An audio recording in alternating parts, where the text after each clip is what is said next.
Last we left off, Zero signed a new contract, erasing the old one regarding their fiendish familiar, Azek. Hellstoker Valentino seems impressed by the feat, and as you begin to answer some of her own inquiries, as you ask some of your own to her, by the end of it, she senses a coming conflict. Busy for a while, then jumps into the pit, out of sight. You all leave and head to the next point of interest, pointed out by Ezra. Swords and boards, a smithy that seems to specialize in Arcanite weaponry and arms and armor.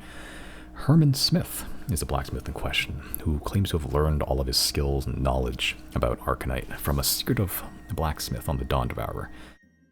He explains Arcanite is mildly enchanted already, but its nature allows for more powerful enchantments to take more easily.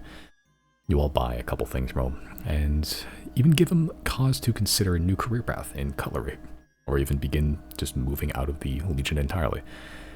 Riley commissions a fishing rod, and in the meantime you all visit the Agora bathhouse. Fancy for Pragmatic City, but seems to be the place where a lot of the soldiery and citizenry relax.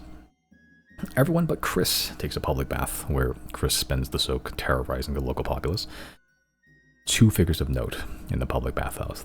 A Goliath man by the name of Johnny Jacks, seemingly an artist of some sort that accosted Zero during the bath, and the second being an elven woman, green hair and scars along the neck and chest.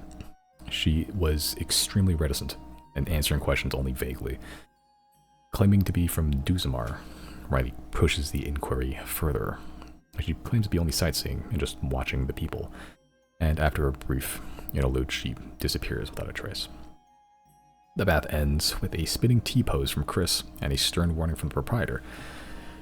As you part ways with Ezra as the day wears on, Chris, Riley go back to the Herman for the fishing rod, and Zero spends some time genuinely bonding with Azek in his new form.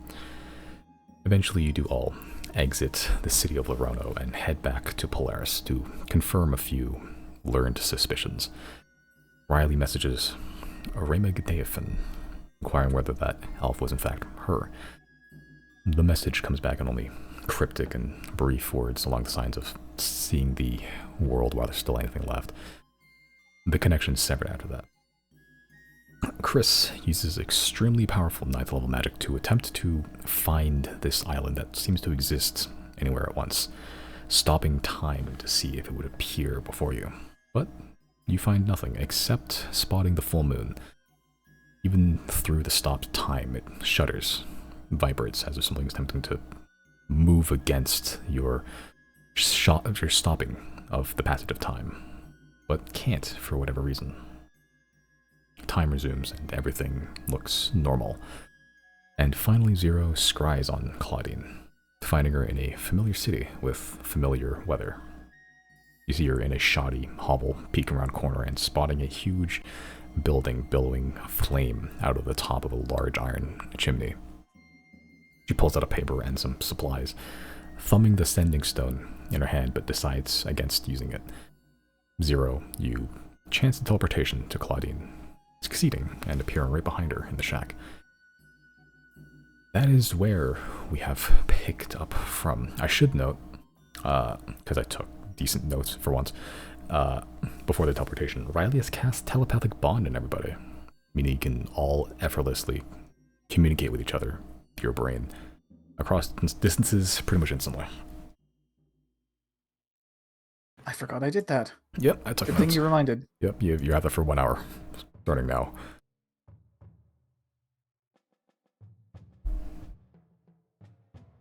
But Zero. I guess I'll just tell Polaris, unless we want to, leave him here. Maybe we could start flying over towards Thane.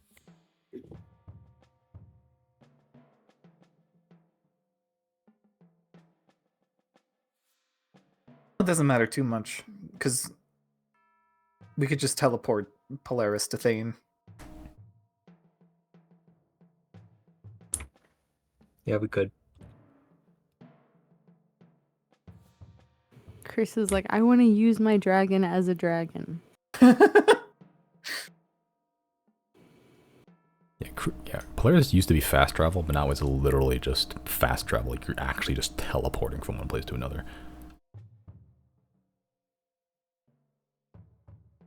How long would it take for Polaris to get to the mainland? From where you are to the mainland or to Thane?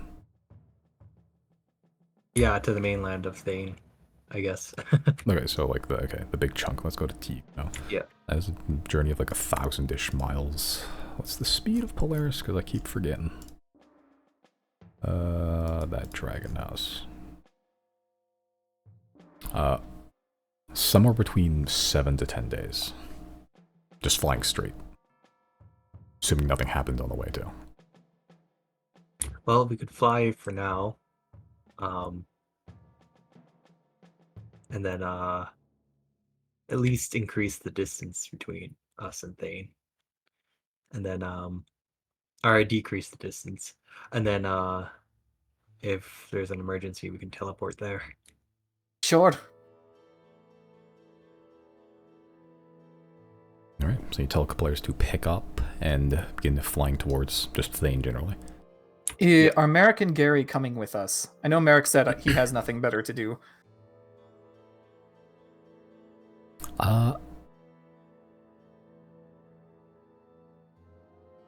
That depends if you want them to do anything else in your absence. He did also say he could check out this blacksmith thing. That's up to him, though. Merrick sort of just sees Zero teleport out of existence, sees the ongoing plans as him and Gary sort of just tag along for now. What are you planning on doing in Thane? Don't know yet. Zero hasn't said anything. Well, I'll wait for them before I decide then.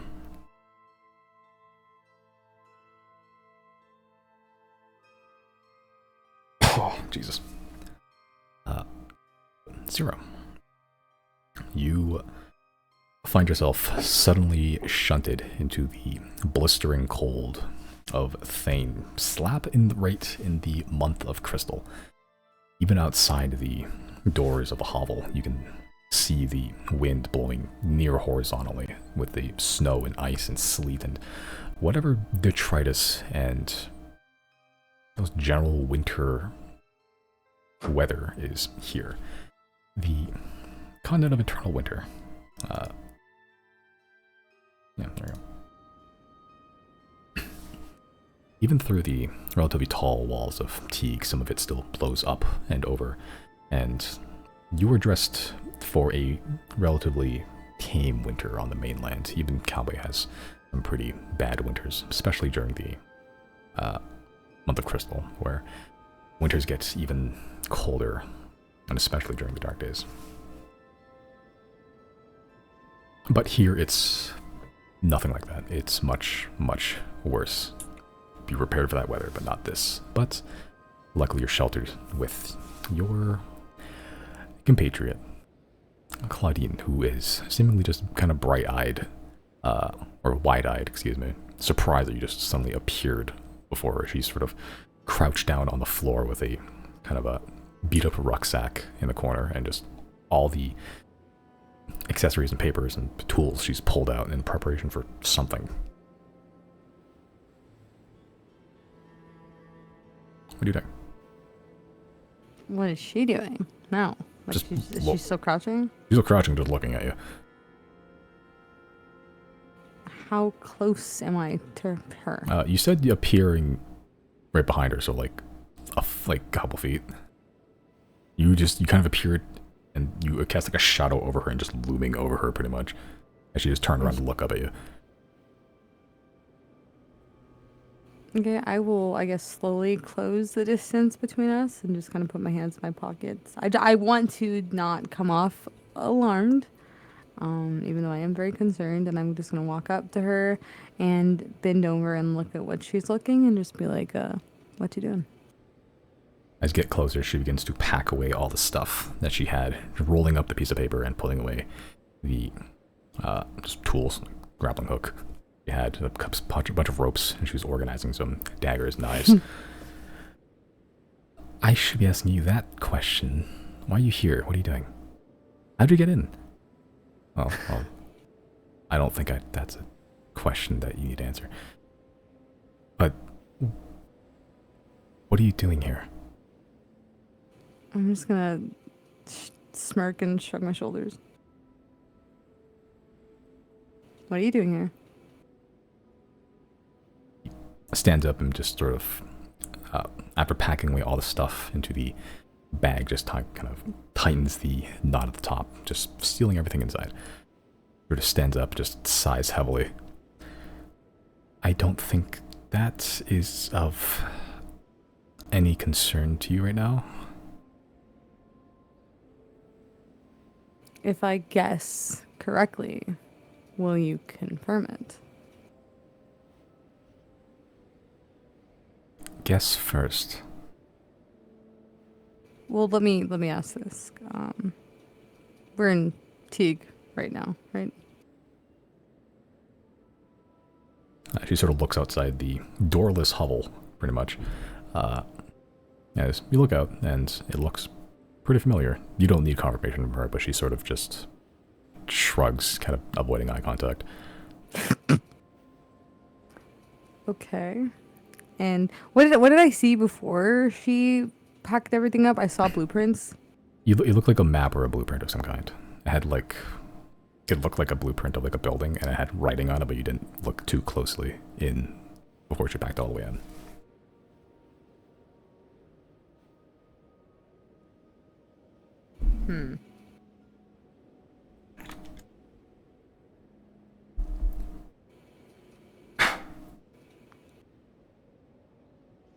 I am gonna guess that you were sent here by the Ruxins to do some dirty work for them.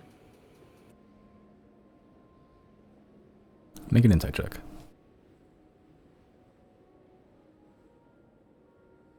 Can I use my inspiration retroactively if I fail at this? Yeah. So like if you fail, like if you have inspiration, yeah, you can just add it in at the end of a roll if you want to. But you only get one. So use it wisely. Yeah. I'll take it. Yeah, it's... Claudine is a thief. She is a rogue. She is a person of action. What she is not is a good liar or a good face, a good socialite. She's not good at hiding her intentions behind a facade. So you pretty easily pick up that you more or less hit the nail on the head. She is avoiding eye contact. When you said that, she's sort of just kind of shuffling nervously around. She is, like, her eyes are darting towards her bag, all the stuff that she has in it. She's looking out towards the streets to see if there's any guards approaching. She is high-strung currently right now, and sense that your presence is not helping that right now. Okay, I'm just gonna give her. I'm gonna keep smirking just a little bit, just a little bit. I will just again take a step closer and then just say, "May I ask exactly what your task was?" Rogue to rogue. Make a persuasion check.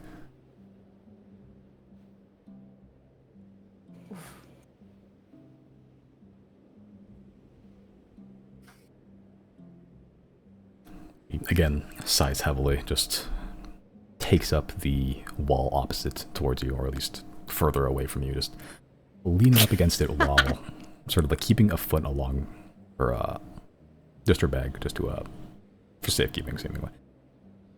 After sighing heavily, she just looks at the ground, closes her eyes.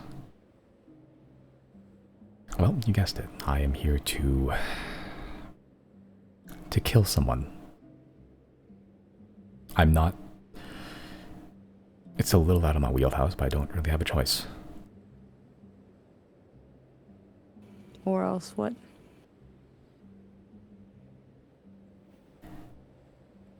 She sort of makes eye contact with you, and begins going through the bag.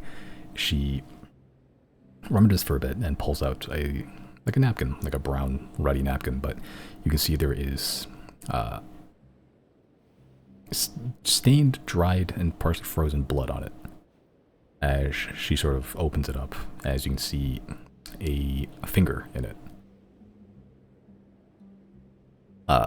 This, I'm not sure what finger it is, but the finger does have a ring around it.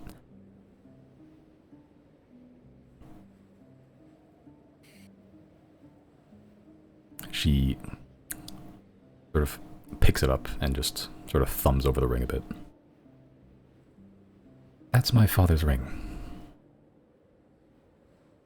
I recognize it because it was the first thing I saw, or at least remember seeing, when I grew up. Yo said it was not his first theft, but his best one.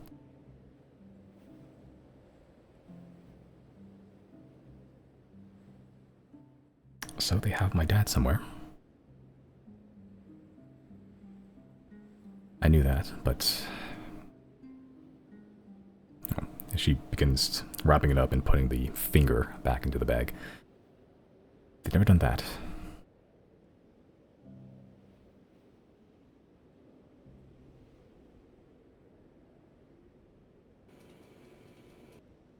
Do you have any theories as to where they could have them? If I did, I wouldn't be here. The Rexons are well connected, not just here. They run like that, but they also have any number of safe houses or people they can blackmail to do whatever they want. He could be anywhere. Can I, are we allowed to communicate with Zero? With telepathic bond? You can communicate with Zero, but you don't... The question is, do we hear anything that's happening right now, or is it only in head? I think it's only in head. Yeah, okay. We can't see anything that Zero sees? I think it's just... You have to remind me the It's just- specifics, but I think it's just voice. It's Oh, just okay. voice, yeah. You're essentially on a voice group call. Like a voice chat. And everyone's on push to talk. Riley presses push to talk. Hey, Zero, you still good over there? I will push to talk back. Yes, alive.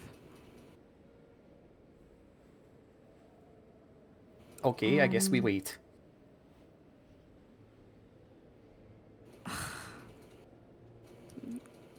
I'm gonna have to ask Claudine. Did they give you a window of time to do this? Do you have a deadline?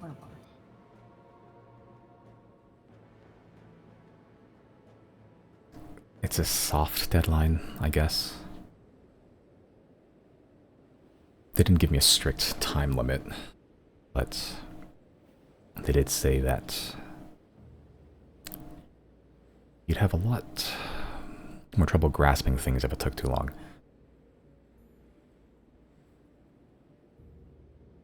Okay. I'm going to... Hold on, I have to read the spell really quick.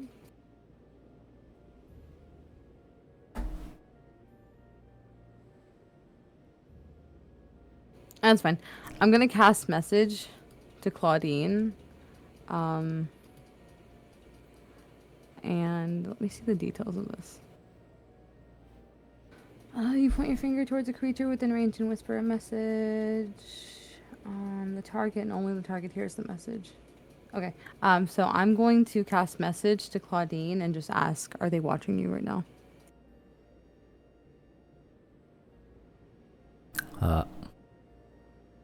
You've done this one or twice with Claudine, so without really breaking stride or, I guess, character.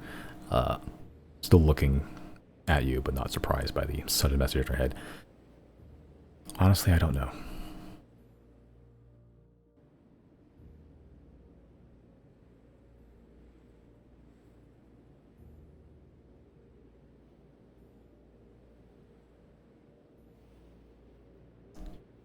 I'm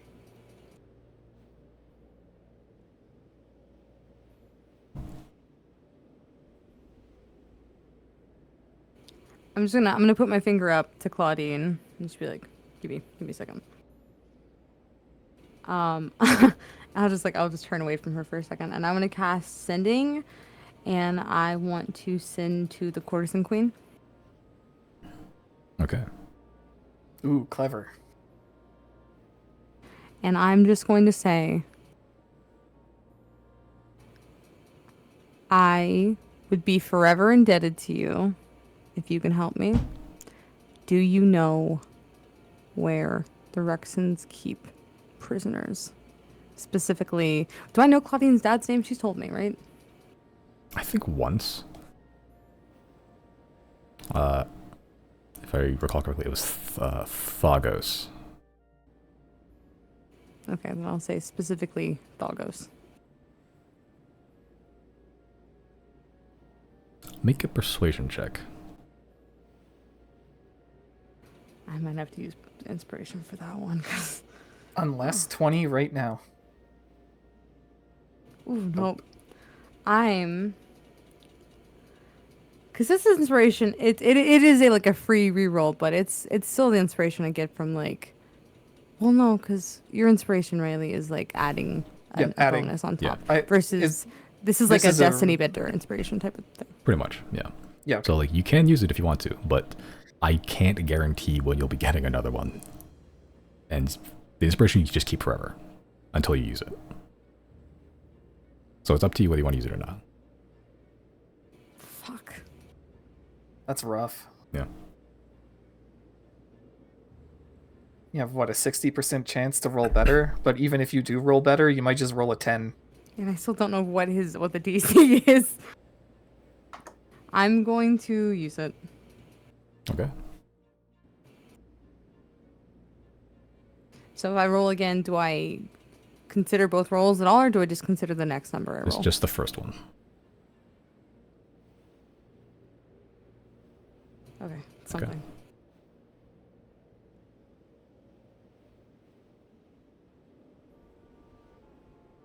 Okay, so you're asking the Courtesan Queen where the Rexons keep prisoners.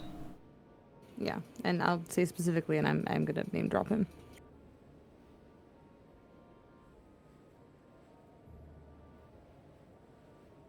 Okay. I'm sorry, no, it's like nighttime. That's fine. They're awake. They're wide awake. Yeah, they're wide awake. They operate in the night. You get back fairly immediately. Oh, well, that's a more complicated matter that I don't know if I should be saying anything about. If we met in person, maybe.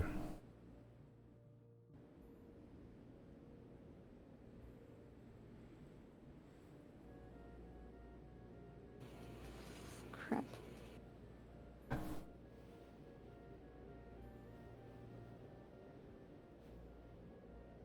Where was that, fuck. That, like, underground, really highbrow bar that we went to with the commission? Oh, It was- Bethis. Like Yeah, 2 that days was ago. in... yeah, it was in, like, the red light district area, right? Yeah, that was a Bethis in the red corner. The Golden Gallow. Yeah. Okay, okay.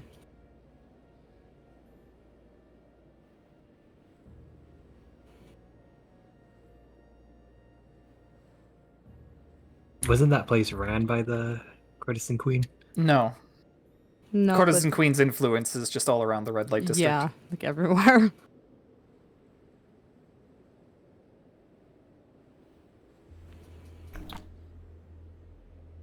Okay. I'm just gonna speak up to Claudine and ask, how far are you into this task? Like, how much work is left? Getting in, killing them.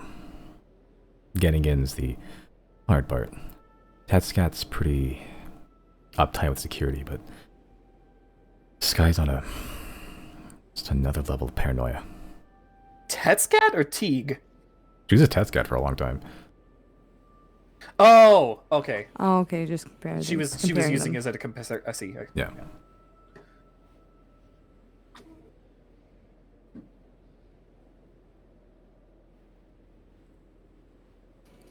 Would you like to take a field trip?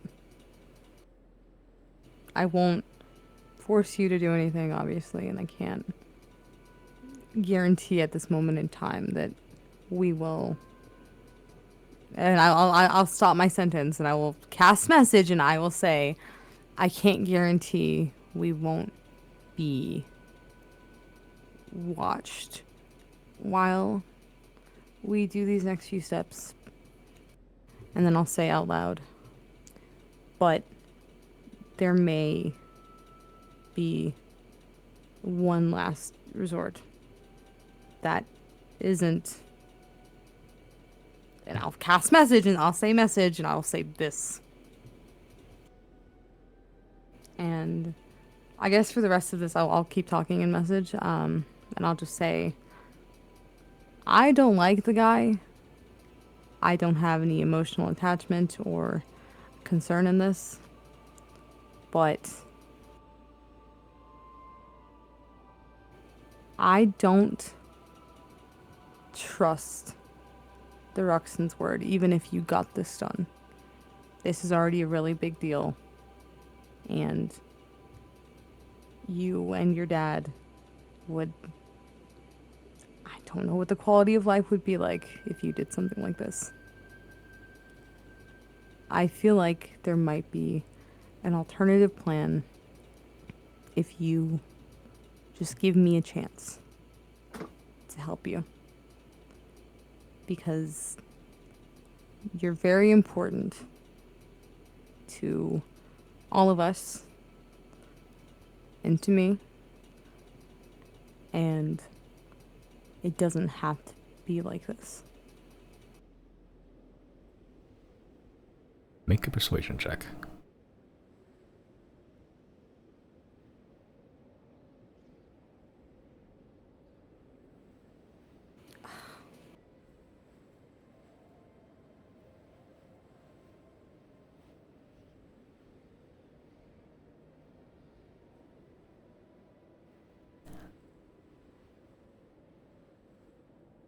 You see, there's a for a long pause. You're sort of just looking at her a bit.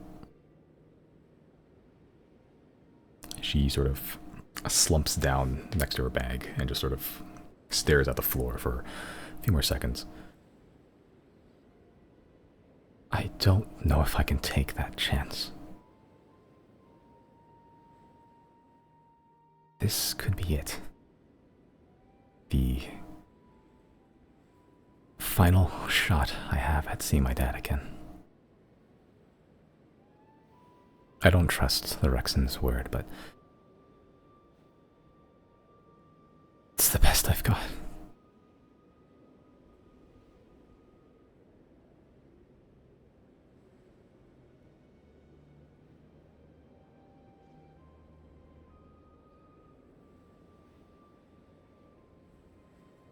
You can see that it's more evident here, but you can see tears welling up in her eyes that begin to freeze almost immediately as she sort of wipes them away.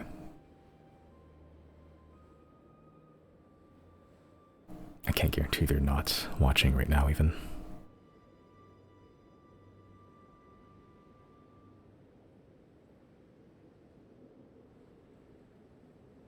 I have to do this.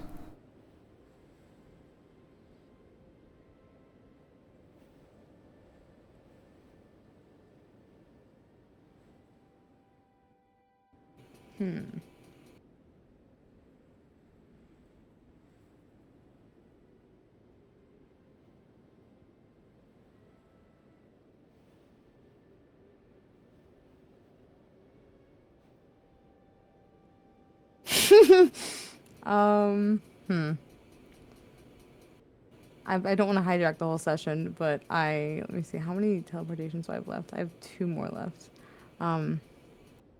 But I am going to lie to her and just I'm going to lie to her and just be like, Well, I'm out of teleportation anyway, so kind of stuck with me for a bit.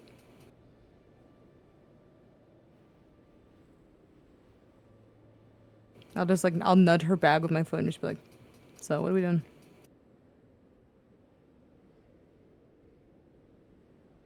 Sort of gets done, sort of wiping away the tears.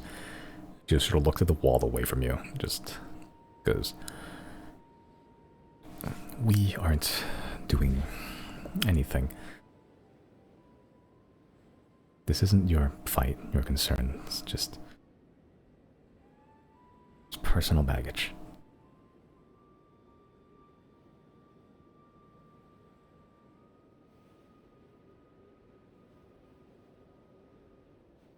The guards don't really come to the side of the town too often, and when they do, I stick to the shadows, keep out of sight. How long till your teleportation comes back? 24 hours.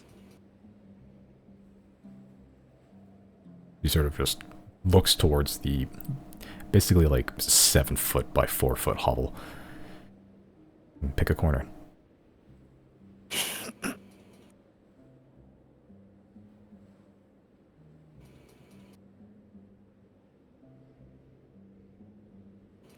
Where...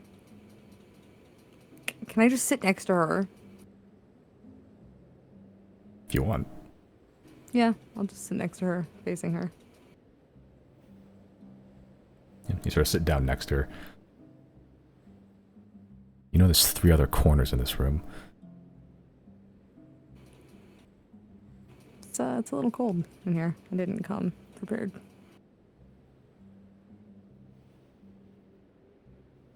I'll just shrug. Smirk, just a little.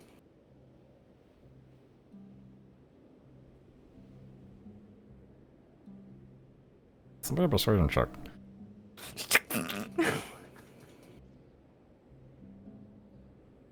Yeah, understandable. Understandable. She goes into her bag and just pulls out like this like fur like cloak that she's had. It's kind of like snow. It's seen some use and there's like snow caked onto it. You can borrow that for the time being. Okay, I'll take it and scoot back like 6 inches.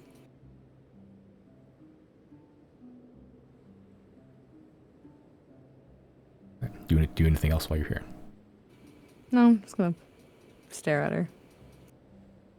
Budding, budding. Zero. What are we doing? Oh, fuck, I forgot I had allies in that are not in the same situation as me right now. Do I listen to this Yeah, notification? it's like a group chat, all 3 of us, right? I think so, yeah. Yeah. Okay.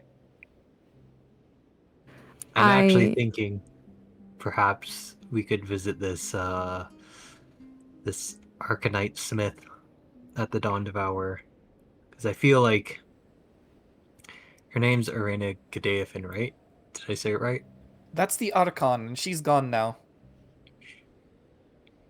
It is interesting she made her way over here in Cow Bay.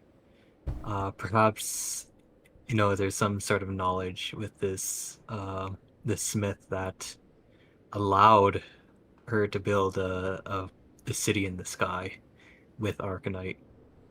So maybe there's some sort of thing we can learn from them. I guess we won't know until we try. The possibility is not zero. Speaking of zero's possibility, are we waiting for them? Are we going without? What's the deal? I am occupied here right now trying to talk Claudine down from the ledge. Not because I'm trying to save the Grand Arbiter, because I really don't want the Ruxans to have this city. I think that goes against everything that we're trying to achieve. Riley, I reached out to the Courtesan Queen and asked if they could help me find out where to find Claudine's father. Right now, she is tasked with killing the Grand Arbiter in exchange for her father, it seems, who we don't even know if he's alive.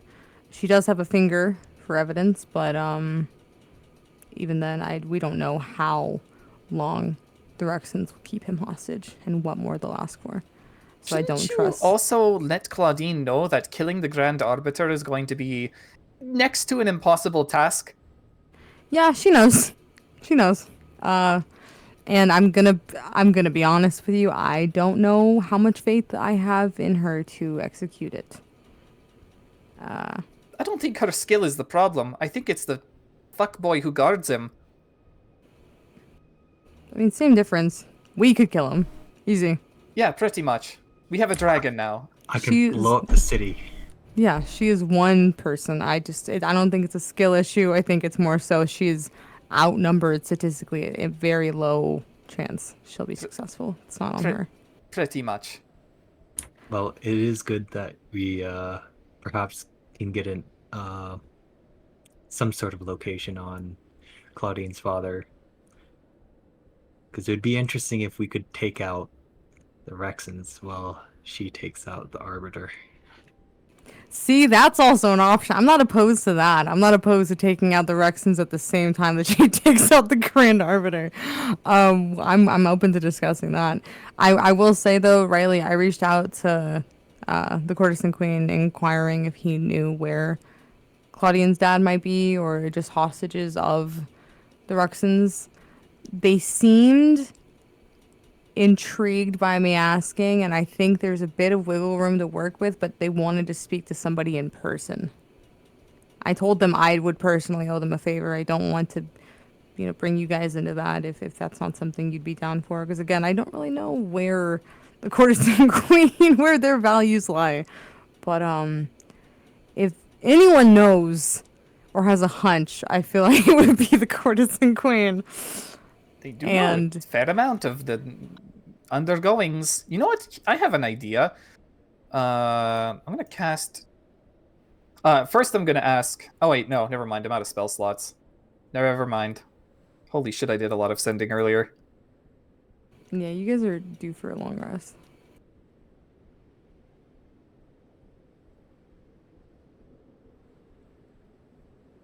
If anything, I can use sending, and I can send to the Courtesan Queen if you want to try to meet him somewhere and discuss. If this is something you're interested in, talking to them to see what they know. Man, what's the situation on the ground over there? How much time do you have to fiddle around? She doesn't know. It's not a strict window of time, but she says we have at least 24 hours to be in this current spot that we're at. I don't know how quickly she could execute this or attempt to. She has blueprints and seemingly a plan of action. I can try to stall her for a bit, but even then it's going to be hard dodging people here. Well, I mean, you have an instant come back to us button, so that's not too worse. You can get back on the dragon, correct? I can, but my only reservation is leaving Claudine here because I'm pretty sure the requirements is that it has to be a willing creature. I mean, just take something from the area with you. Worst comes to worst, you come back and you grab us. Meanwhile, we should go see what this Arcanite smithy is like.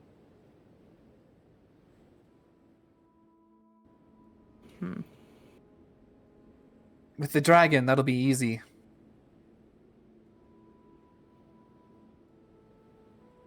How do you feel, Riley, about speaking to the Courtesan Queen? I'm not trying to just save her dad. I think it would be beneficial to not let the Rexons have Teague in terms of the future of society, as well as the fact that I think, again, we are going to need all the help we can get from everyone that can help us come time to fight this greater enemy. And I think watching Claudine get wasted by like 20 guards is not it. Wouldn't it be more beneficial if Claudine was the one who spoke? She's the one who needs the favor. And she's already indebted to the Rexons, but present. So it could be like swapping debts. What do you mean? Spoke to the Courtesan Queen? No, I don't. She's not willing to ask for help. No? No. This was hard enough getting information out of her just now. Fair enough. Well, I'm not super great with underworld dealings. I kind of left all that stuff to you. I think, if we did take out the Rexons, it would be good in terms of our dealings with Silverwind. This is I true. think so too. Perhaps- Yeah, she also wanted us to take them out, didn't she? Yeah, it was like a little extra thing. And it's not like we're actually in favor of letting the Rexons, roll about and do whatever they want in the world. Absolutely not. I think either way, whatever happens, they're going down. We just need to figure out when and how. But I do feel like the Arcanite Smith might actually give us some insight into the Sky City. Perhaps, I'm not sure. Maybe he has no clue about it, but he might know about properties of Arcanite and maybe just give us like a sort of fail-safe in case the Silverwind decides to misuse this city in the sky. Yep. I think no matter what, it's worth checking out. Some sort of insight is sure to be gained.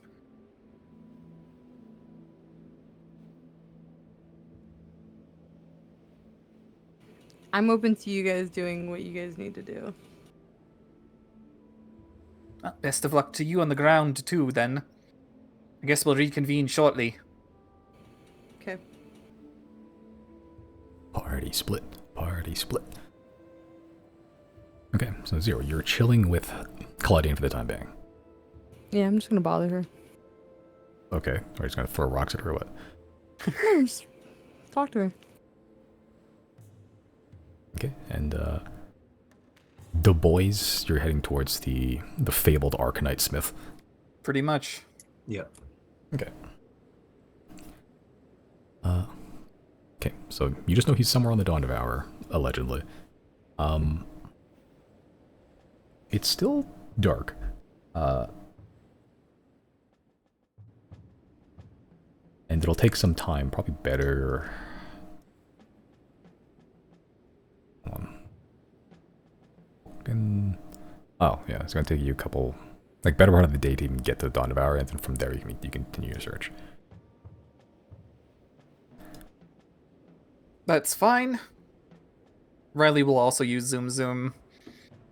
Okay. Are you going to be searching the I'll entire take it. time, or are you going to wait until you guys get to the Dawn of Hour proper? May as well search the whole time. Okay. And if we find something of interest that doesn't look like an Arcanite's house, we'll just stick a pin in it.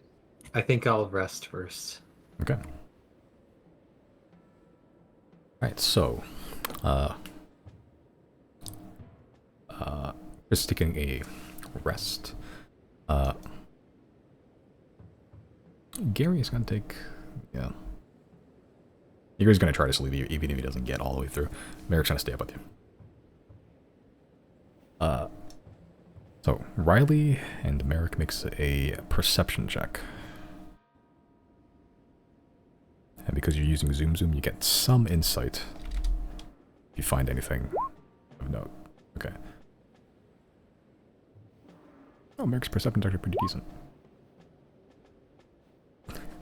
I rolled incredibly low, actually. Holy shit. Yeah, he rolled incredibly high.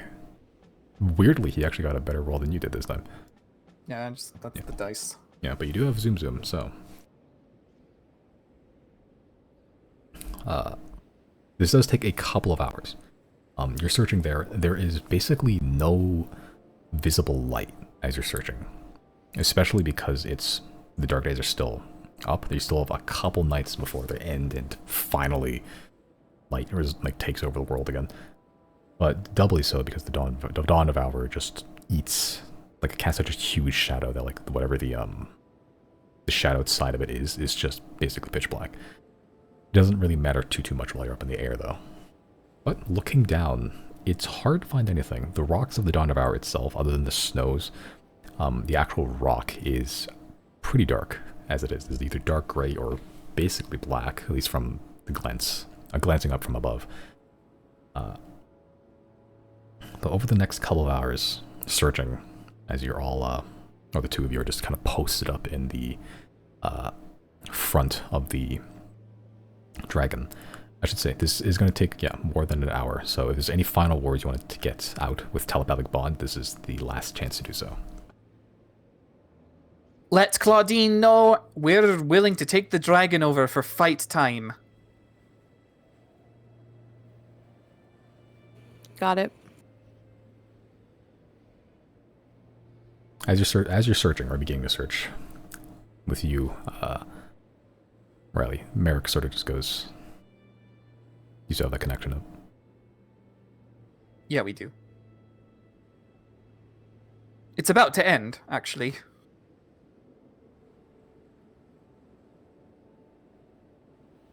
Oh, I don't know if this goes without saying. I guess I would tell Riley this during telepathic bond. I would tell him to keep Merrick and Gary in the loop about what Claudine's doing, because I don't want them to not know.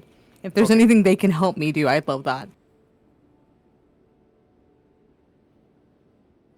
And we can just retroactively add all that then. Yeah. Okay, as you sort of, adding in all the information you learn about Claudine. Merrick. Yeah, the hour or so as you're conversing and then make the decision to try to find the smith, Merrick and Gary, Gary's more positive. He sort of goes, well, Claudine is quite strong. She will make it through it. But Merrick sort of stays silent for most of the time, and he's more stoic, he's more pragmatic. He's ruminating all the possibilities in his brain. And just as he's beginning to, the search kicks up, the first hour passes, and just as about to end, Merrick asks if the connection's still up. Merrick sort of goes to you, Riley, as he's still searching, not really turning to you, but is sort of offhandedly, just mentioning, I don't know if it's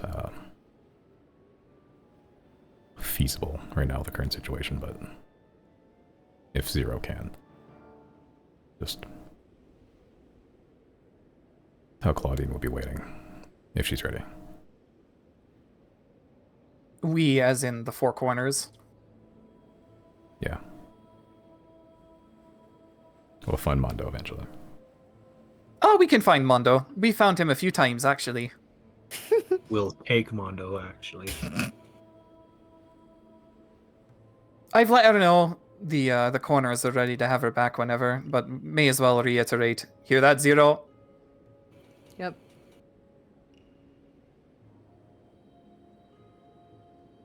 He sort of just nods and continues searching. As old as he is, his eyes are still pretty sharp.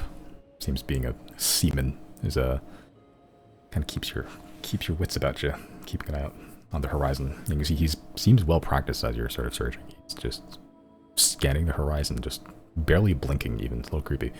But while that's going on,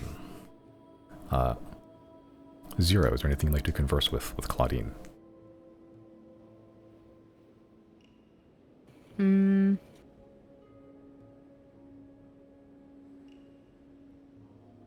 I will bundle myself up in the whatever she gave me, and I will scoot slightly closer. Like I almost want to stealth roll it. I'll scoot the 6 inches back again. Okay. If I scoot 6 inches back towards her, how far would she be still from me?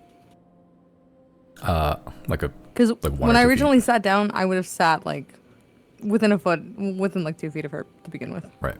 Yeah. So if you scooch like 6 inches forward, you'd be like a foot, maybe less. Okay. I'll scoot back in, and just be like, so,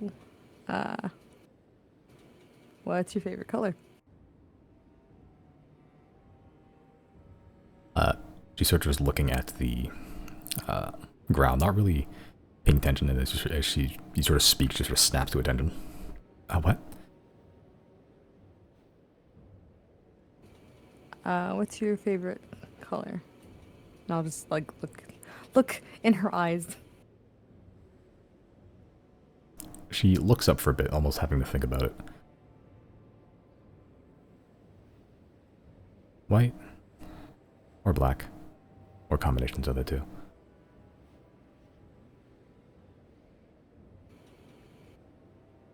Interesting. What's Time to yours? go yell at Daxian for making you red, huh?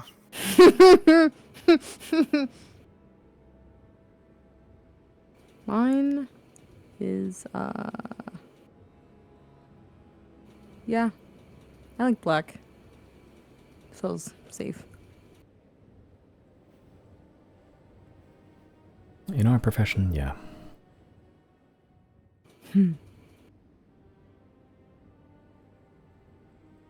What's your favorite animal? Foxes. Why?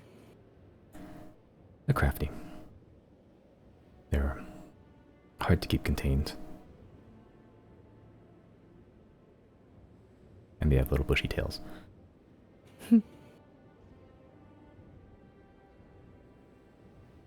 Yours?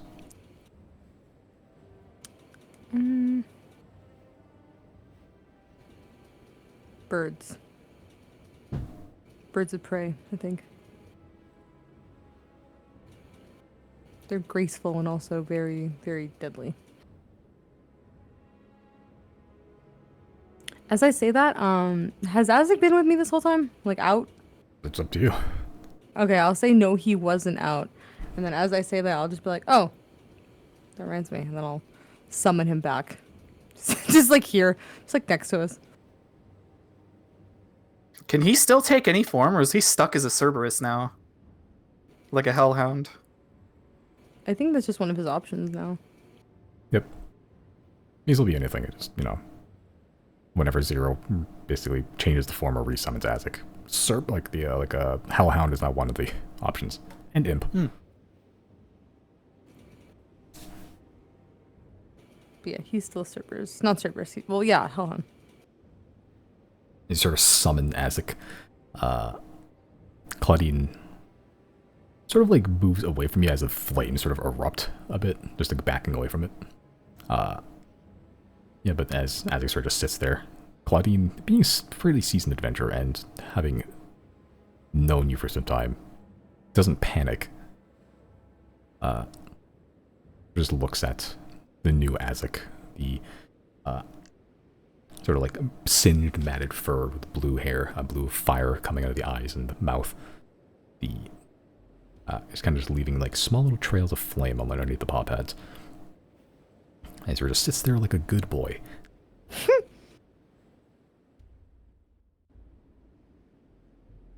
New model. I guess you could say that. He likes it, I think. He's been worse. Worse? What was worse? Seahorse. She wasn't there for Seahorse. there. Yeah, she wasn't. Shut there up, for Chris. that. You weren't there. You're not here. The last remnant of telepathic bond, just The last word Chris says, Seahorse. an ephemeral seal. Dreaming, meditating of that day. Yeah,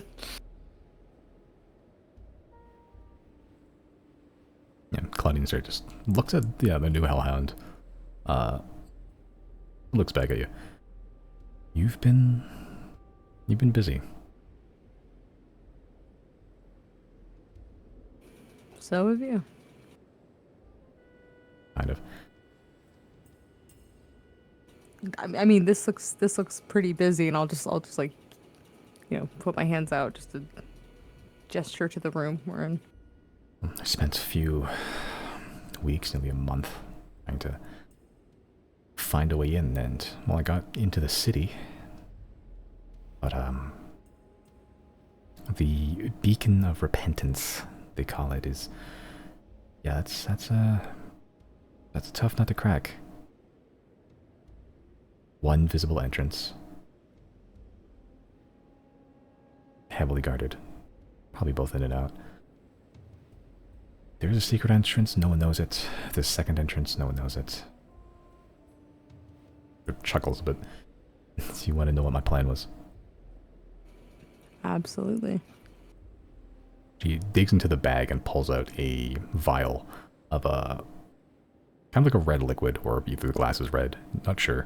But she's sort of swirling it around. It seems thick, and she sort of places it on the ground. My plan was to chug this and jump into the chimney. What is this? She sort of holds it up. Fire resistance. That's the only other entrance that I can find.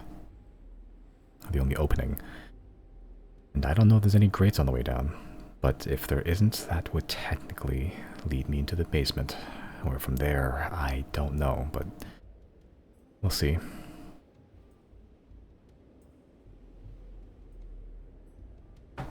That sure is an option, I suppose. Technically. That is the plan of all time. It certainly is one of my plans of all time, yeah. Unless you have That's better clever, ideas. though. I mean, the Rexons told me to do something, and I don't want to say they're gracious donators, but at least they're willing to help the cause.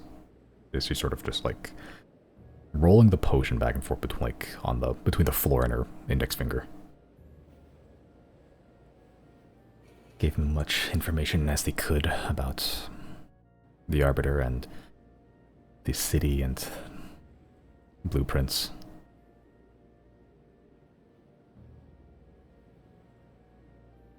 They gave me as much as they could. Or at least as much as they wanted to give.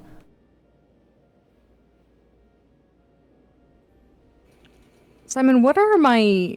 I guess I should just look at the table, because I've been in the throne room before. Right.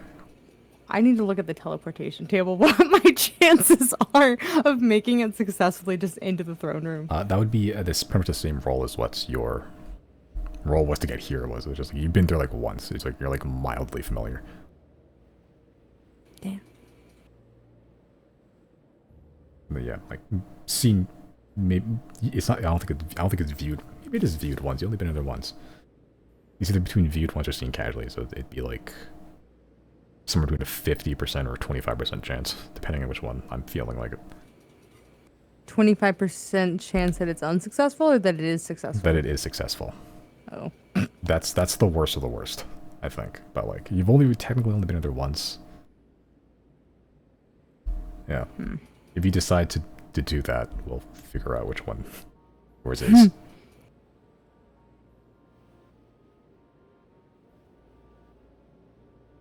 I don't know if the Rexons... sorry, Simon, what were you saying? Looking through the rules, yeah, you've only been there once. So, yeah, it'd be viewed once, so there'd be 25% chance to actually get on target. Okay.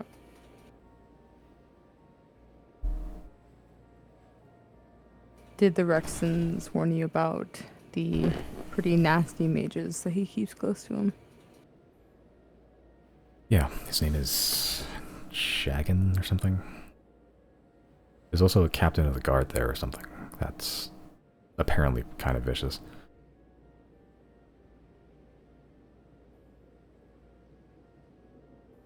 I don't know what the story was behind the guy.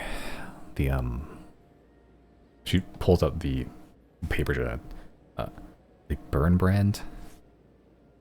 Apparently he sees a lot more than the average person, so yeah, I was told to stay out of his way, stay out of sight.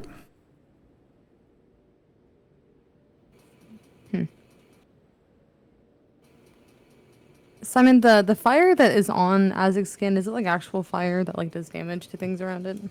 It's warm, but it's not enough to like, deal damage. Okay. Unless you bite somebody. I'm gonna take the... What did Claudine give me again? Like this cloak or something she gave me? Yeah, just a fur cloak. I'm gonna put the fur cloak around Ezek. Okay. Put around Ezek, and it's not like a strong flame, but it does eventually start to like slowly like singe, like slightly roasting, but you know, he's not like covered in fire. Just near the edges.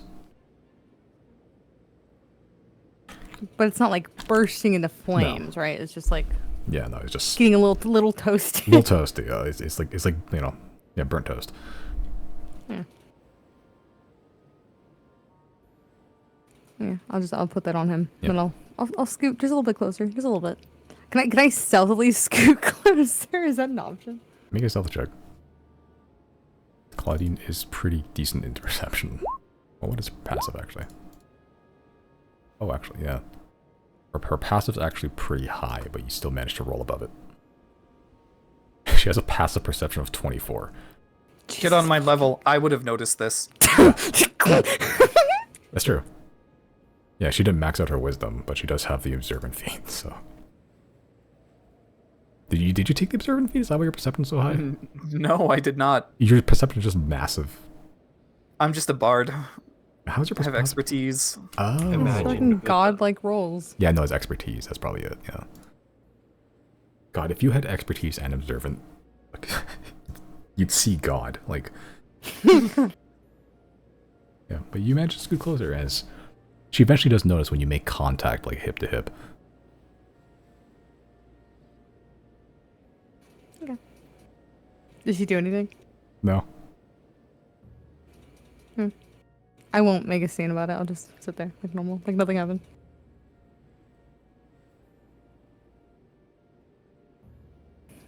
You know, actually, I don't know if we ever saw you after that happened.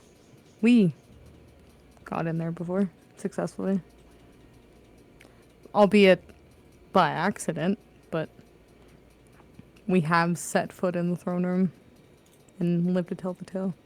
I mean, you got in there by accident. I mean, we didn't know anything about Teague. We didn't have any idea that Teague was this prison city. We thought we were looking for a building in a normal city. And we were trying to get Merrick. And we came all this way, went invisible, got over the wall, set up all these traps and illusions. We had the guards bumbling through the hallways, stumbling over themselves, falling into a pile with like oil on the floor. It was funny. But all four of us got into the throne room. And that's when we realized that we were not in a prison. And, yeah, the mages, you know, kind of welcomed us very quickly. And that's when we were tasked with bringing the Grand Arbiter to Lipat.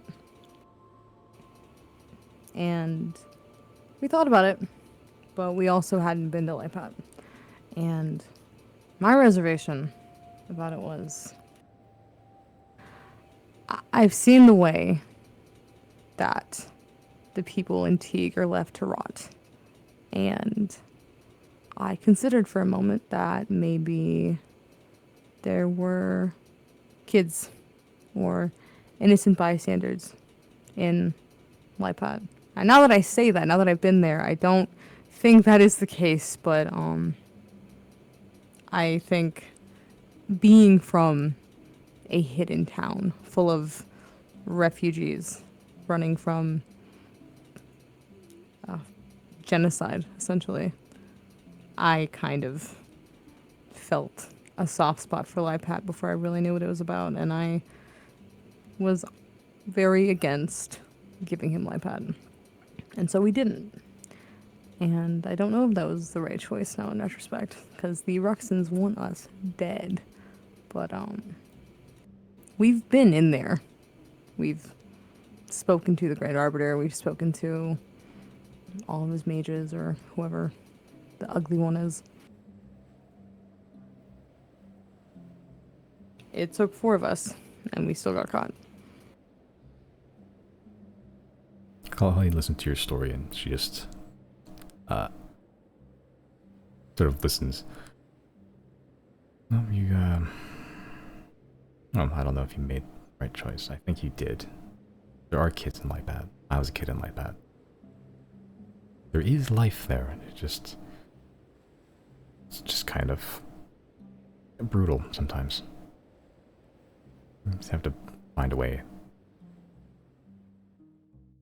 My dad was a thief. Worked for the Rexons, and he just lifted things from place to place, sometimes within Lightpad, sometimes outside. I never really left Lightpad until after he got taken. He taught me everything he knew, and I picked up a few tricks of my own. Mostly just stole from other people there, but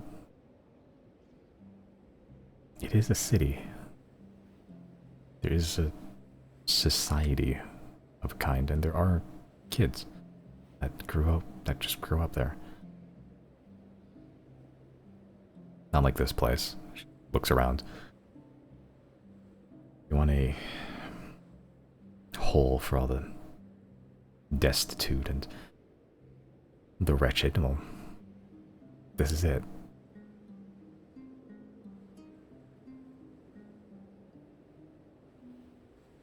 If you got inside once,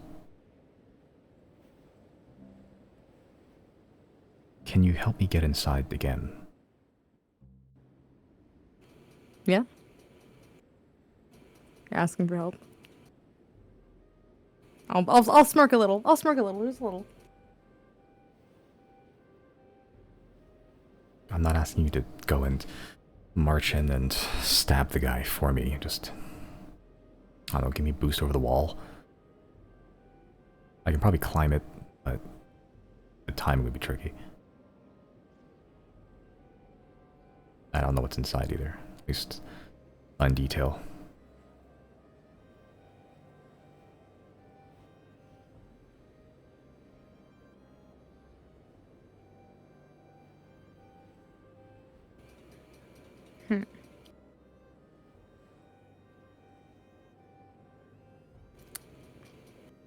I don't know. What will you do for me in exchange?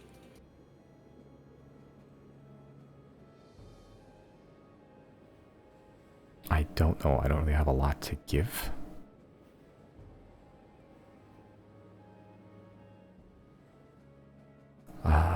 She starts rummaging through the bag.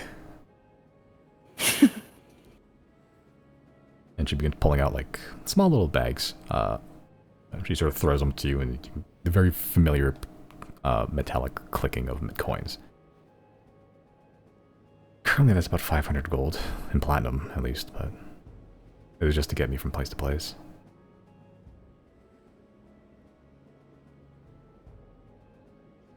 I'm gonna mage hand them all back into her bag.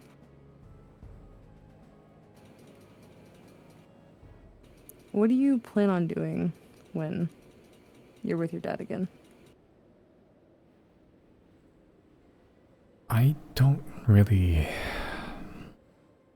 know. I mean, got him out of Lightpad, out of Thane entirely. I'm trying to think of the city I liked the most. I'll be about this. What's that? It's a lot of people, and they're not trying to stab you or steal from you, at least not as brutally. Full of rich, fat people. A lot of food. A lot of food there. Kind of a bit of everything in the world. Just kind of collects in that place.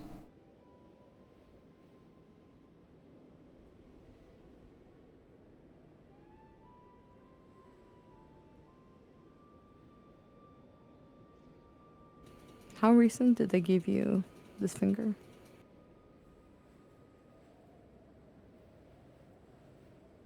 Oh. It was kind of what started me on this whole thing.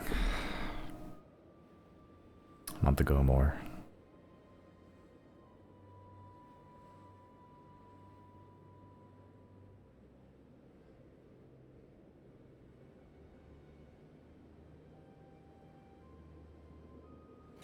Did she say how long? A month ago or more. Oh, okay. Sorry, I didn't understand.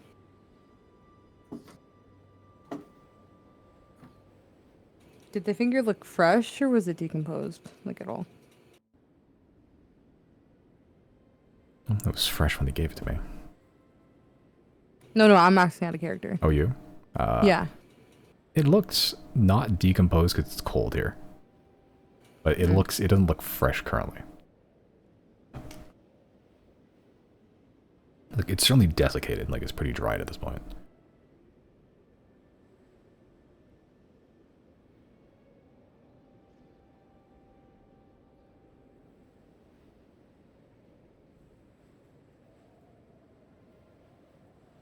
Claudia sort of looks like at the contact you've made with her, like now your knees are kind of touching, and she sort of just like darts her eyes back and forth and just gets up. I think I'm gonna do some scouting.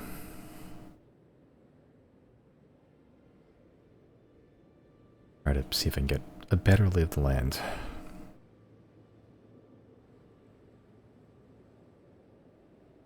I will get up and I have my own warm clothes, right? Simon, like from last time we were here. Yeah. I just wasn't wearing them when I teleported. Yeah, so yeah, you're fine with the cold if you put them on.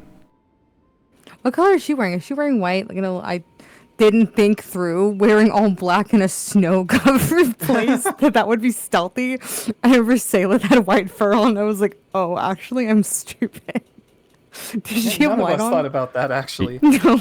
She has changed clothes to like a warmer like white gray. Yeah, but as she's sort of rummaging through the bag, and she puts on like a kind of a stupid looking leather cap. Actually, it looks like one of those like pilot, like old pilot caps, like an Amelia Earhart style, but without the goggles. It just looks stupid. Yeah, but like she sort of straps it around her chin even, and like it doesn't look good at all. But she sort of closes her eyes, and you see her form to shift into a different person. Like, yeah, those just look like a. Now she looks like a. It's kind of like a 5'6" dude, just kind of not drunk, but like super raggedy, and like dressed in the same clothes as everyone else around here, which is very much not much. Cute. How long does that last? Till you take it off? Pretty much. Out of disguise. Got another gift from the Rexons. Okay. I am going to. I'm gonna cast Disguise Self on myself, and I'll also make myself look like a scraggly old, hunched over, bony, slowly dying man. Okay. Yeah, you look like you have 17 minutes tops.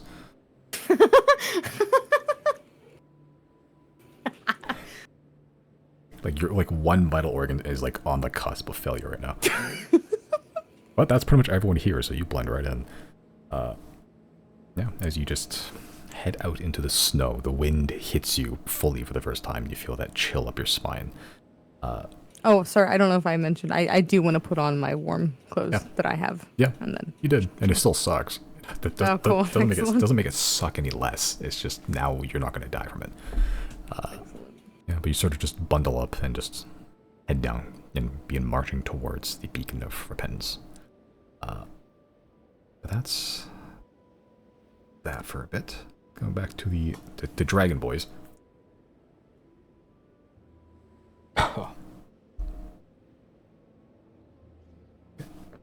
It's very early in the morning, late night, around 3-4 a.m., where your eyes are starting to get a little bleary, Riley.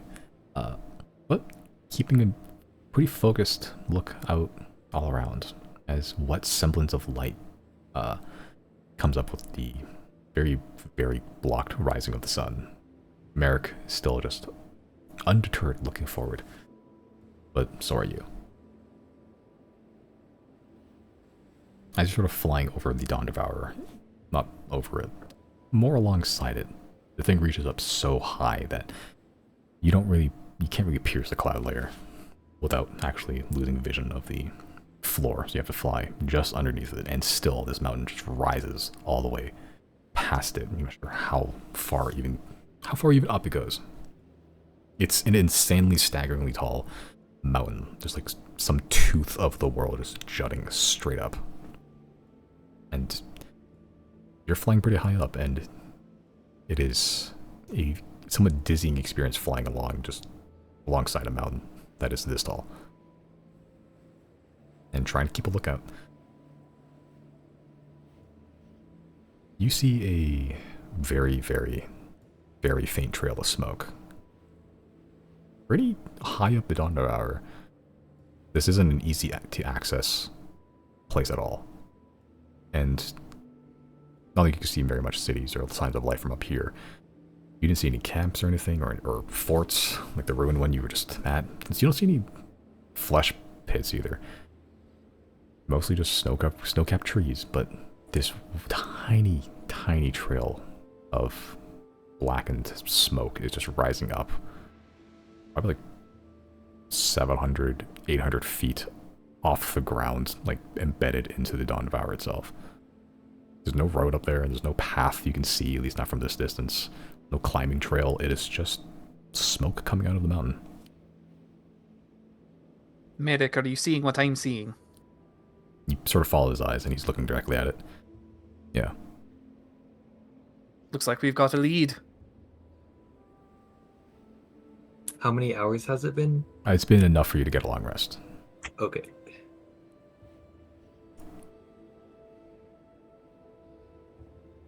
Merrick sort of looks back towards you, Riley. No. I'll lead the lead, but you want to get some shut-eye first, or you want to just go in there? You know what? Shut-eye sounds really good right now. I'm a little bit drained. My eyes are a bit dry. Yeah, that's a good idea. He's gonna just sit on the floor and immediately meditate. Yeah, as you don't go to bed, you just sit down and just begin to meditate. The moment you do, your brain doesn't shut off, but the RAM usage just reduces by like 70%. It's crazy. And so you just sit there and just your eyes, the sting in your eyes of staring for hours out at pretty much nothing. It's hard to focus and just kind of like making it just difficult to see. But the moment you begin to meditate, that aching kind of fades away.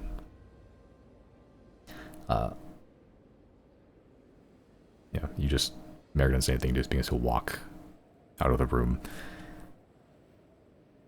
Not sure where you went, but you are currently meditating as Chris, as you wake up from your meditation, begin coming downstairs or wherever you want to go. You see Merrick coming up and just take up a little post in the bedroom foyer and just sit down, close his eyes.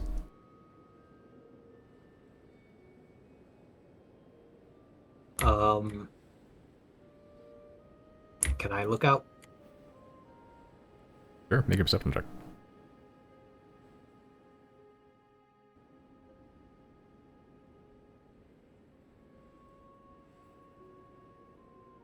Okay.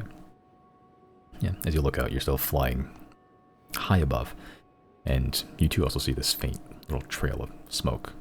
It looks barely bigger than a campfire, if that. Not white smoke either, it's black.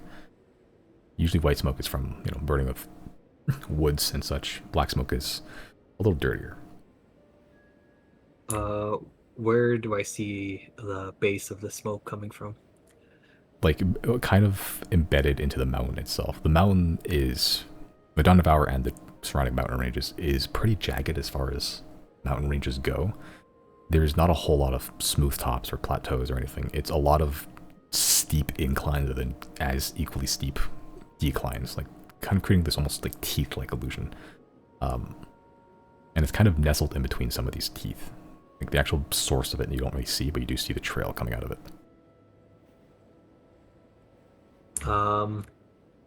I'll tell Polaris to get down closer to the source of the smoke. Okay. Yeah, as Polaris begins to slowly dive down towards it. Yeah, you'll see Riley just in the dining room, just meditating.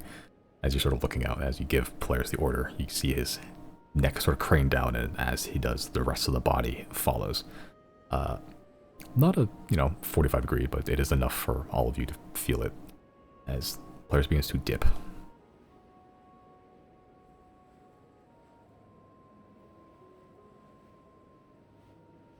What, does that like snap me out of my meditation or something? No, you do feel it, but no, you're fine. Okay. Gary at this point has also joined you, sort of just eating some dried fruits, some like apricot looking thing. As the dragon begins to dip down towards that smoke, you get closer. How close do you want to go? Like all the way in?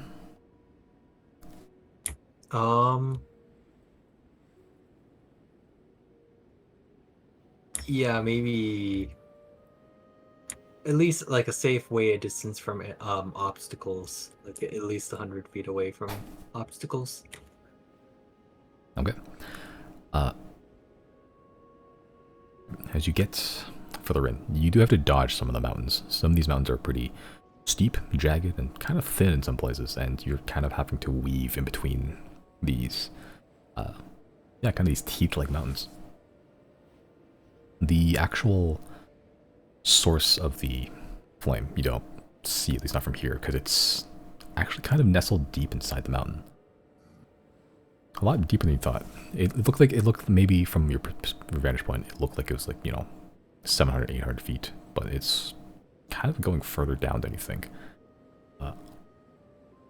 As you sort of pass over to some point, and you don't really, I guess you can't really look down from the inside of the thing, but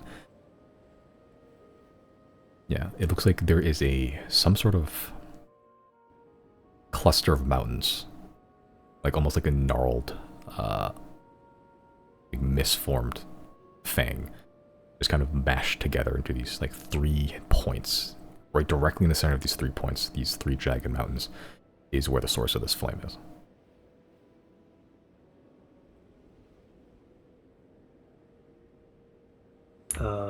Okay. I guess I'll just wait there for now until Riley and Merrick wake up. Okay. Yeah, you're sort of just waiting. The player's just sort of just hovering. Probably just perches on like the closest mountain that he can see. Just stop from flapping. It's kind of a turbulent ride. But he does just safely land for now, as keeping watch over this faint smoke trail. And it is faint. You get closer and it is a little more visible, but yeah, that these 3 pointed mountain ranges directly in the center, the intersection of them, of all 3 is where the smoke's coming from. So Riley,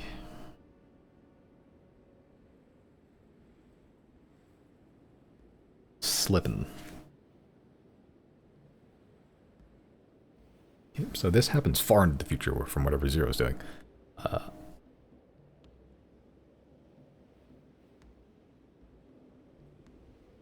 Yeah. Time to desync the timelines. Yeah. Yeah.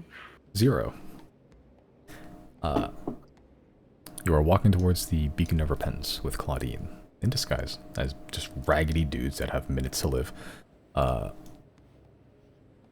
we stealthing also? Like I figured we're rogues. Yeah. We would, but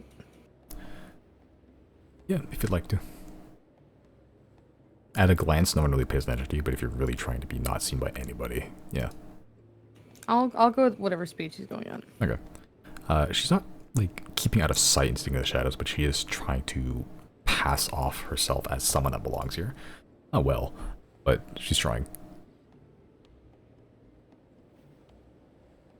Yeah, and she's taking it slow. It doesn't want to look like she's going anywhere with purpose, seemingly. And the moment she gets within eyesight, or at least close enough to it, she merely drops the act and just dips in between some of the closer buildings to try to get a better vantage point, trying to do some more espionage. And you can see the building again, this sort of, somewhere between a wooden lodge and a factory. This T-shaped building with the skins of Yeti just strung around it and heavily patrolled by guards. About 30 feet or so away from the building itself, just ringed around it is these black iron gates tipped with spiked points, and only one gate in or out, and one door in and out to the building itself as well, that you can see.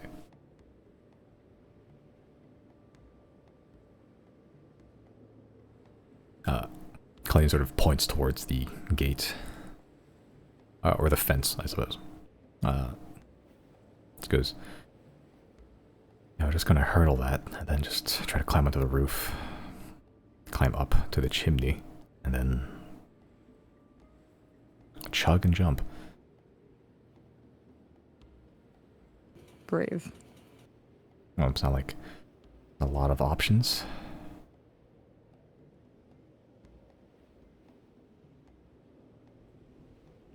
Unless you feel like searching around. I still need to find guard patrol routes and fingers crossed for a hidden entrance.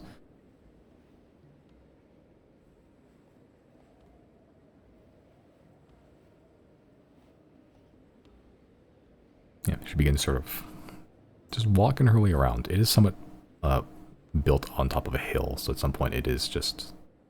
It's not within eyesight anymore. Like, it's just kind of too steep to even see across. But you can see she's sort of nearby and just trying to test the rocks, see how climbable they are. Yeah, she's thought this through. Like, there is a semblance of a plan here.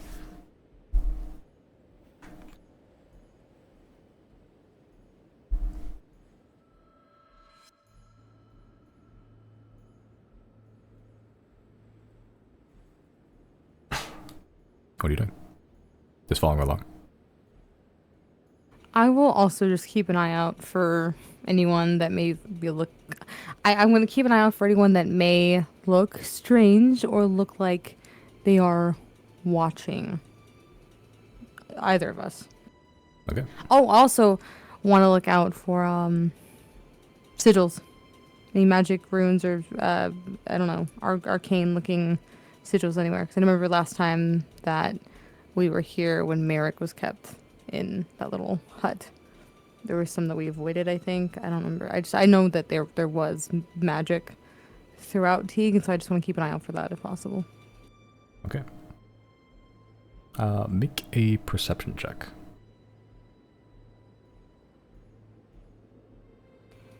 Okay. This is the best logo you've ever done. You are so keen-eyed that you're keeping an eye like a hawk. Yeah, you're keeping such a good look at that you don't notice Claudine has stopped and you just run directly face first into her, like her back. Love that. He sort of turns around. Well, you're taking the character seriously, at least. What do you think? I think that, and I'll cast message when I say this. I think that there's other tools to use here. We just have to be clever and creative about it. And I will kind of like nod and like gesture like with my head over to like is there an area of like our near surroundings where there's like a gathering of these prisoners or anything like that? You can find one. I'll just gesture kind of around us and just say,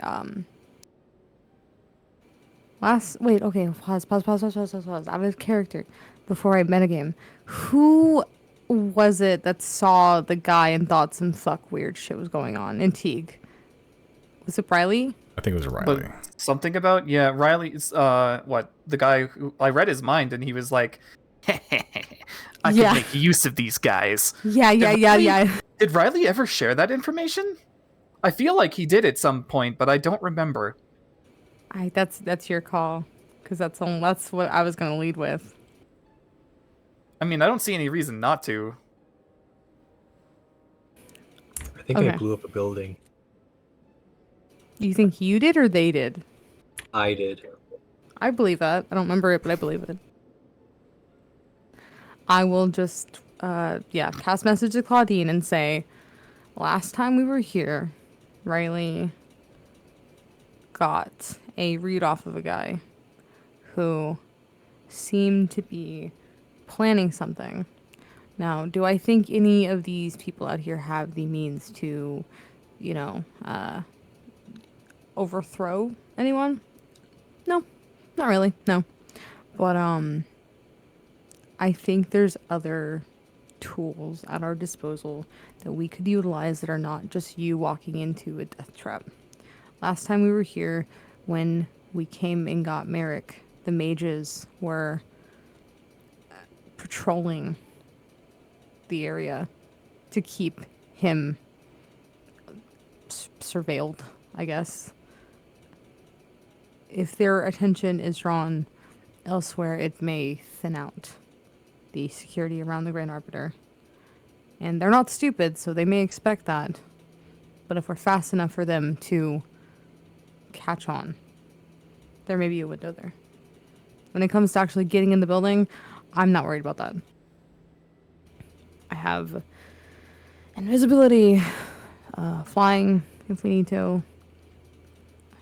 I think getting over the fence and getting into the building will be easy enough. It's once we're in there, there will be at least one mage, I would imagine, and a good handful of guards. And there's anti-magic in there, don't forget. Oh, and there's anti-magic. I don't know of any way inside of the building that is sneaky enough to catch the Grand Arbiter off guard. I only came here the one time. But if the throne room is good enough for you, I can probably get you there. We just won't have much time once we're there. I've been told he'll either be in the throne room or his quarters. One of the two. Throne room. Apparently there's high ceilings, rafters I can hide up in maybe. Just wait him out. Just plunge onto him, but it's always going to be heavily guarded, but then so is his quarters.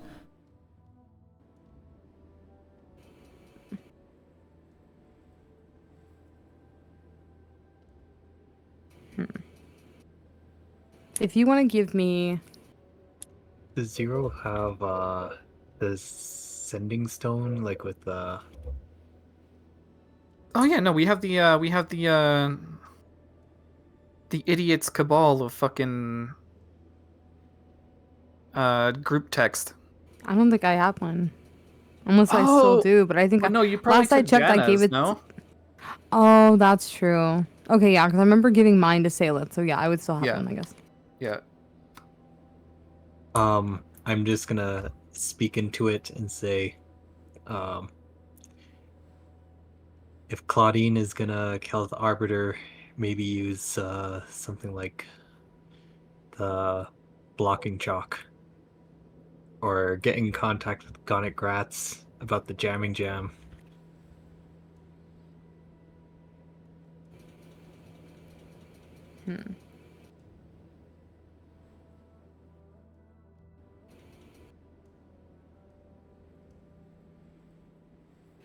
I'll tell the Claudine, give me a day or so, and I can scry on the Grand Arbiter.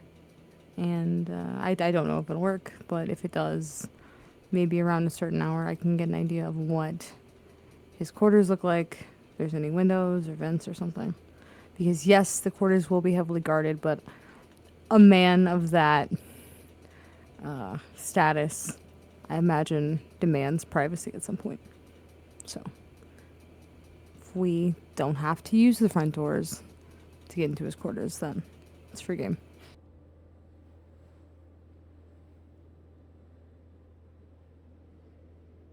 A day or so.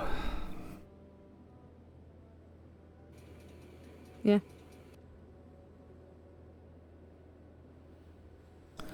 I wasn't planning on storming the fort tonight anyway.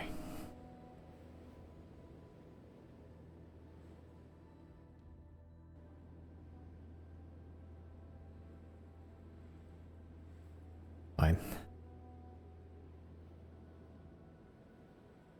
Think scrying will work on him at all? I mean, it's kind of a, security first guy.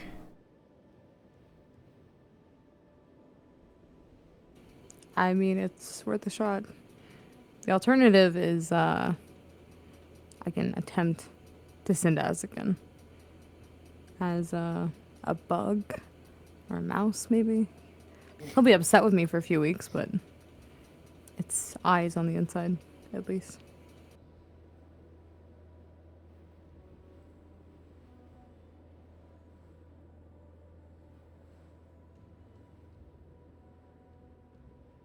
I mean, more There's information, options. The better, but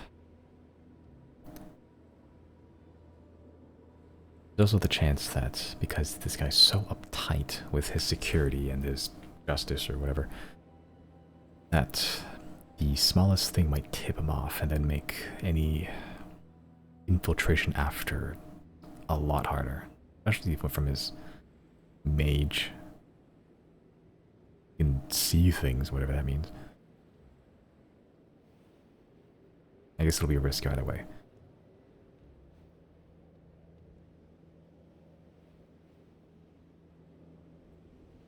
If you think it's worth the time, I guess I don't have much else to do right now anyway.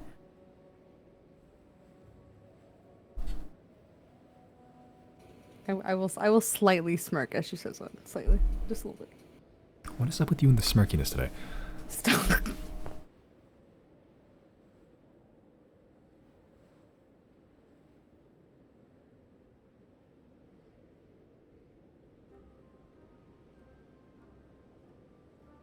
I mean, you seem really happy to help me kill the Arbiter. Just fun. Getting away from the boys for a bit. To do my own thing. I took a year off. All of us did. From group assignments, if you will. And, I don't know. It's freeing not having to constantly check on my wizard to see if he is, setting a village ablaze or whatever. He's not. He is poison to any sneakiness that needs to be done. He is not. No. Who needs sneakiness? Through sheer force of will alone, Chrysostom has penetrated your mind to say that. Chrysostom says, "Who needs sneakiness when I'm God." I'm God. God, that's what kills me is that fucking. I'm not gonna tell y'all to do anything, and I'm not even saying I want to do this as a party, but if we wanted to, I feel like if we wanted to, we could try to kill the Grand Arbiter. I'm not saying it wouldn't be hard. I just think we could do it. Well, if we brought Merrick and Gary along and had Claudine there, it'd be super fucking easy to kill the Arbiter. I don't know about anything else. Yeah. I feel like we could definitely accomplish that pretty spotlessly, but like, what if his mages? They might fuck us up. Yeah, they very well could. I have plans. I wonder, does anti-magic work on fiends? Does it unsummon them? We could just summon a fiend in the castle. What are the rules for the anti-magic in terms of like, can we draw a little circle around a mage and the magic can't come out of that circle, but we can attack with magic into the circle? I think it's either way. Like, you can't go through. That's fine. We don't need magic to kill them. It's just funny. if they were just like locked Yeah, in. yeah, locked that's the in other place. thing. We kind of don't need magic for most No. of them anyway. Damn, We're so probably if like we straight up went, strong enough to just go pure melee. if we had details on how the blocking chalk worked, and we were able to make a perimeter around the throne room, yeah, I think it would really just be us versus the guards. And it's like, again, not to say it would be easy. We'd be heavily outnumbered, but it's like, what? Human commoner men? No. Pretty much, yeah. Maybe a noble here and there, maybe a guy who's a little bit hyper competent. But hyper competence in terms of guards is like, I don't know. Maybe he gets a hit on us. Maybe we take 10 points of bludgeoning damage.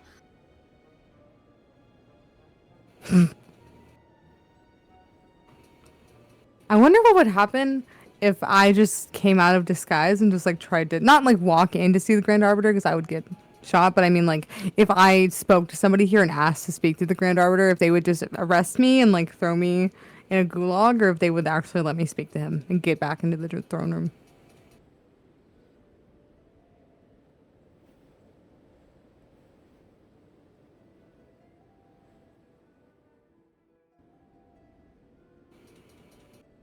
I'll be right back. Geek. Who knows? Yeah, the Claudian spends good better part of an hour or so just walking around trying to find any other way in, but given the other options on the table you've illuminated her with, she doesn't look too hard. Eventually she does make her way back to the same hovel you found her in, pretty much. It seems like kind of like a take your own place kind of deal. Does this one have a door? No. Damn it. None of these places have doors. The best... None? No, the best doors people have come up with is like stacking snow and ice to block the doorway. None doors? Pretty That's much. crazy. Yeah, like people have to make their own doors.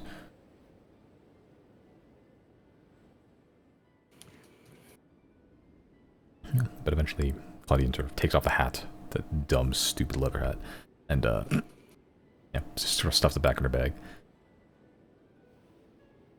So, they'll don what? You get your abilities back, and then we'll see. Yeah. I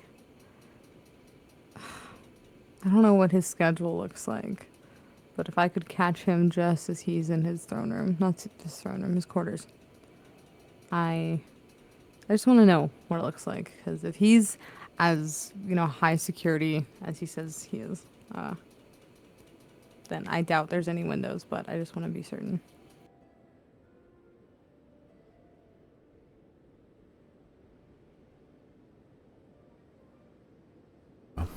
Just a waiting game then.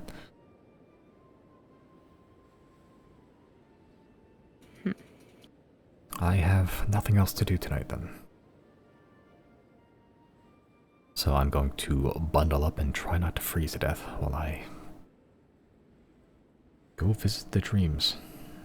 I don't dream, but I can try.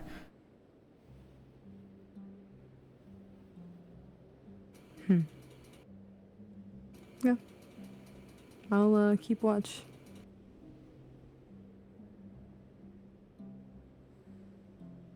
I'll, whenever I wake up, I'll trade shifts, I guess. What time is it right now, Simon?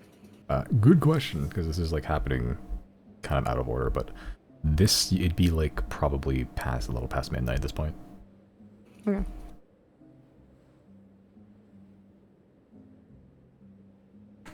I'm back. Welcome back. Hi.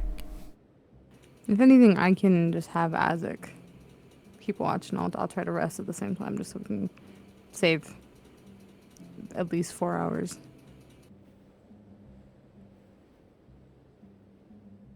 You can do that.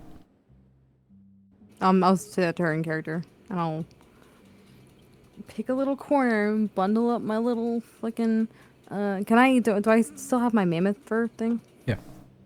I'll use my mammoth fur and I'll bundle up. Yeah. You turn into like a little hairy meatball in the middle, like the corner of the room. A little stinky, not gonna lie, but it's You're a little stinky. the fur. Sorry, that was aggressive. You got it, not straight off a mammoth, but you got it from like yetis living in the middle of the tundra. But it is warm, like undeniably warm. Like for the first time that you've been here since you got here, it is the warmest you've been. And you don't really feel the cold as you sort of bundle up in there. You just kind of have to ignore the musk. Ew. Question, is it big enough for 2 people? It is, actually, yeah. Okay. Then I guess, well, as I'm getting comfortable in my little corner, I will awkwardly just clear my throat and be like, purely because I don't want to do a job with somebody who is about to lose their fingers, because it is extremely cold out here, and I want you to be your sharpest when I risk my life to help you. You are more than welcome to share the mammoth fur with me if you'd like. If not, that's fine, but I will only talk to you and smirk more and bother you more tomorrow. So those are your options. Make a persuasion check.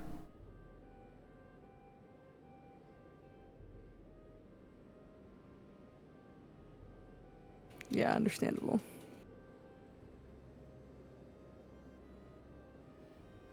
To be fair, though, I don't know which one's worse for her. Yeah, as she doesn't say no immediately, but she does get close and like checks to see the space, and then she takes a whiff of the mammoth fur, and then she goes, "Yeah, no, that's I don't do well with smells."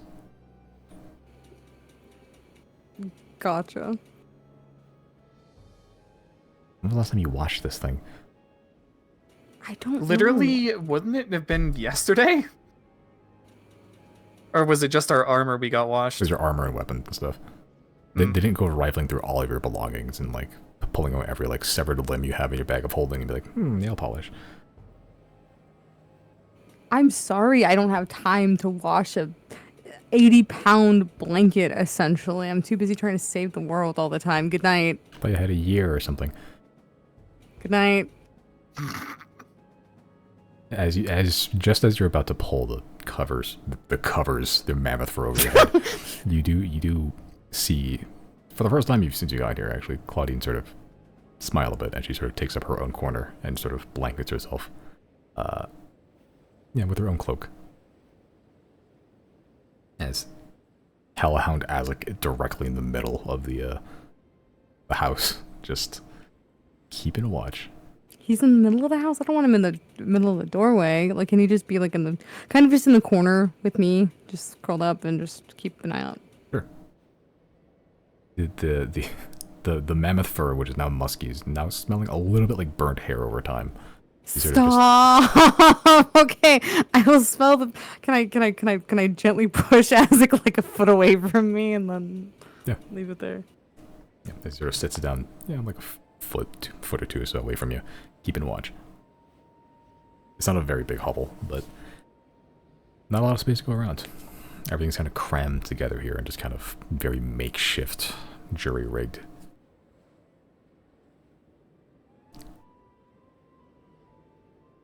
Alright, but you begin to take a long rest as well, which does bring us back to the present day. All the timelines have synced up.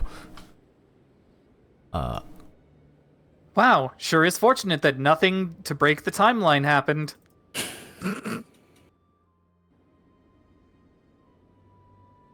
The timeline has been saved. Oh, yeah, I was looking at the time. I was like, oh, 8 hours from now? That's exactly the time I currently have. Hell yeah. The boys. As eventually, Riley, you do rise. Yeah, you felt the dragon list and then steady, but kind of ignored it. But you do get a full long rest as well. I'm gonna get all my stuff back. Yep.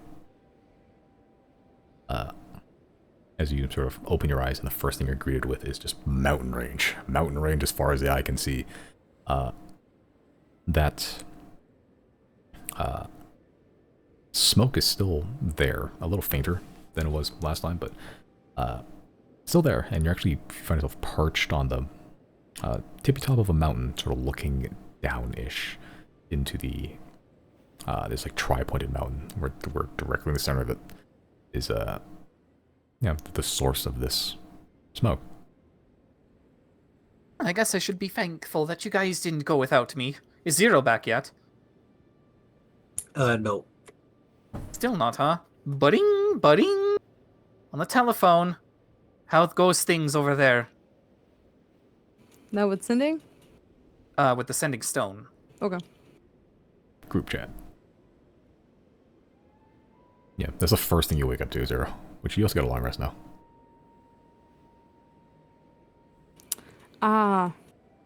Me and Claudine are making efforts to kind of stake out the place a bit more, think it through.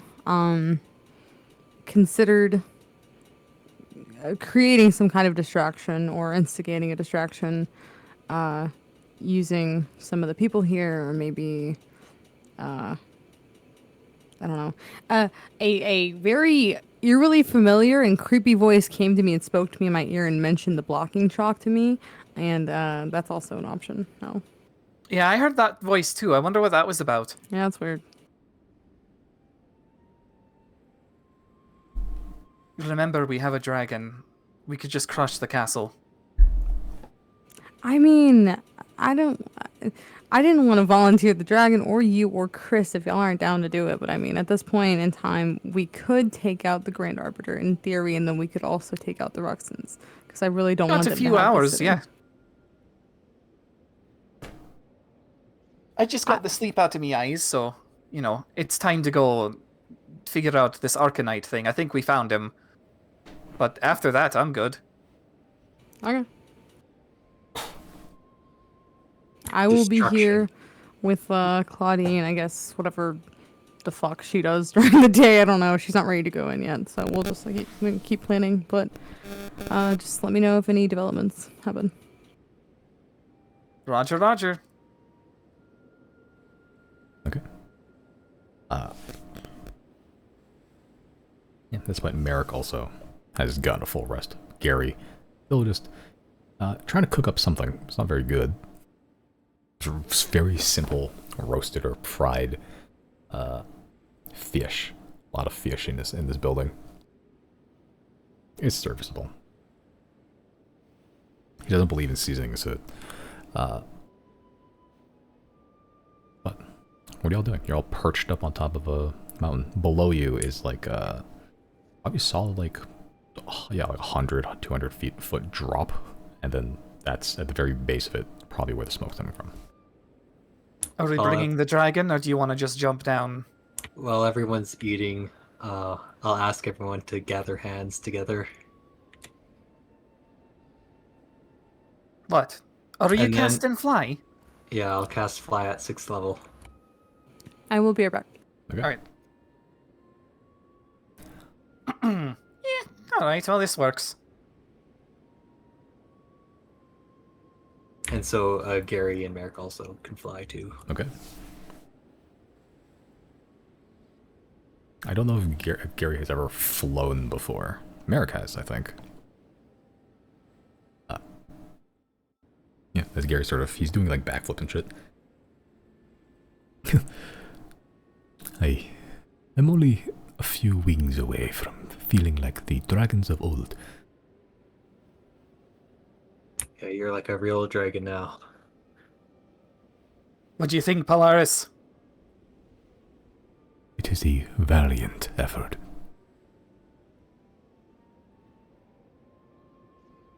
Will you be departing then? I believe so. Can probably wait here just fine. That I can. As you hear the door / stairs unfold themselves, half mechanical, half magical, as they just enough for you to pretty much jump out and dive. Yeah, I'll do a swan dive into it. Okay. Or are you jumping with any sort of style, or are you just gonna ragdoll off the edge? Riley's gonna anti-style. He's gonna be like completely straight as he goes down. Just a JPEG falling down. The line. Pretty pool. much. Yep. Wee. Okay. Yeah, and Gary sort of just flies through, and Merrick just jumps with minimal style. Literally just jumps. As you all descend down further into the jagged maw of this mountain range, the shadow that's cast by the Dawn of Hour itself overtaking you. You can still barely see anything, but just with your dark vision, the faint outline of a smoke trail coming out. And where these mountains meet, nearly impossible to see from the top, there is a small grove. Tree. It's incredibly tiny. It is maybe only a couple dozen feet across. A weird, nearly untouched piece of land just nestled in between the very jagged and craggly mountain range that is the Dawn of Hour.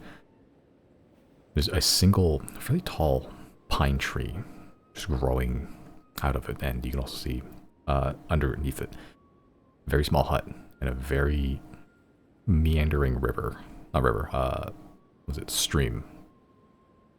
A brook, basically, that kind of passes, kind of passes through the hut itself, and then meanders down further into the rest of the mountain range. But the hut itself doesn't look like being in great repair. It looks not flamboyant, not magical of any kind, not really special looking. It looks fairly run down. You can see there's holes and gaps in between the shingles. Like, it's not really well put together. But the source of the smoke you can see is some sort of flame, or at least the embers of such, coming out of one side of the hut. Kind of like an open-topped situation. There is a roof over it, but it's not walled from what you can see. And in the center of it, you see a small, like, just pit of embers. Not large, just maybe like 7 feet by 2 feet. Time to investigate. As you all land, there is grass here, and it's not snowed over at all. Could be for a number of reasons. Could just be sheltered from the weather from here. It's cold, but as you approach the hut, it does warm up considerably, just from the faint bit of embers emanating from this pit. Yeah, what are you guys doing? Just investigating around, or going inside, or just what else are you doing? You know, respectfully approaching, seeing if there's anybody around. Make a perception check. Am I also able to make one? Yeah, you can do whatever you want.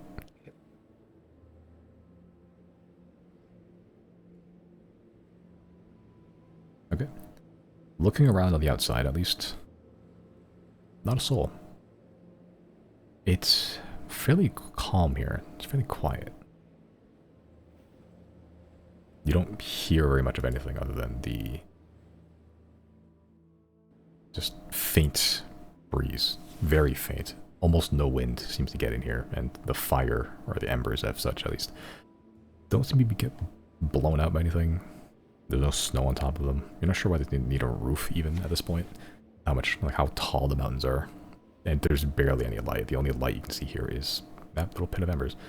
But as for the presence of anybody, At least on the outside, don't see anything. Time to give an old knock on the shack then. Yeah, you sort of approach the steps. It's raggedy steps. It's just 3 steps, and then there's like a small little porch, just made of loose, really roughly hewn planks. As you land, you see the pine tree that is nearby is pretty much the only tree here, but it's very tall. Like, probably reaches like 100 or so, maybe less. It was hard to see from where you were previously, but as you ascended, you can see this is a very, very tall pine tree. Thick, too. But as you sort of give it a knock, the sort of very rough hewn door sort of almost splintering your knuckles, but not quite. Very rough, but no response.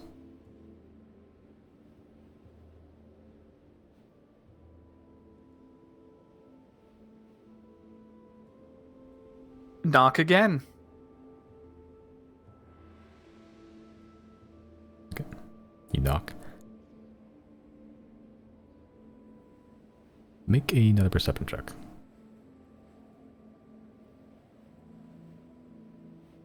Now we're high rolling. Okay.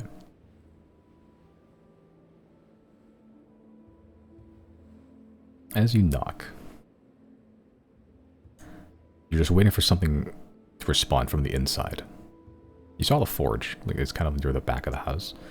You didn't see anyone there when you looked before, but as you're sort of concentrating, you swear you feel warmer. Not cold, not room temperature, warm. The door begins to exude a heat. It's wood, but it almost looks like there's like just a raging inferno on the inside. You don't see any flame, you don't see any light, it just gets really, really warm. What was the name of Azazan's husband? I believe Osman. I will speak that name questioningly. Questioningly.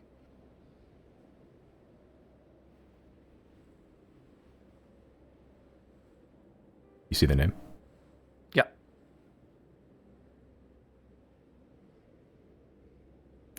You see the name.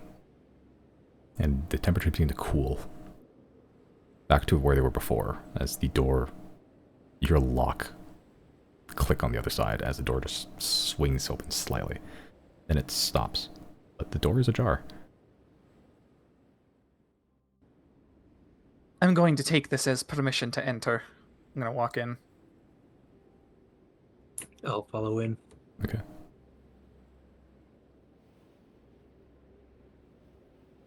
As you walk in, it is a small hut. The outside was wood, at least on the exterior, but the inside you can see is lined with metal. I'm not sure what kind, but it looks somewhat like bronzy, brassy. It's almost like the wooden exterior is almost like a front, but the inside you can see is small. But everything here is made of some sort of metal. You don't see the forge, but you do see a window leading out toward the backyard. You see an intricate lock on the other side of the door. You see tables made of the same texture, color, wood as what the walls are made out of. You see tiny little trinkets, just of various things. Some rough and jagged and menacing, some delicate and beautiful and dainty even. Different sizes, different shapes. You see rows and rows of weaponry just lining the ceiling of all kinds of different metals. Some of them you recognize arcanite, some steel, some bronze. You see armor of various makes, some simple, some intricate. And you see seated at the table in somewhere between a chair and a throne made of this solid brass, steel, and almost gold amalgam, twisting into this spiraling tower is a man. You You're not sure what race he is, if he has a race at all. He has hair. He has skin. He has a body, arms, legs. He's sat down, but he is fairly tall, fairly wide. If he stood up, you'd guess he'd probably be like 8, 9 feet tall. His skin's kind of ashy. Almost like this, like blued or black texture. And there are lanterns here, also made of metal, with some flames and such. And as light hits him, you can see his skin is metallic, or at least metallic looking. His hair is gray. Not gray as in aged, but just slate gray, almost iron-like. And they sort of dangle in shards, almost. He has a beard that's been braided into various tufts. Very wild hair, as he's just sat in this chair. You can see the eyes orange and smoldering. And he just sat there looking at you. If you are who I think you are, then you need not fear us. We are chosen of the old gods. He sort of looks at your rapier at their side. I can see that. Well, when we came here, I was not expecting to find you, but it kind of makes sense. Why did you come here? Heard tell from one smith in Lorono that there was someone proficient in the ways of Arcanite up here. Figured that might be helpful to our journey.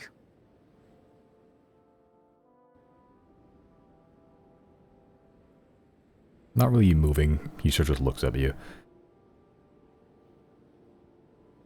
Herman. Yeah, him.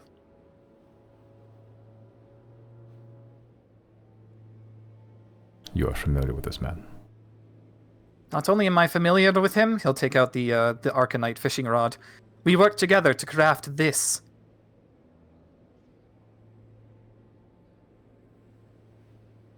I'll show him the sword that he made me as well. Yeah. As you're sort of showing off all the works that Herman did. And he doesn't get up or anything. He doesn't stand. He just looks. You can see as his gaze sort of goes back and forth, you can see, like, feel even like warmth. Like, as his gaze pings upon you, you can see you go from kind of chilly, just warm, as he looks at you. Acceptable. That's funny. You should not have told people where I was. I think he just looks highly of you. You should not. I did not make those weapons. He did. Metal has the language of its own. You need only listen to it. It sings. He has learned nursery rhymes. You will grow.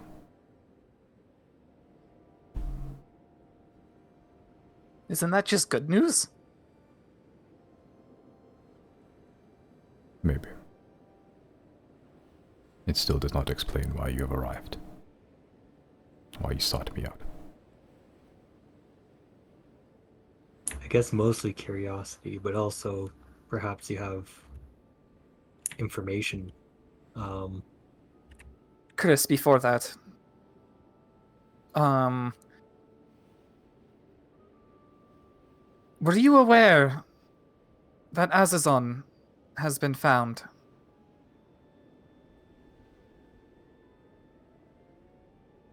The eyes jolt towards you immediately. What? She was captured by the enemy who even fucking knows how long ago. Way before our time. We found her in an enemy ship and freed her. And she's been on the look for you ever since.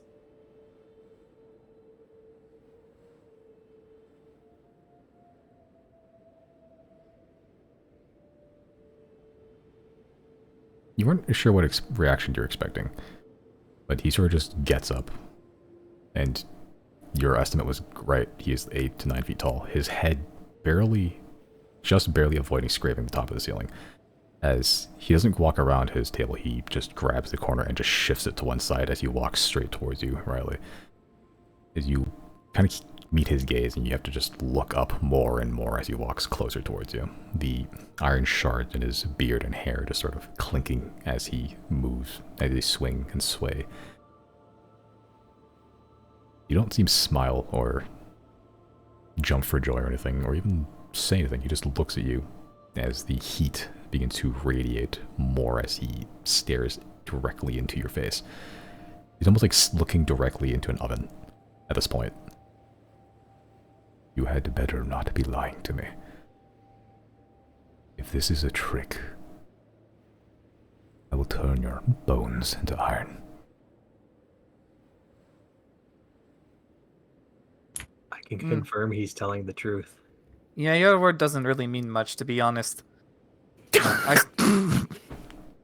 I speak the truth.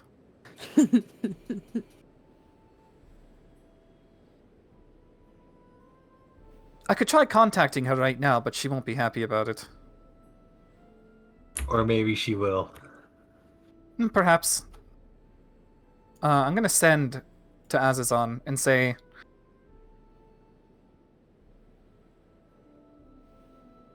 I'd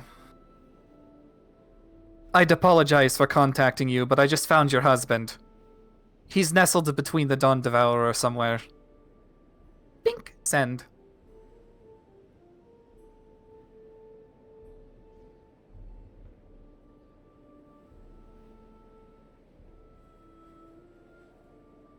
You don't get a response. Do I even feel like it's being pinged? You pinged it. Okay. Are you wearing your scrying amulet right now? Yeah, I would be. Okay.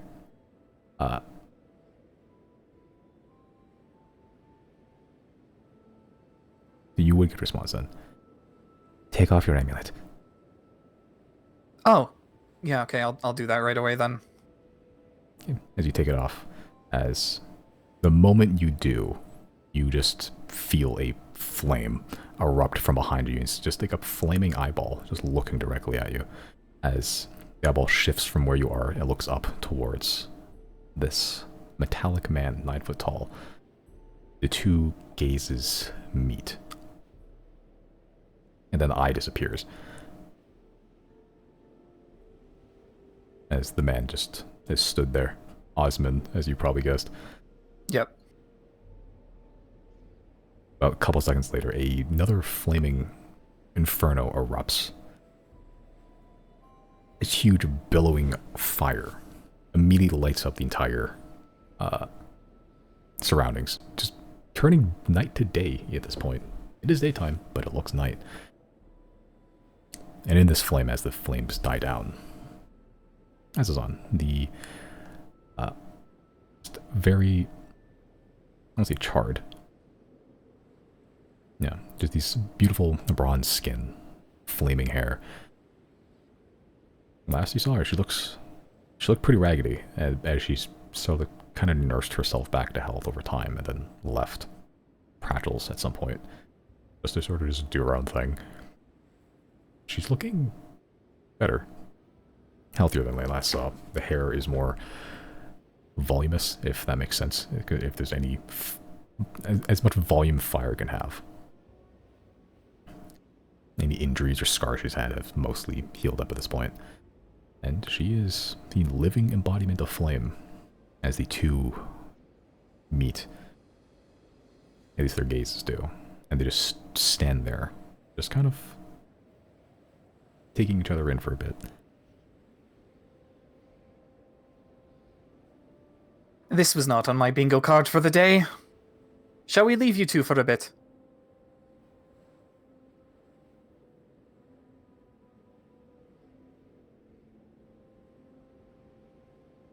You don't get a response, at least not right now, as the two slowly, very slowly walk towards each other, and The man walks out of the house as the woman walks up towards, and they meet each other directly in the middle. They don't say anything. They just kind of take each other's hands and just lean their foreheads against each other. Just closing their eyes, you can see the flame from Azazon sort of heating up elements from the man. The gray that was made up a lot of his beard and hair begins to sort of melt away like rust, turning into slag that hits the ground as the gray ashy hair and beard turns into a vibrant silver.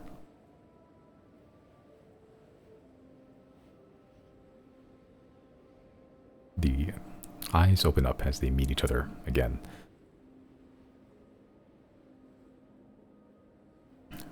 Osmond sort of turns towards you, as does Azazon. Thank you.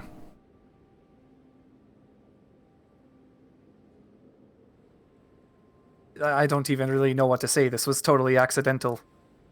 But you're welcome.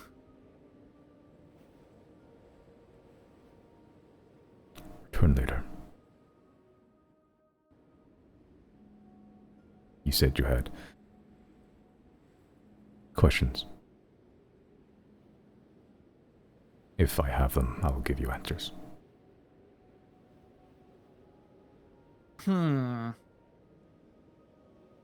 Well, Chris, take the floor.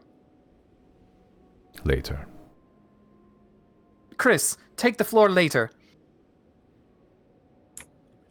Sounds good. One more thing. Mm-hmm. He sort of just points at a section of the floor as this... You can hear something rumbling beneath you as... you hear clinking as a metal bin sort of just erupts from the floor. Not dissimilar to a trash can. Leave your vessels there. Aunt Riley will immediately get golden-eyed at the opportunity to make Tempest retort stronger. He'll throw the crystal in. Okay. I'll put my crystal in too. As Merrick also just throws his thing in. Gary just watches and just like, should I throw something into? Do you have a crystal that looks like that? Poor Zero's missing out. Throw in a kiwi. Ah, do you like kiwis? Osmond sort of looks at him. I do not know what a kiwi is. They're very good. Here, have one. And he throws in a kiwi.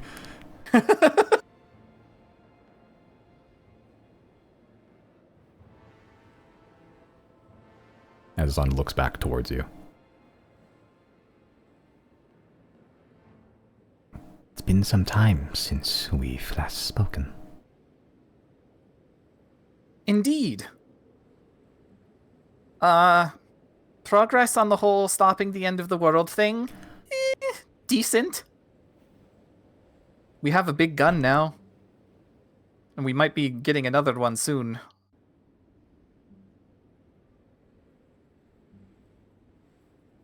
I haven't been idle either. Return later with... You're missing a friend. 2 friends. Well, one of them will not be coming back, but the other will. So we shall do just that.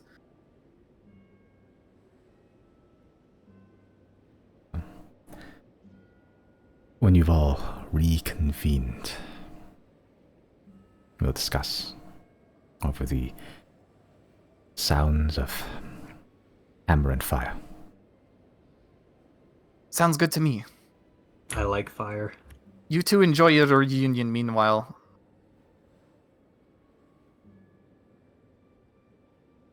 Still, hands held, they just walk back into the hut as the door slowly closes behind. And you're sort of left in the cold. All's well. We're all missing your Apotheosis vessels for now. Sub-Zero. That's fine. I don't need extra powers. I'm too busy getting bitches. Thank you.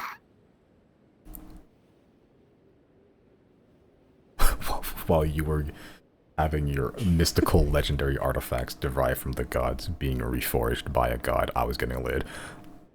But who's really the winner here? Was it worth it though? Claudine is still like definitely, you know, lukewarm on me at definitely best. lukewarm. Yeah. The competition is coming. What do you mean by that, Chris? What do you mean? Hey, Brandon, real quick. What do you mean by that? I will teleport back to Calbay so fast. I was this close. I was this close with Ezra. Out of respect, I did it because I respect the bros before hoes, whatever. The rule. Well, yeah, sure.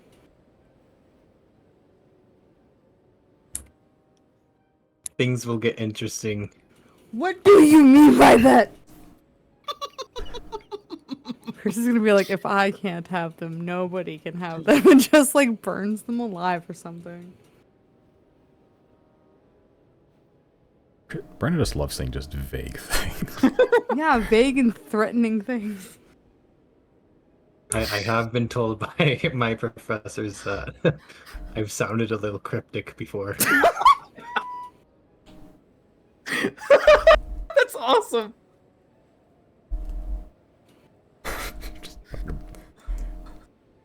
I'm gonna decode what your words are. Just like fucking like a riddle every time.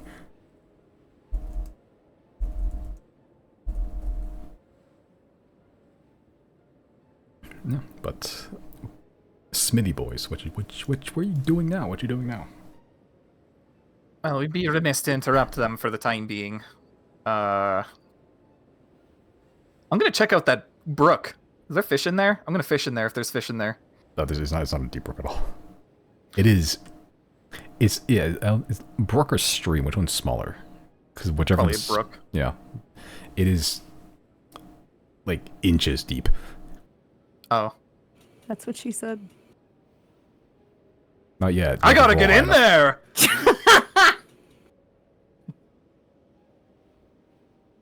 What's in the brook? Can I inspect? Yeah, water and rocks. You can just see straight to the bottom. It seems like there's some sort of structure that diverts some water from the stream to like a basin, like near the forge. Oh. Can I see? I want to see where the where it like leads from, like where it originates from. Sure. Further up the mountain, from what you can see visually, at least, you can try climbing more, but you'd have to climb like through and up the mountains. Do I still have fly active? Yeah, you do. Actually. Yeah, I'll fly up there for a little bit. It's just so long as I know that I can get back safely. Yeah. Yeah, you're sort of getting up. It's still pretty high up here, like from the base of the mountain to like where you are. It's still a good couple 100 feet. Yeah, as you're sort of just going and following the stream, kind of to wind your way through some of the more jagged parts. It kind of goes through the chasms and like small little cracks in the mountain itself. It eventually comes to a visual end to a tiny little hole in the mountain. Like, it looks natural enough. Yeah, but from somewhere within the mountain. You're not even near the top of the mountain. Like, it's like partway up, like 1/3 if that. No, not 1/3, but yeah.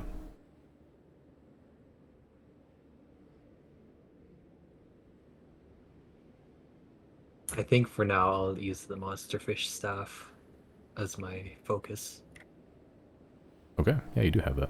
Which you picked up from fucking so long ago. So long ago.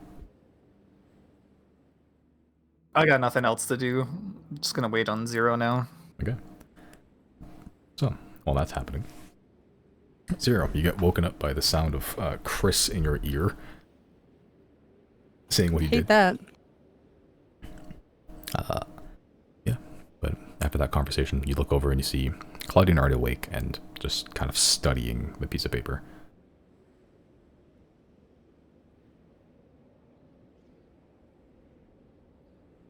Wake up. Spider. Rule biting. Wake up. We'll just turn to Azek and ask any action.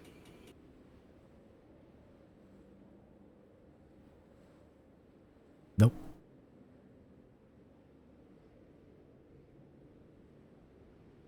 Found a rat.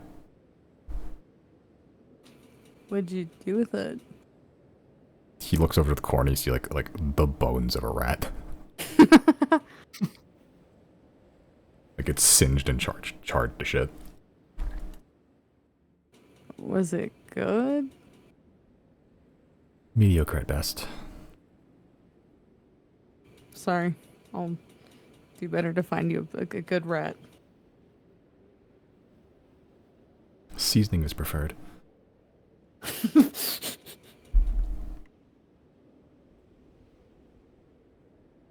Yeah, but Claudine's sort of absorbed in the paper currently. I haven't noticed that you roused from your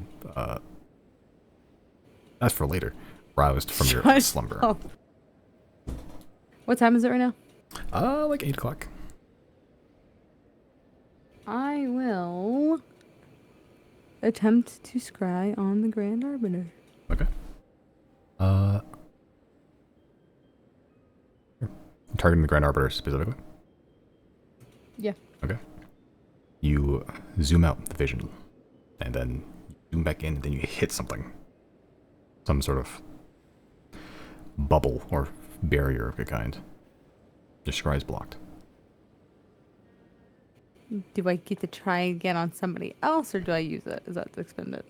I believe that's expended now. Yeah, okay.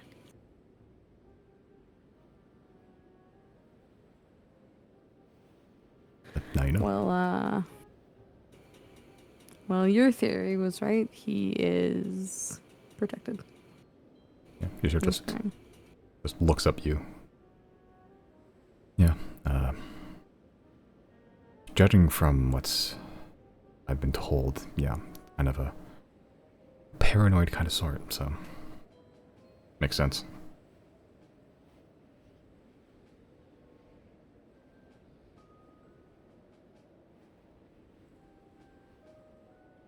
How do you sleep?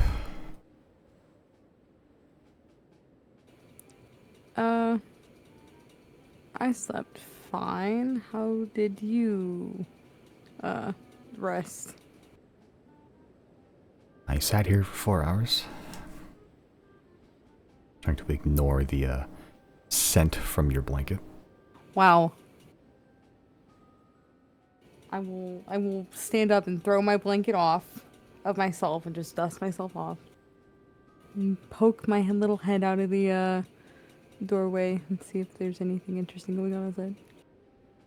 You see some patrols. You see some people walking by, just kind of milling about. You see the occasional guard just like, I'll say kneecap somebody, but just kind of like kick them down. I just keep walking. But the place that Claudine has found is like a very seldom used back road, I suppose. There's not really roads other than the main one, but it's kind of like a series of alleyways, and this is like the alleyway of an alleyway. Not many people come here, seemingly. But that's about what you see peeking your head out.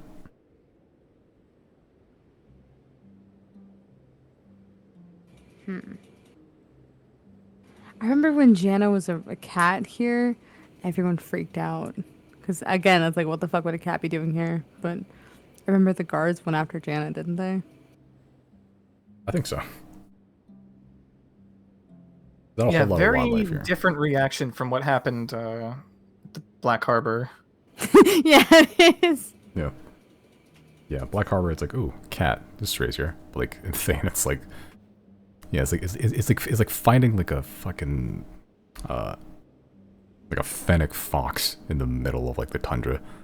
You don't belong here. This is too cold. Who brought you here?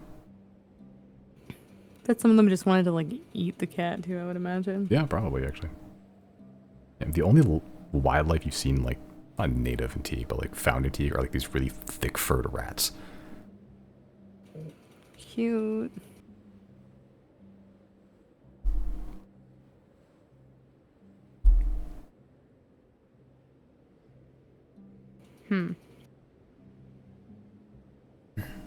How are you on supplies and all of that?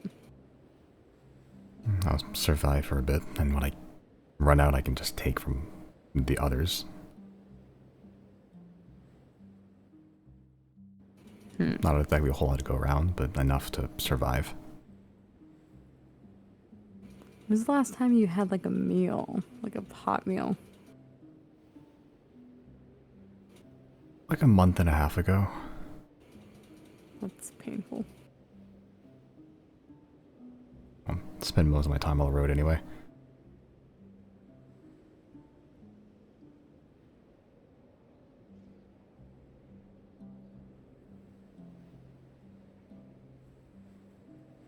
So, what's the plan now? He's blocked from scrying. You send your dog in as something small. Fly? Wasp? Yeah. I could.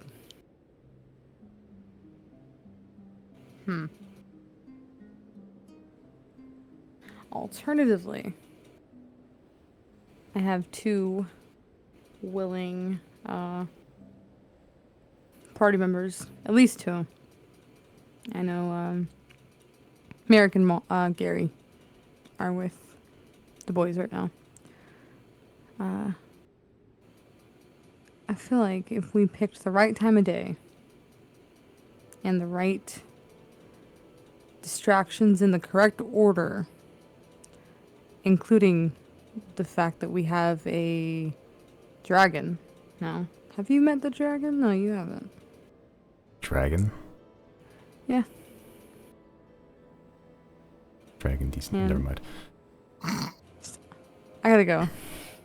Good night, guys. Everyone have a good night. I'll talk to you guys next time. Good night, Bowen. Good night, Brandon. See ya. Is it time to move in? Budding.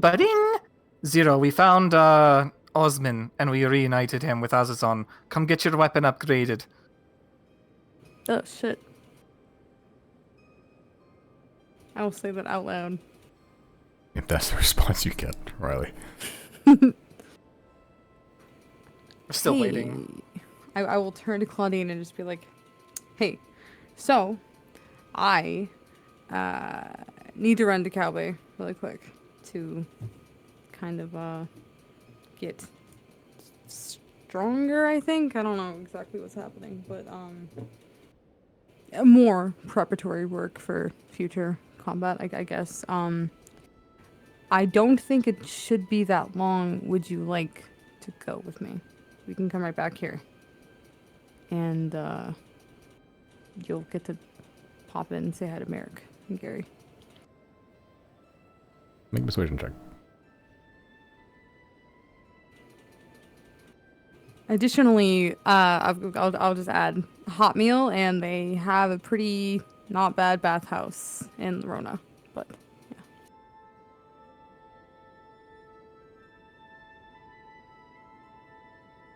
Consider this. What if I did it with advantage? Why but consider if. But just what if I had advantage? I've been so nice to her. Why wouldn't it be with advantage? I don't see reasons why it wouldn't be with advantage.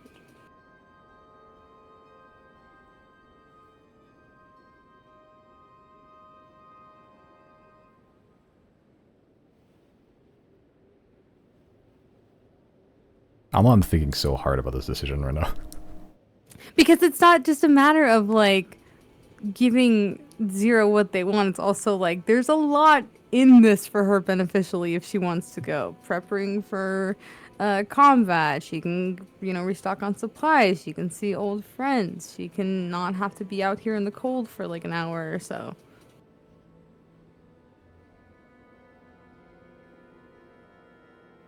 how long? Not a whole day.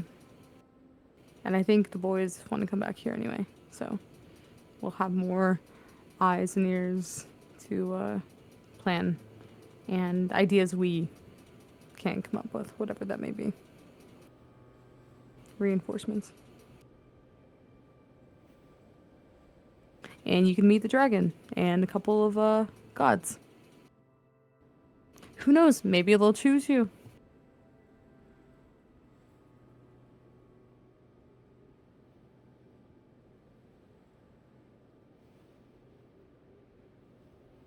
I'll put my hand out, like I'm waiting for her to take my hand. There's a pause, but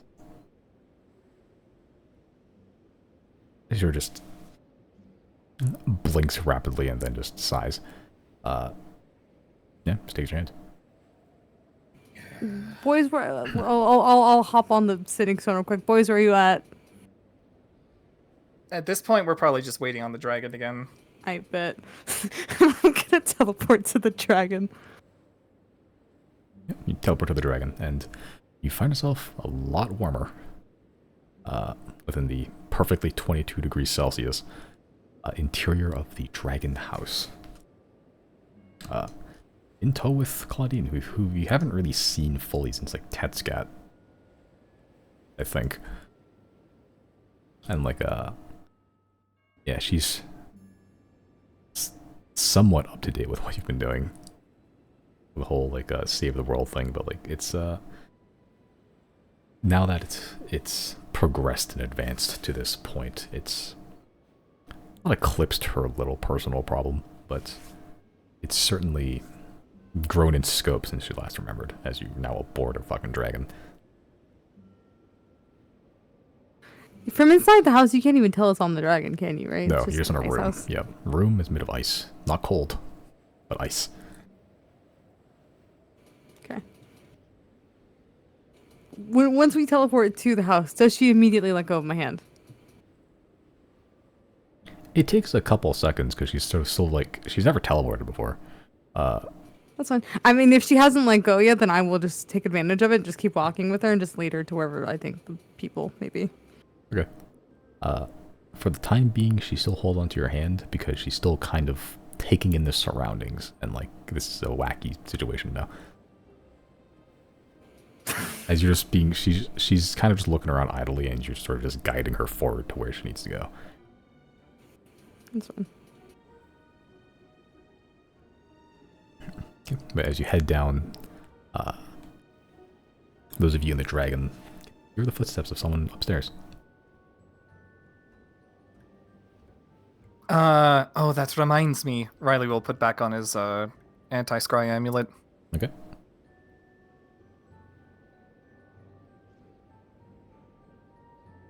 As you put it back on, eventually you do see Zero and Claudine just coming down the spiral staircase in the center of the house. In this kind of, yeah, spiral-shaped seashell-looking thing.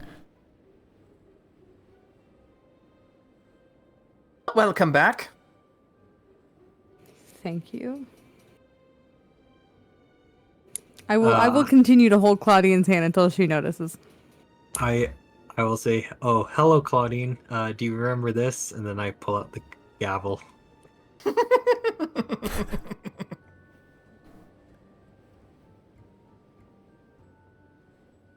Yeah, eventually, Claudine does eventually let go of your hand, as she's now like, around everyone. As having noticed, as Merrick and Gary also there as well, as Chris, you pull out the gavel. Claudine sort of, yeah, looks at it. Have you stolen anything new?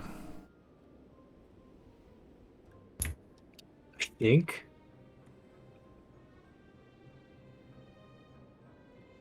The hearts of a few young women, apparently. Probably something. Not on my watch. If you can't remember it, probably not that big. What'd you say? If you can't remember it, probably not that big.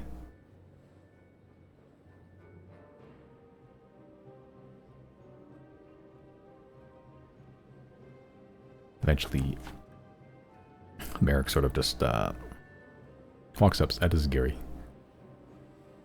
Ah, Claudine, it is good to meet with you again. Been a long time since we last saw. Claudius here just looks taken aback a bit.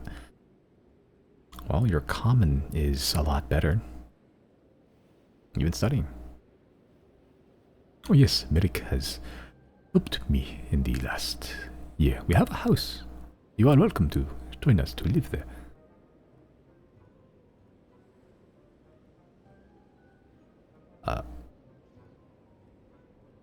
Merrick just walks up to Claudine and just like a small punch at her shoulder. It is good to see you, kid. And Claudia looks at Merrick, also taken aback. You've gotten nicer. He looks back to the rest of you. What the hell happened in the last year? You're welcome. Yeah, a lot. I built its ship. It still hasn't had its maiden voyage.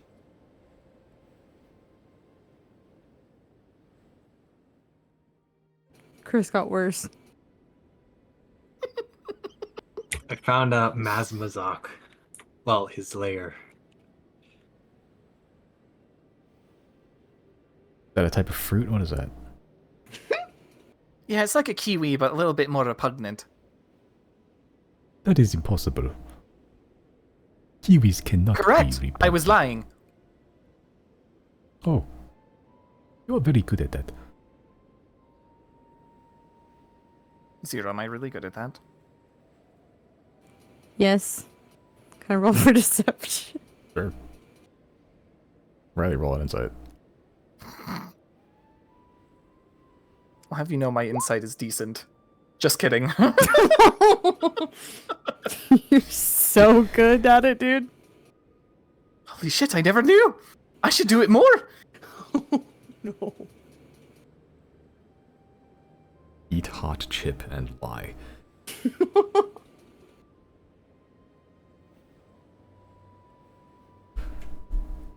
Yeah, Claudine is kind of still in her like gray-white winter clothes. And now there's like room temperature area. So looks around. You know, honestly, I wasn't sure I'd see any of you again. Well, you're still holding on to the sending stone. Regardless of whether or not you're using it. So what, did the Rexons actually task you to kill us? What? No. Well,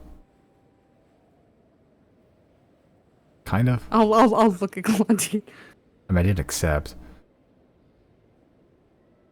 So what's the secrecy for then? It wasn't secret. It just... I didn't want to involve you all in my personal little struggle. I mean, you guys are fighting... what, world-ending demons or something?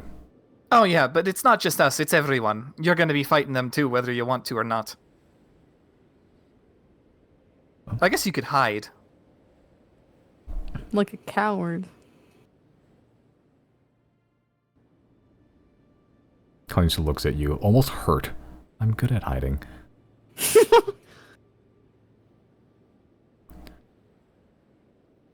Well, let's see. Your personal little struggle involves two parties that we also hate. So, it's not super personal for you anymore. I guess we have to tread over the careful line that is finding your father, but Zero seems to have plans. Right. Aside from that, we are most, eager to help, really. Really? You just need Mondo. I would try to scry on. I would already use mine for the day, so.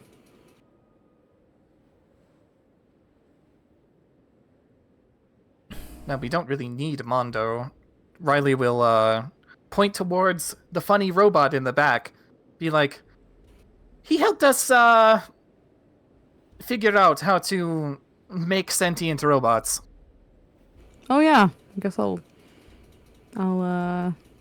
where's Jane at right now?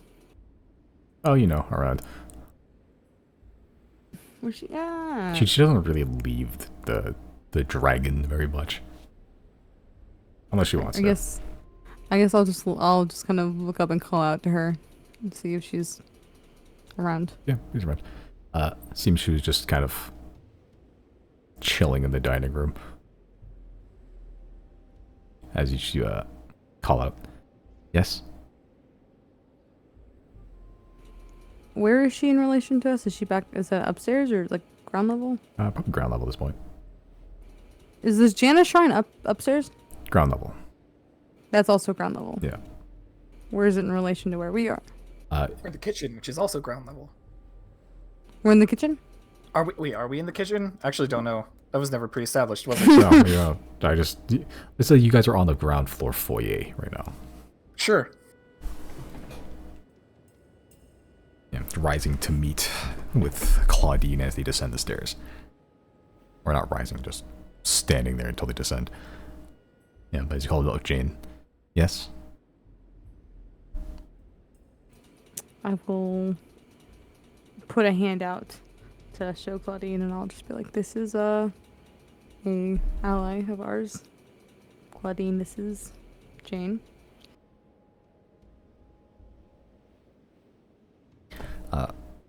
Claudine sort of looks back towards you all and then just kind of walks forward, holds a hand out. As Jane's kind of just, not shy, just walks out and just kind of wraps the weird wiry tendrils around her hand and shakes her hand. I am Jane. Claudine.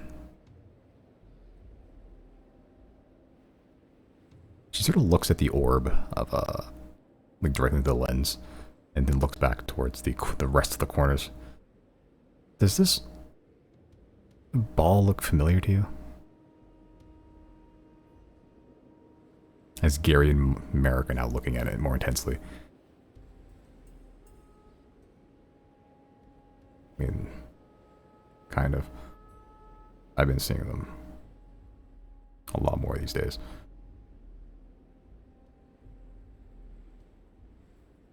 And Claudine sort of just looks back at Jane. I'm sorry, you're alive, I guess. But I didn't mean to stare.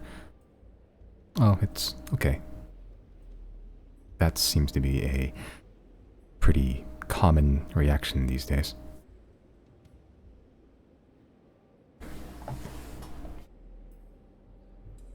Alice looks back towards you all. Mondo help? Get her? Kind of. Mondo helped us disassemble one of her previous kin, and we had the great idea to infuse it with magic. Raw arcanium. That seemed to increase its intelligence quite a lot. And then, well, looks to the Janna statue. Janna decided to give up her soul. And now there's a whole civilization of these people. Yeah, as Claudine looks towards the shrine of Janna. Still laden with offerings, still all these trinkets and bits and bobs and some of her old items. Still just on the ground, on the statue itself. The statue of a little gnome ranger and a bear side by side. And Claudine sort of looks at it. That's rough. Sorry. Oh no, don't be. She was more than willing to make the sacrifice, and the boon that she gave not just us, but everyone is kind of not quantifiable.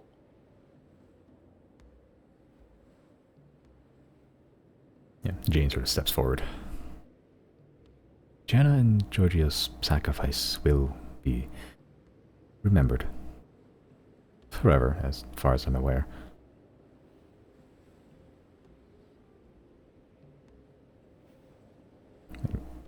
Claudine looks back, but then looks back at all of you. Yeah, no, that's a lot. It's a lot to take in.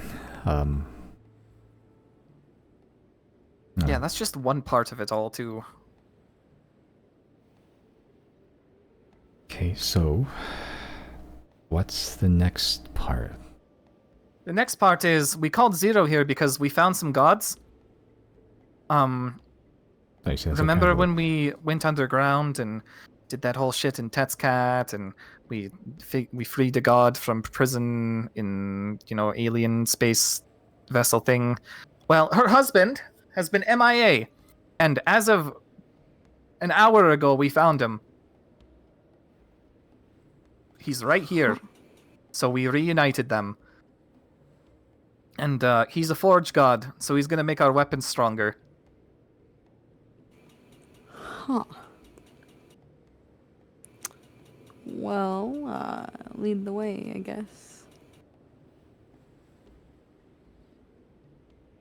How many targets does Featherfall get on first level?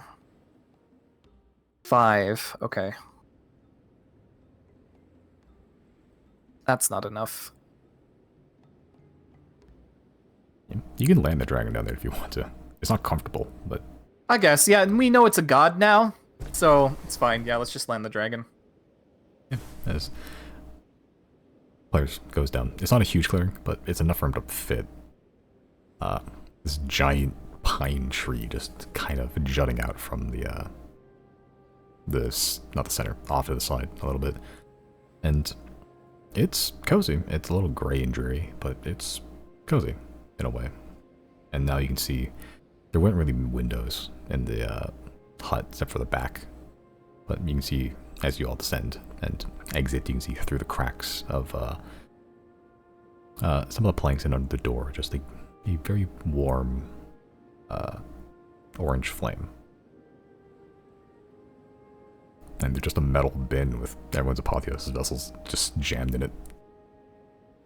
Well, Zero, you know what to do. Okay. And I will walk over and return my Apotheosis vessel to crystal form and just toss it in. Yeah, you look down, and you see 4 Apotheosis vessels and a kiwi. Would you like to take the kiwi? No, that's not mine to take. Yeah, like that's ever stopped you. This is different. Times like plus 16 sleight of hand. This is different. Well, you want to go interrupt their honeymoon or wait it out a bit longer? I mean, I have a bit of time if they just barely found each other after, what, thousands of years? Yeah, I can wait a bit. All right. Merrick, if we head back to Lorona, will they, like, be weird about it if we just show up with a new person? Honestly, I don't know. You don't usually get a tourist pass in Lorona. Some exceptions, but I guess at this point we apply. Yeah. I'll turn to Claudine and just be like, do you want to run there really quick to get supplies and stuff? Better weapons. I have pretty decent weapons already. I'd have to stab a leader of a country. I could do it. Supplies. Cool. I mean, already here. Okay. Then I will Simon, the place where we got the swords at, the blacksmith, was that around other businesses? Like, I know this city doesn't have, like, boutiques and shit, but I mean, that was other places to get, like, stuff nearby? Yeah, there's, like, general stores and such, and, like, suppliers of a few kinds. Like, there are places to get stuff in Lorona. Okay. Then I will just look at the rest of the guys and just be like, we'll be back. And I'll grab Claudine's hand, and I'll teleport us to the blacksmith if she's willing to come with me. Yeah, he is. Okay. Alright, what are the rest of you guys doing? No idea, honestly.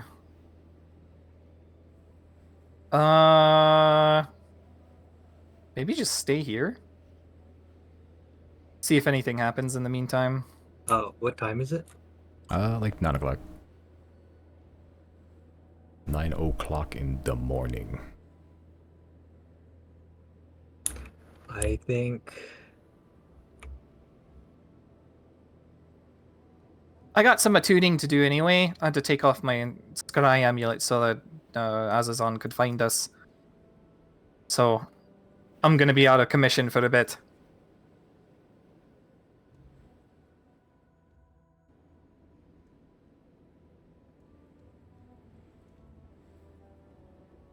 I'll cast Dream and see if Mondo is still sleeping. Okay. As you cast Dream. I believe Dream you sense if they're not awake or if they are, right? Yeah. Yeah. So as you cast Dream, Mondo seems to be awake. Okay.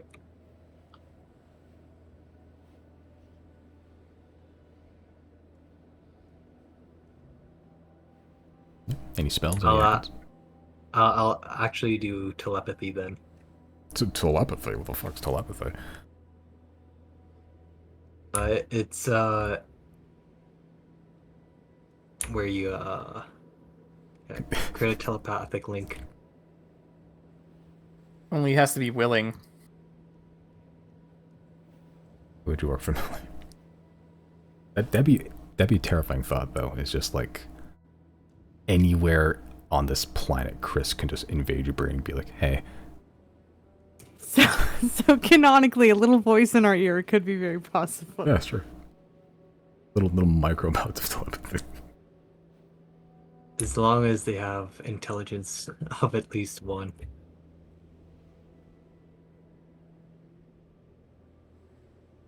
Yeah, you can communicate with any creature, pretty much. Like, regardless of at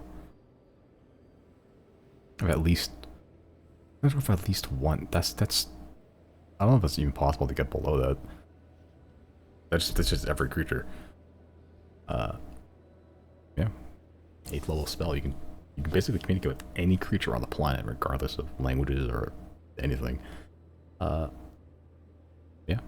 As you send out the telepathy to Mondo, you do seem to link to something as you catch onto another creature.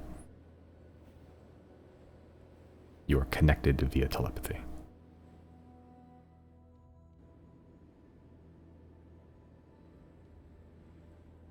I say, hello Mondo, it is Chrysostomus. As you can see, I'm a couple of the 4 corners here. Merrick and Gary. Zero actually met up with Claudine, and they're kind of in Laverona right now, looking for supplies. But just seeing what you're up to.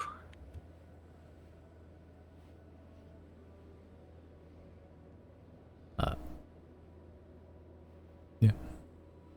You get back instantaneous words, pretty much. That's good to hear. You know, just been around. You know.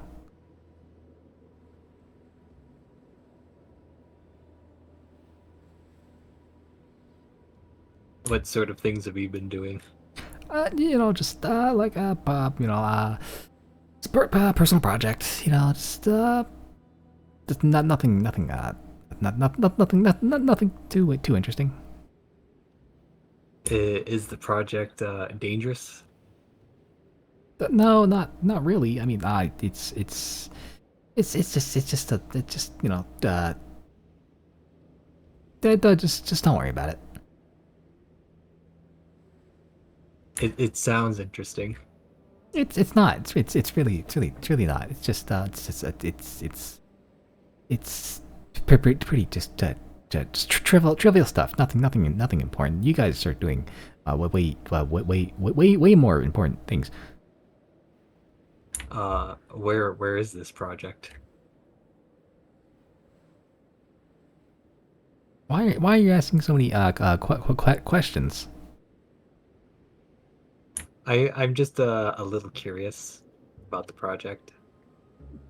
And you brought it up. I've told you just a bunch of as much as I really want to. So I think that's that.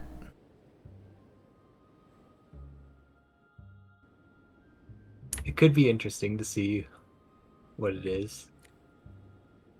It's mostly just for me and not really anyone else. I see. Okay.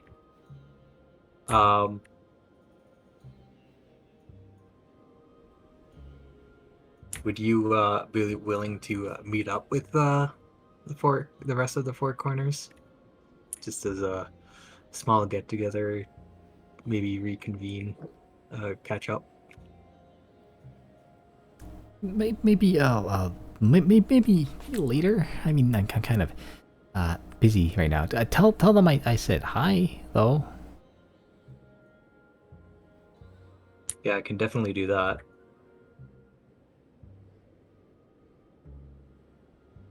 Okay, thanks. Is how do I do I stop then this? How does it end? Well, I should let you know that we are trying to help Claudine. She's been tasked with killing the Grand Arbiter by the Rexons in order to free her father. So we are planning to kind of tie things up over there. If you want to help and that sort of thing, it definitely would be appreciated. But so far, we're just kind of at the base of the Dawn Devourer in Cow Bay, and just kind of reconvening and getting supplies, getting ready for that. Well, it sounds like you've got it under control. I don't think you'll really need my help, especially with all four of you, and then the Merrick and Gary and Claudine's there. I don't think I'm really needed there. Well, if the Arbiter doesn't die within the next week, you know where to find us. Sure. Yeah. I'll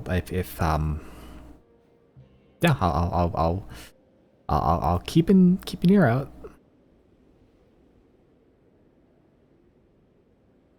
Okay. I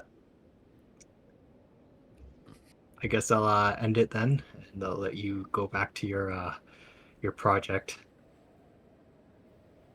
Okay. Thanks. Yeah. Good chatting. Yep. And then I'll end it. Okay.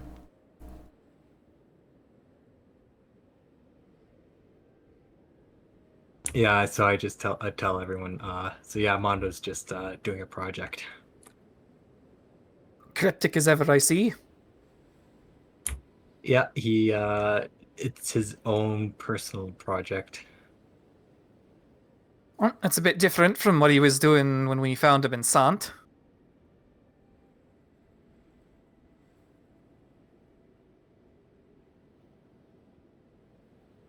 But I did let him know if anything happens in, when we're trying to get the Arbiter, that he knows where to find us.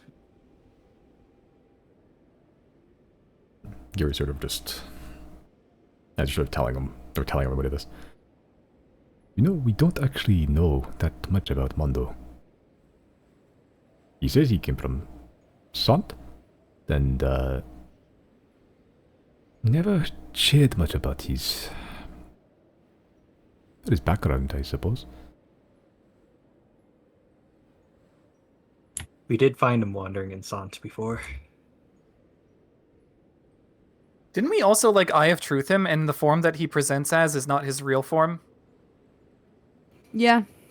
Because I had a hunch since literally day one of meeting him. Yeah. I don't know, did Zero share that information? I can't remember. I probably did. Okay. Yeah, and he's got a disguise on at all times as well, not just the mask. Yeah, I figured. He changes form every so often.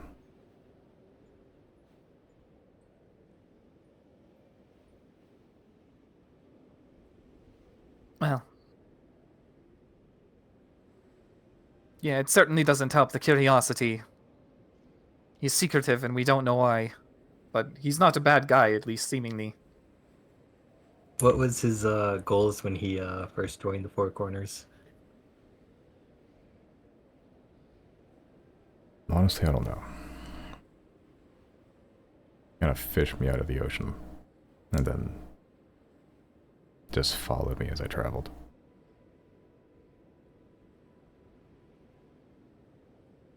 I didn't question it. He didn't pry into my life, I didn't pry into his.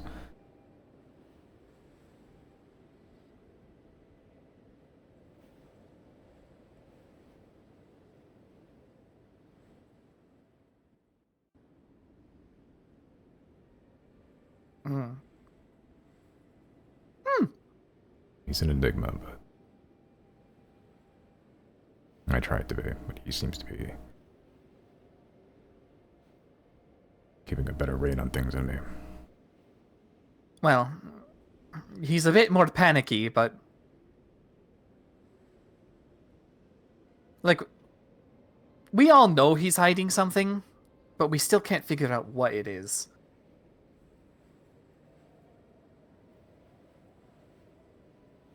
Oh well, nothing to ponder too much. Yeah. For now, it's just... It's getting Claudine's family back safe.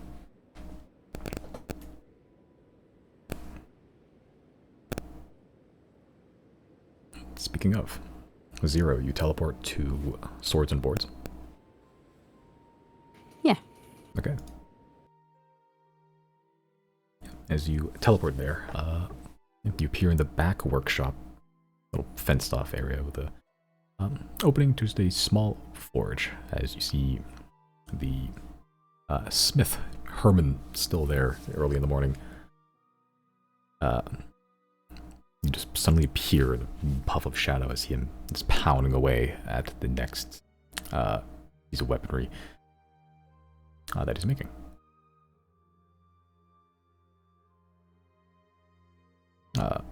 Make a stealth check. At least you don't care whether he sees you or not. No, I'll make a stealth check. Alright. Yeah, you're fine. Yeah, you just appear and then you don't touch anything, you don't rattle anything, you just... He's back turns toward you and you just sort of slip out away from him. Yep. I was gonna ask real quick, can I do something retroactively? Depends. Before we left from the little shack in T, can I take one of the rat bones with me just for something to teleport back to? Sure. Okay. I could have taken any, like, stray rock, but you chose the rat bones. The rat bone. Okay. Okay. And I guess from that shop, if I know the area somewhat slightly familiar, I'll try to lead her there, I guess, to a general store. Okay.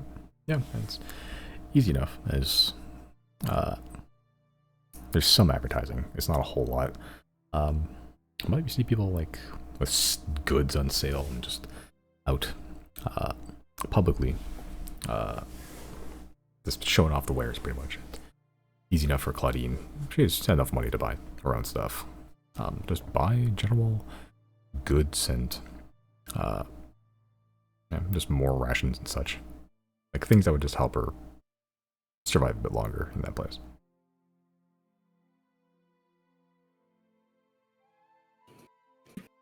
Are there any places around here? I'm asking out of character. To get like food, like again, I know there's not like restaurants and bars and shit, but I mean, is there somewhere where they just sell cooked food? You want chicken skewer again?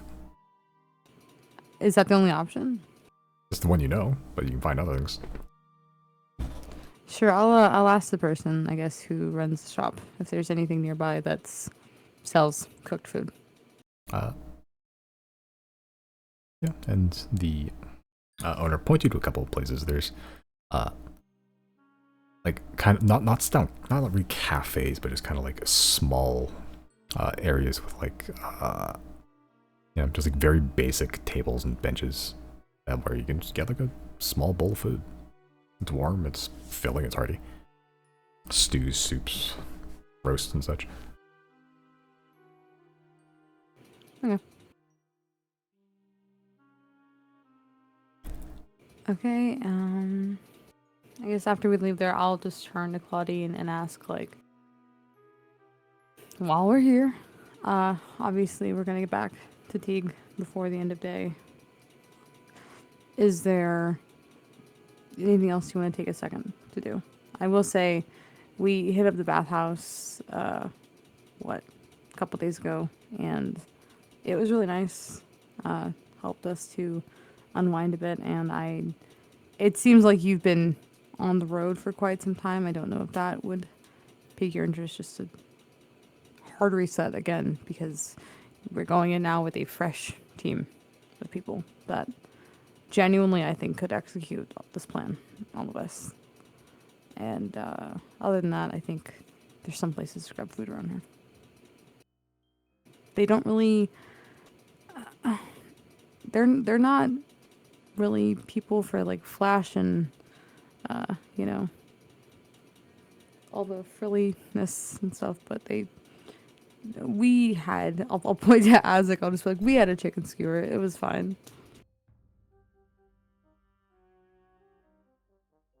Maybe bath then food first. Yeah.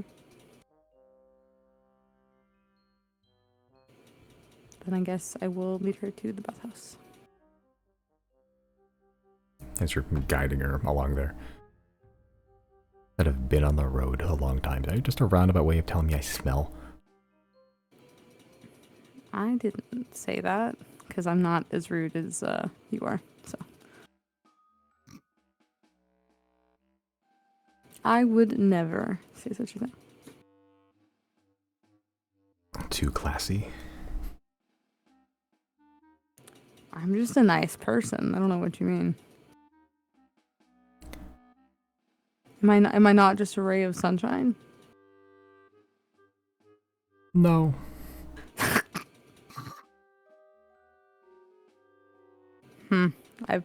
That's the first I've heard of that. That's crazy. Sorry you feel like that. I mean, last time we really met, we were being stabbed from the shadows by an assassin. Yeah, what about it? I got my throat sliced. And I helped you. Yeah, okay. Damn, just another thing she has in common with Chris. It's true. They both have had their throats sliced by the same guy, even, too. I'll kill myself right now. I'll kill myself right now. I will do it. We have matching scars. Shut up. Can't even get revenge on the guy, because Jenna did. God. You walk her to the Agora bathhouse. Same place, and let me look up the prices again. Are you going to join her, or are you just going to wait? I mean, I'll go in, yeah. I'll just tell her, last time I was here, me and Riley and a friend of ours did the public. It was fine. I saw a weird guy here. I'd like to not see him again, so I will be getting private, but you're welcome to do what you want. I mean public. There's a public area. Have you not been to a bathhouse before? No? Yeah, there's a public bathing area. Otherwise, there's private rooms to do it alone. But yeah, they have amenities and stuff like that. Fine, it's nice. So it's more than just a bath. If you hadn't guessed, it's a nice little luxurious experience. I think personally, it's pretty nice considering everything else that happens here. The lack of frill in anything of in any kind of enjoyment, it seems.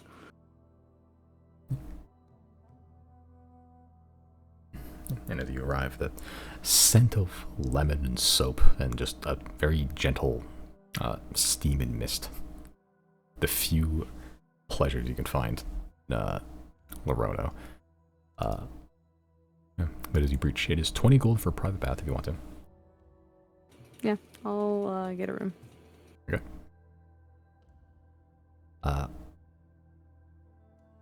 Yeah, Claudine also gets her own private bath. As you spend the next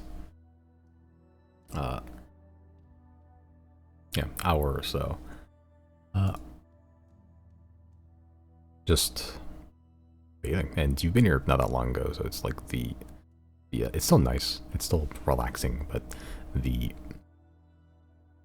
melting of the weight of the world has kind of passed.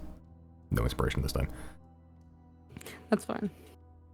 But as you get out after an hour, Claudine remains for a little longer. Seemingly, you don't see her as you exit. She does appear again, just freshened up. You've always kind of seen her as in a kind of a raggedy, pragmatic state. You haven't really seen her freshened up, and it's certainly a look.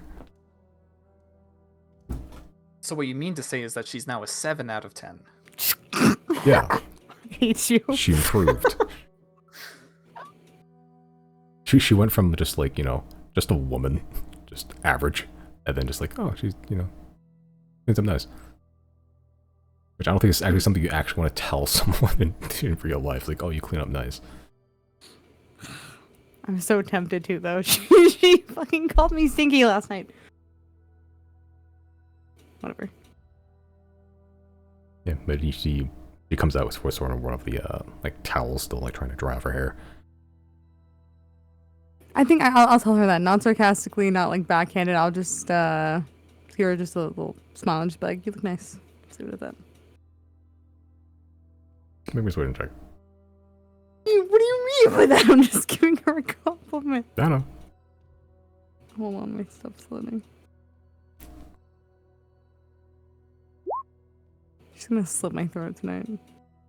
She's gonna steal your kidneys. Yeah, she didn't say anything, but she sort of just leans forward and gives a sniff. And you don't smell like ass anymore. Okay, let's go. Cool. Come on, Isaac. It was butt crack. It was very moist butt crack you smelled like. I'm walking out. I walked out the door. I'm walking with Isaac.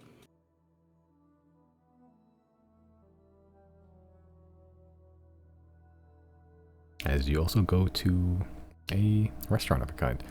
It's not like a in-building restaurant, but the kitchen is there, and there's just tables and benches outside that you can just take a seat at. And it serves a nice, fairly hearty, warm stew. Simple, but kind of how everything is in the city. Simple, hearty, and yeah, efficient. He sort of just sits down, just begins picking out her food.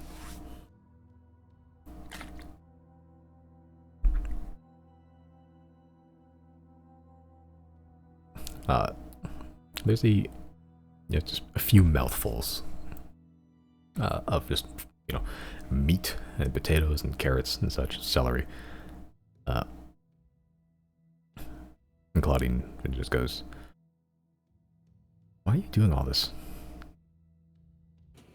What do you mean? I mean, just not the fate of the world stuff. I mean, helping me.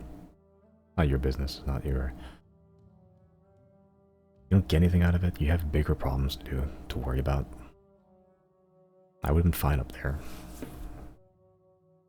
Right? Took me to a bathhouse, took me warm meal. Are my friends again?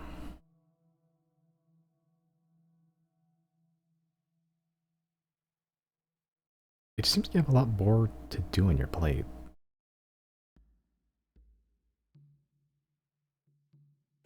I'll just move my food around in my bowl, just not make eye contact, and just be like, it's not that deep. I wouldn't read into it too much. Make a deception check. Oh no, I'm just being sarcastic to her, just smirk about it.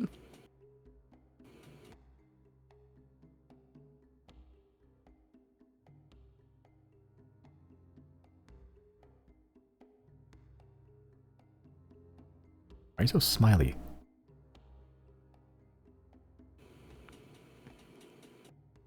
I've always been so smiley.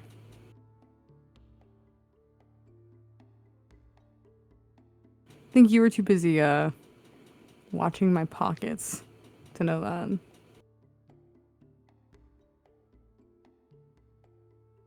I'm trying to steal your boots. Yeah, I know. I have the perception of a goldfish in the dark, and you've still failed to take my boots. That's embarrassing for you, really. It's not like you tie your boots that tight. I'm surprised your feet still have blood circulation. God. No, I think that if I'm able to help people I care about, or you, do what they need to do, that will alleviate stress and help us all focus on a bigger target. That's a plus. But I also think somebody like you, who is very skilled, as much crap as I'll give you, you're not the average person. And I think if you were to perish in a job like this, where I'm going to be honest with you, not because I doubt you, but because I have been in there before and I know how heavily guarded this man is and how prepared he is for this exact scenario. If you go in there by yourself, you will not make it out. And it will be not just a waste of your time, but it will be, I feel like, a detriment to your father as well. I want you to be able to enjoy the hard work that you put in and what you were promised out of it. I don't want to see the Rexons take advantage of any more people. And it just wasn't a fair fight from the beginning. I think it was really unfair of them to send you there by yourself with that much weight over your head. And I don't expect them to play fair, but there didn't seem to be any stipulations about us not being able to help you. I'm confident that a team our size could get it done.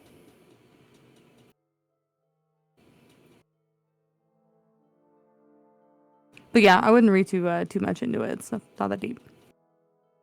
I'll just keep eating my food. It's pretty deep anyway. It's not that deep.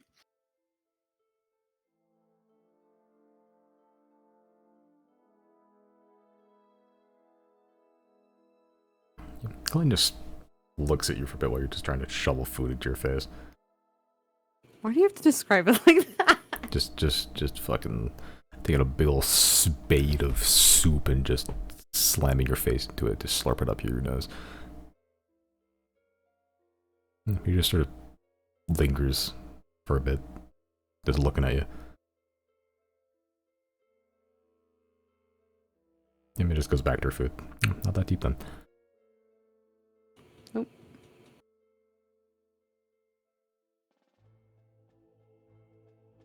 But eventually you finish your meal, and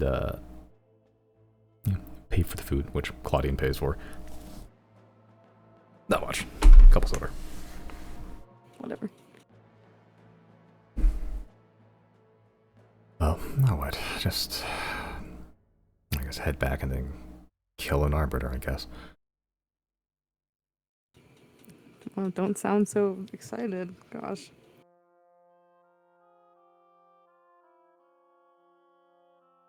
Not exactly what I'd do for my vacation. I mean, vacation's not over. If you want to just go back and decompress, be alone for a bit. You alone. I mean, I won't bother you anymore. But I've been alone. This... so welcome. Change.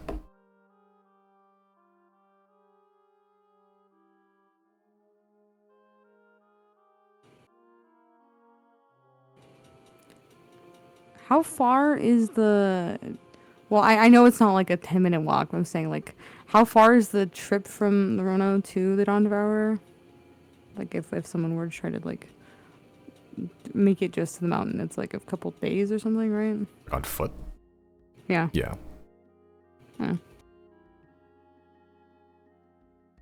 Yeah. As we're walking through the city, I'll just let her know. Just let me know when you're ready to head back.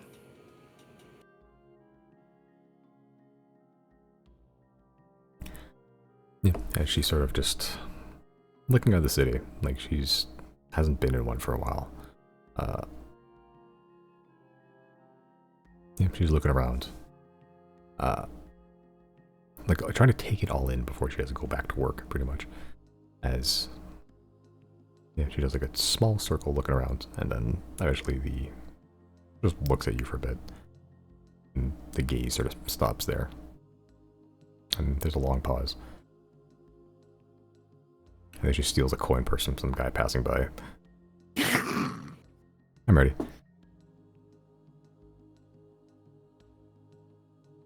I will roll my eyes and take her hand and then teleport us back to the dragon. Okay. During that hour and a half, as the boys are just sort of waiting there,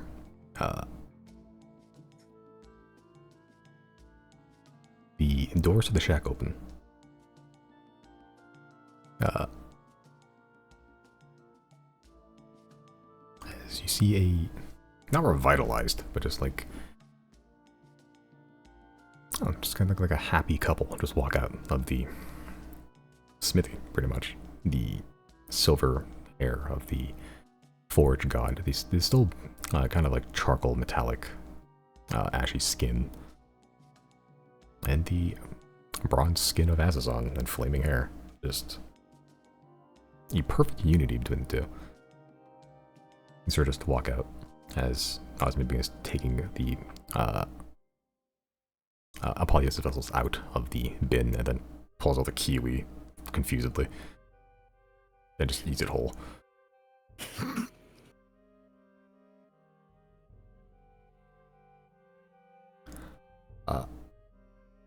You see him just sort of just beckon you all with just a gesture of the head into the smithy. We'll go. Okay. I'll send to Zero on the group text. We're inside the smithy. Yeah. You get that while you're scrubbing yourself down in the bath.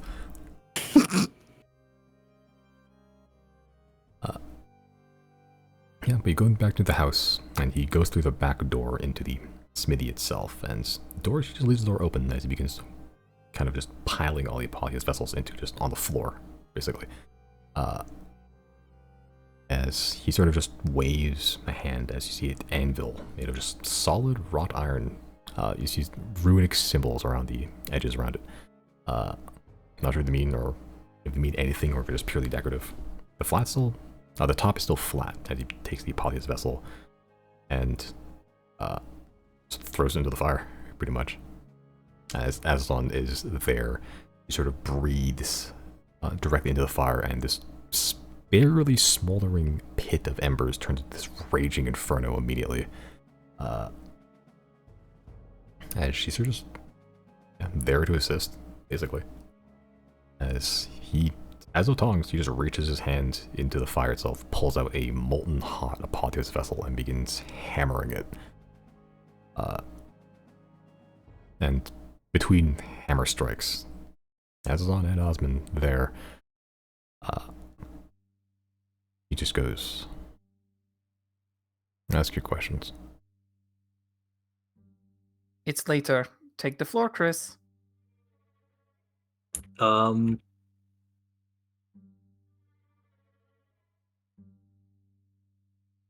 guess the first question is, do you know Arena Gadefin? I do.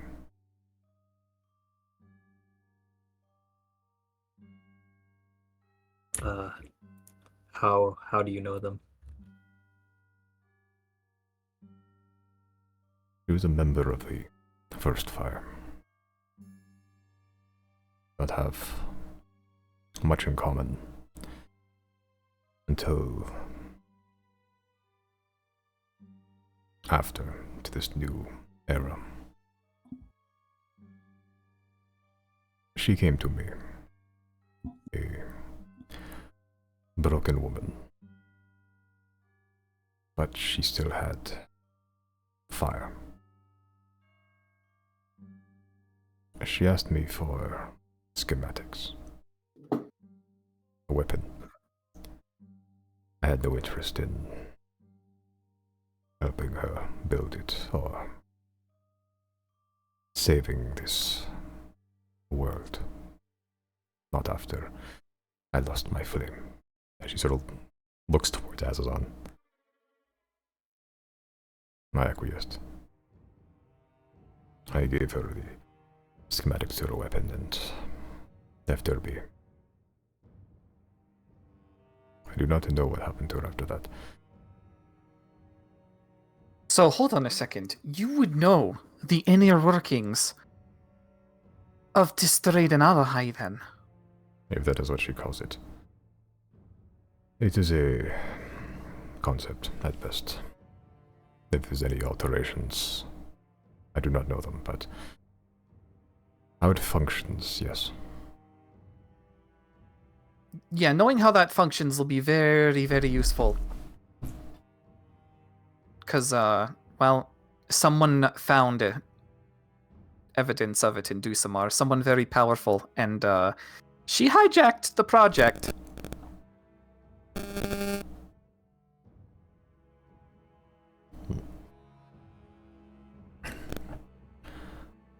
All weapons are deadly, not all the hands who wield them are ready for them.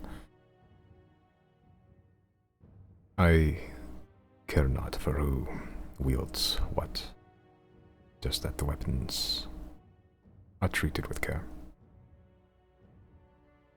If this person found my weapon, then I hope they know how to use it.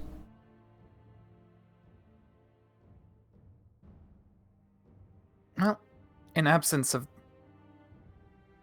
her knowing how to use it, perhaps you could clue us in on it. What do you wish to know? Do you know working? Well,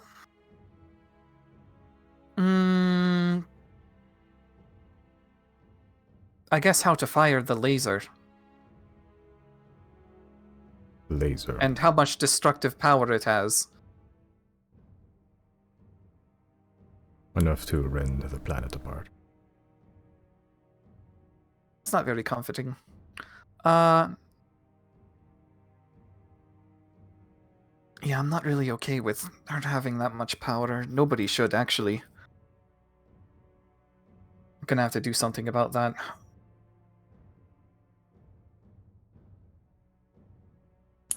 She has requested supplies, large amounts of arcanium and arcanite. Those are the two main ingredients, yes. The weapon itself is a construction of arcanite. A very specific array. It is a focus of kind. The only material strong enough to withstand it, at least in abundance.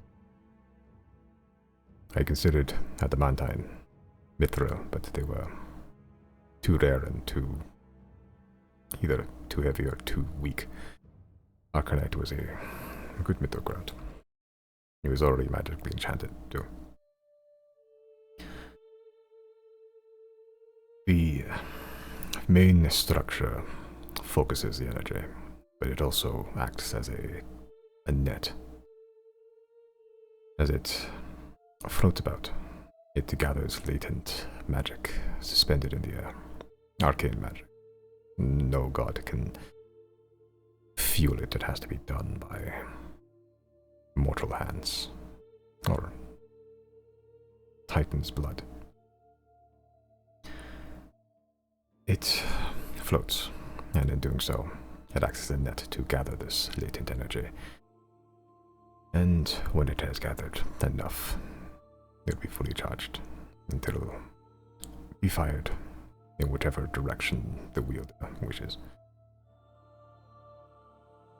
That was the base schematics of it, at the very least.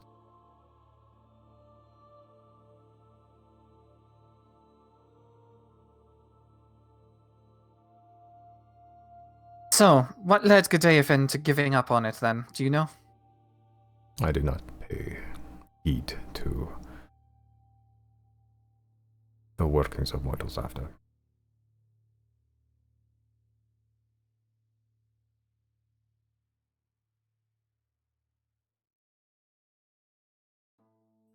Then, I suppose, next, how do we turn it off?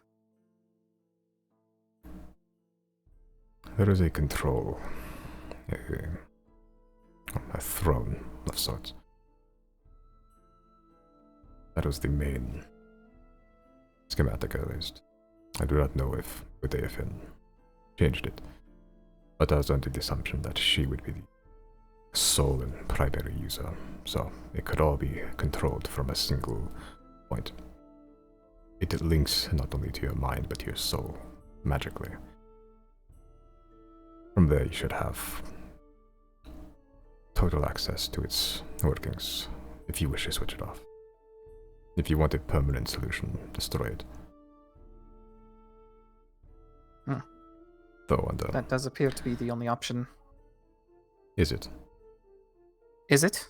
Under the current circumstances, if Xodiacs built this weapon and this second party found this weapon and is currently selecting it as well, my flame is explained that you are still struggling against this world's fate.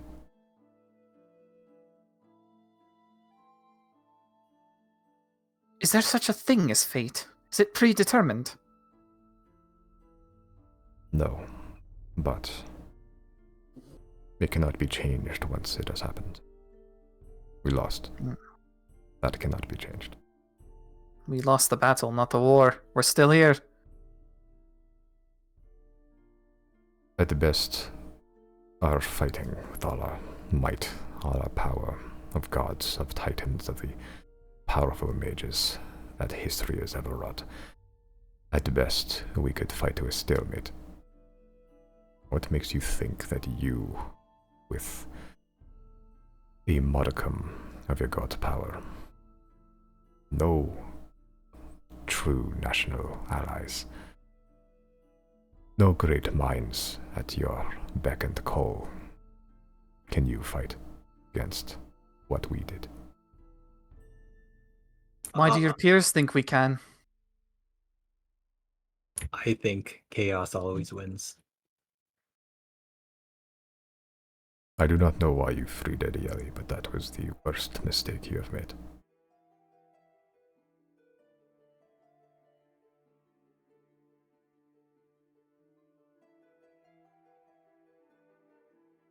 You have a smattering of gods. I sense Wina, Elena, Edieli. God of Revenge.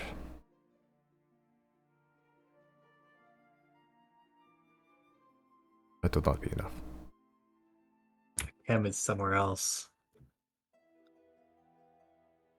What was it? Not sure where he went. What was it? A chem. No. Yeah, Chem. Kim. My best We're customer. no fan of him. He's a potent dealer of death. If you wish to fight, if you are determined to see this to the end, you will need weapons, and you may need death. I do not know what path you wish to seek. The weapon works. That you have my word. Destroy it and you have destroyed one of, if not the only chance at permanently solving this. Oh no, I'm not interested in allowing this chance to go to waste. We've already ironed out the conditions that will lead to blowing up the moon. We have a backup plan anyway. We found a big gun in the north. If Gdaefin is the only one who can control it, does that mean Silverwind can't? Not the Well, schematics. that's a good point too. The schematics that I only wrote for a single sole user. I'd assumed it would be Gdaefin. But schematics can be changed. Can be altered. And my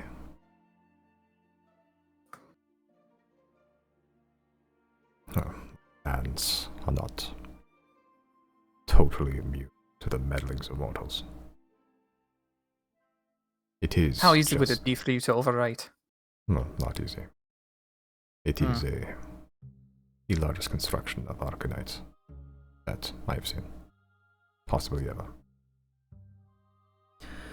We've been wrong before. We thought that arcane magic would die out, that those that would use it would turn themselves into toads or explode into flame. They would kill each other. Well, that has evolved beyond our purview. The minds of mortals seem to be more resilient than we think, as are your magics.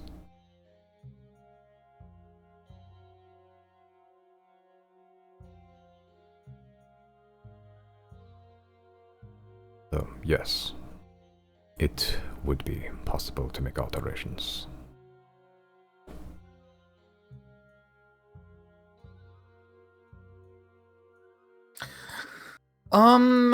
I'm gonna send to Yule. I'm gonna say I met the god who drafted Gdaefin's schematics. He says they can be changed.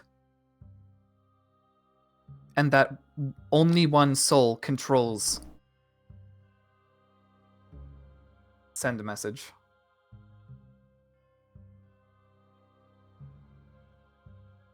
And you send that.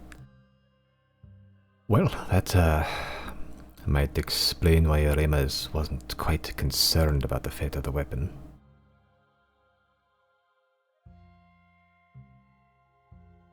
Oh, what do you want me to do?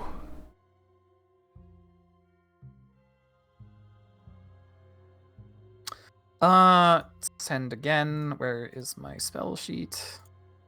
Let's see.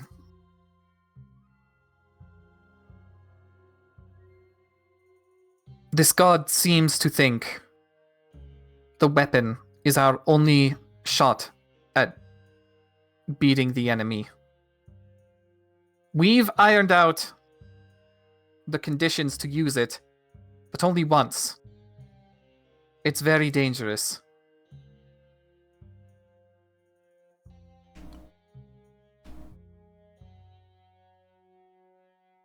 Send a message. Okay.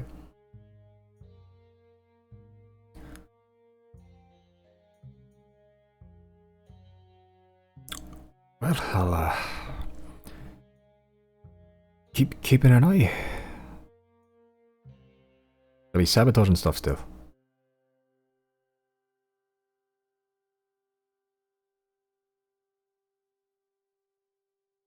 Send message. I believe trying to rewrite the schematics or impose yourself as the soul is sabotage enough. I know not how that works, but do try. Send message. Okay, well, I'm not exactly super in with the engineers of the place, but I'll see what I can do.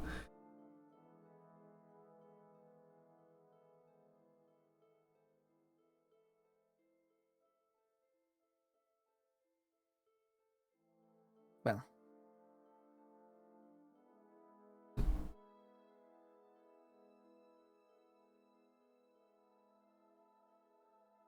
Any other inquiries? Yeah, I think that most of our inquiries probably loop back to the same thing, so I don't have any if you don't have any, Chris. Maybe we should wait for Zero, see what they have to ask. I'm not sure if it's a question, but you know, the other day I noticed the moon. Well, I froze time. Seemed like it wanted to escape, like it was moving a little bit. Some sort of struggle.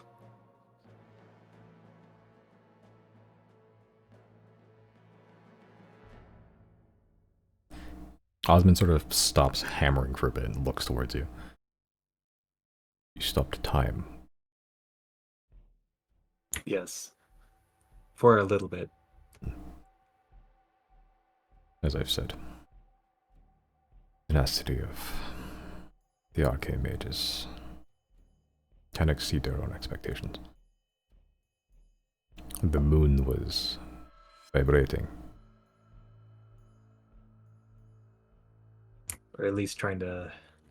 Seems like it was sort of struggling.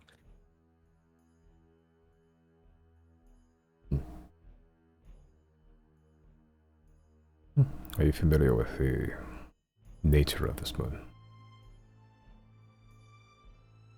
Well, we pretty much figured out that it's central server, or what the constructs keep referring to as central server anyway. I do not know what a server is, or why it has to be central. It's apparently offline. There's some sort of connection they can establish with it, and it sends them their orders. They've been tasked with something that appears to be impossible for them for the last several hundred years, and so nothing has moved as a result. But perhaps the eclipse has something to do with this.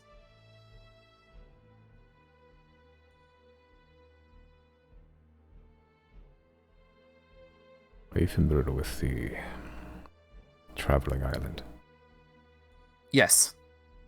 I've been on it. Been on it? I managed to catch it mid-travel. It freezes in place when observed. I stepped onto it and I spoke with the people there. They told me the same thing the enemy wants of its constructs. Find the constant. We're not sure what the constant is or where it is.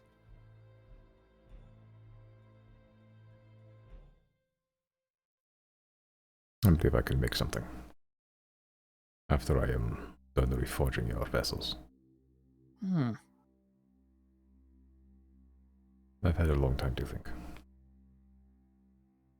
I was visited once by this island. Once. I've had the conversation. I was inclined to destroy it where it stood, but the people on it, they changed. I should consider them my enemy, but they were gentle. I offered them my services. Just once. They seemed to have a need to travel.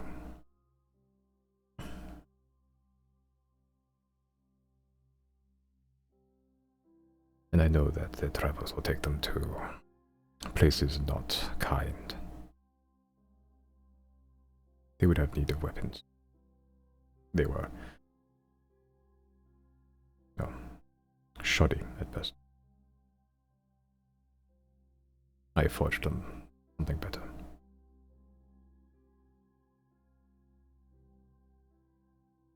As it was explained to me, the moon, as you call it, exhibits similar properties as the island. It cannot move so long as it can be seen.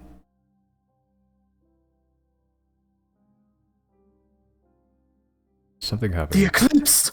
The eclipse! We won't be able to see it. It'll be dark. That makes sense.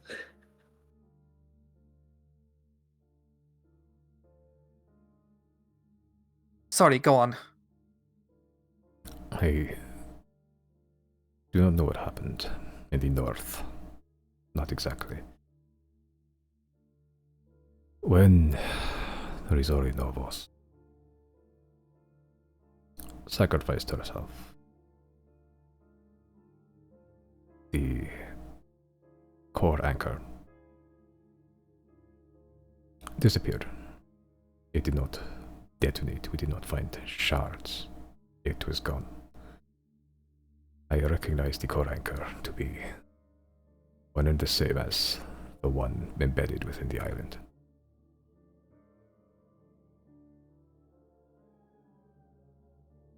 I had a feeling as much. The people there, they revere Rizori Novos as a god. Yes. I've also had visions of someone trapped inside of a pillar or anchor. When I laid my eyes on that anchor, though, she was not in there.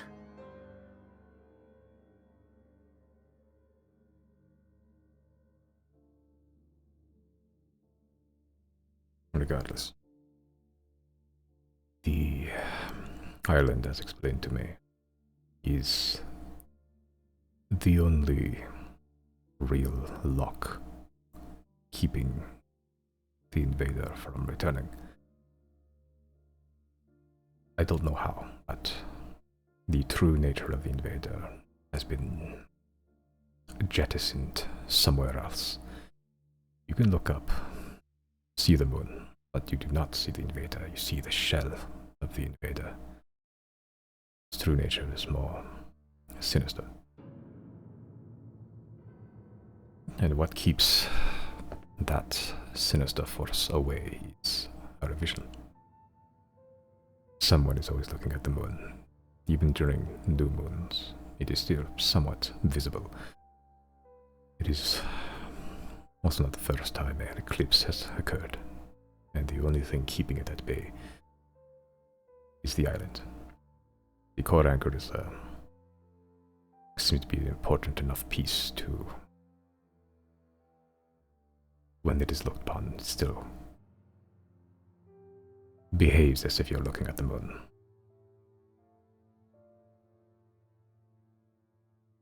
The people aboard that island are simultaneously prisoners, simultaneously travelers, and also the only people keeping the invader locked away. Should that island be discovered, the pillar destroyed, there would be nothing to keep it from coming back. So basically, we win. So long as the island remains intact.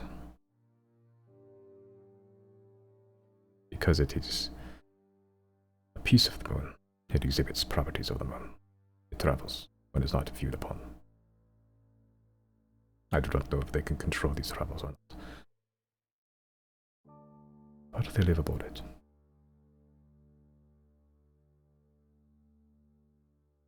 So, what's this thing you're gonna try and make? Even unpredictability can be predicted.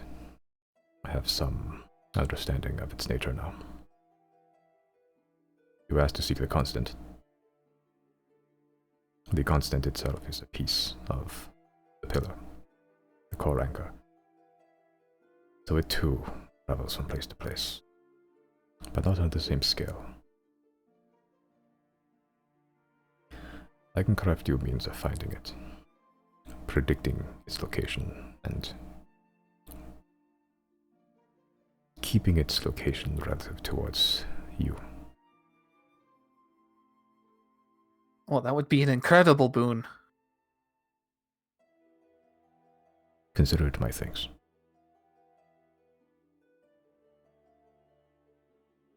Well, if all goes well, it won't just be the next month you have with Azazon. You guys will have as much time as you need. Just gotta get through a rough little bump coming up in the next month. Have you ever been to the moon? Oh, that was one of the final plans we've had, but I don't had means of doing so. Oh, we do have means of doing so now. At least we think we do. If that is true, then perhaps you will find a solution that we have not. The only solutions presented were keeping the rest of the Beta's body locked away, or destroying the body itself, given nothing to return to. But we have both of those options now. Now you have a third, of which no one has treaded, no one has learned about, no one has done. Well, seems like even without the power of a fleet of gods, us puny little mortals still have our uses. Yes, I've grown to see that.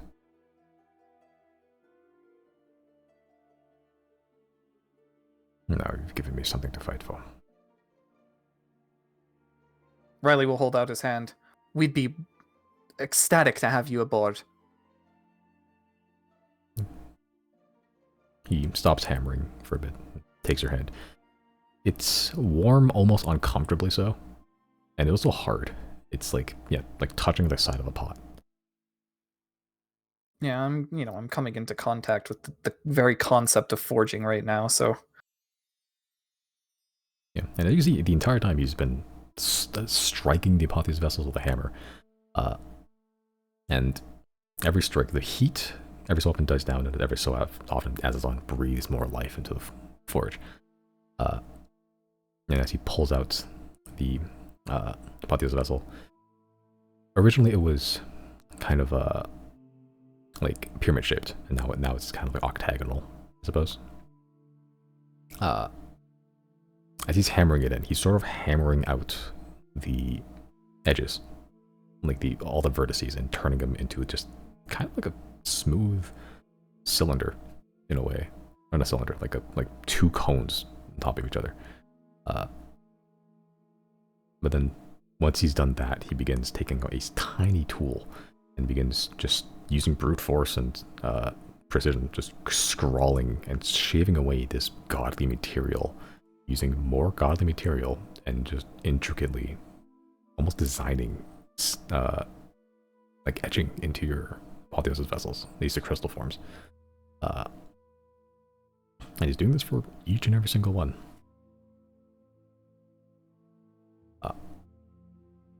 Yeah, but he's still in the process.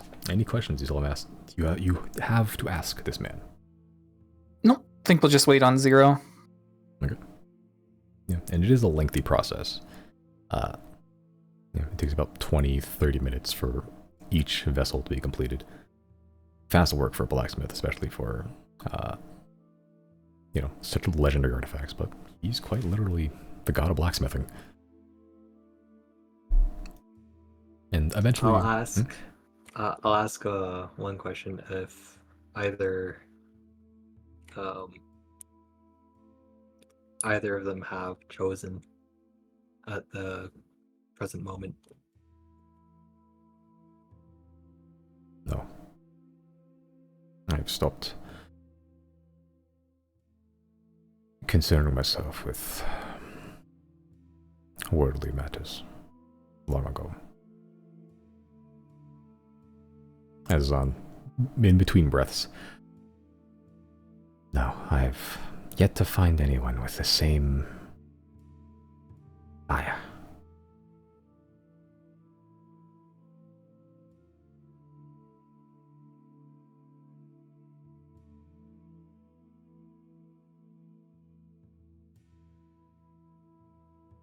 Riley will turn to Chris and Merrick and be like, "You two, well, I guess, given the nature of your gods, it's not that great, but I guess you should still be thankful you two were actually chosen."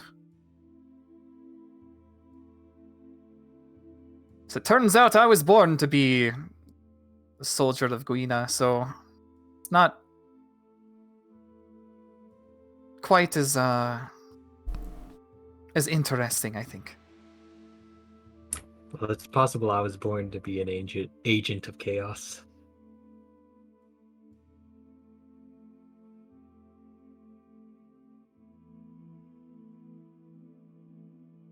Osmond, in between hammer strokes, sort of turns towards you, Riley, and sort of gestures towards Chris.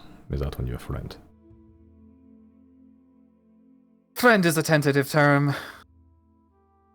To be fair, we all released Dead Alley. It wasn't really something we were trying to do, it just happened.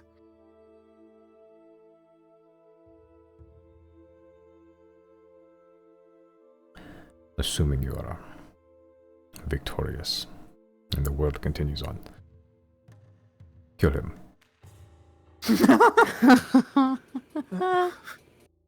We can certainly try.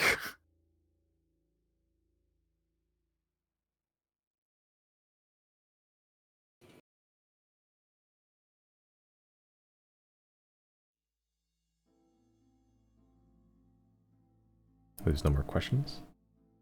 No. Eventually, yeah, after all this zero, you do reappear aboard the dragon, then you hear the clanging of hammer against metal, just far in the distance, and every so often sparks just erupt from it. Just brief flashes. How far in the distance? Like, not that far, like maybe 100 feet away from you. Oh, cool. I guess I'll go down and head over. See if I can catch everyone in time. Yeah, and you do. And there's Osmond still in the midst of forging. You haven't seen him yet. You know, literal silver hair, like shards of hanging in the beard, and there's just metallic, ashy charcoal skin.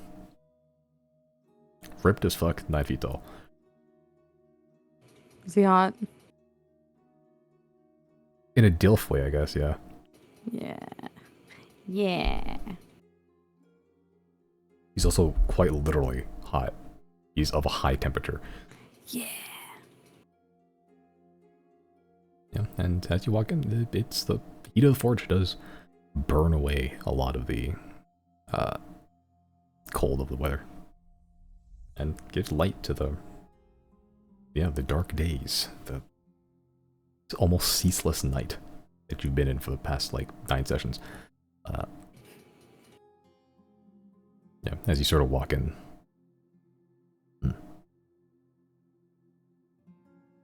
You are the final member of this troop. I am.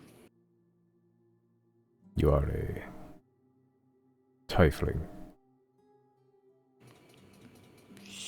Yes. You are aware of the nature of yourself. I was made aware this past year, yes. I was, I don't know if it means anything, but directly from the vein of, fuck, what's his name? Like the Daxian, yeah. he thought it'd be cool to just, put his blood in my and my mother's mouth. So, got that fun experience. But no, yes, I'm aware.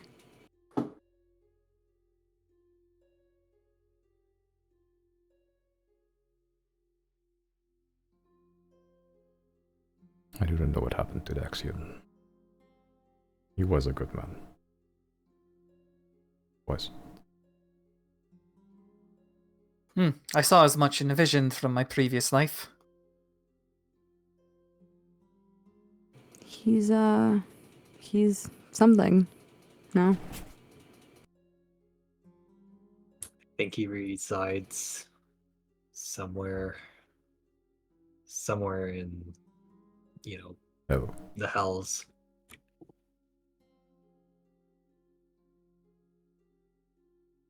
I do not know what happened to him or what caused him to turn like that. But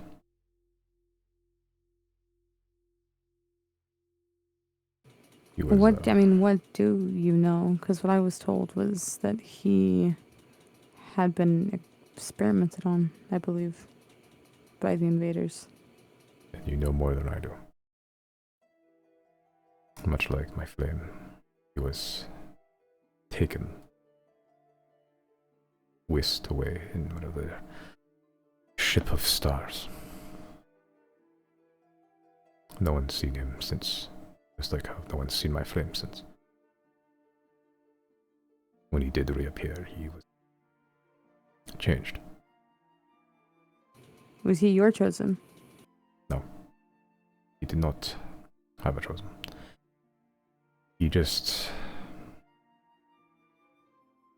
skilled. He was a good man. He was brash, arrogant, but ultimately he cared. For many mortals at the time, that was a rare thing.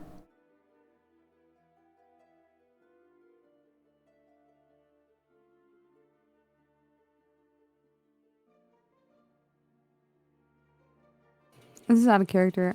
Was Nico Daxian not immortal at some point? Yeah, he was. Okay, I was about to say. I thought that's what he meant by saying my flame. I thought he was saying that this guy was his chosen or something. No. Flame as in Azazon. Yeah, I got that now.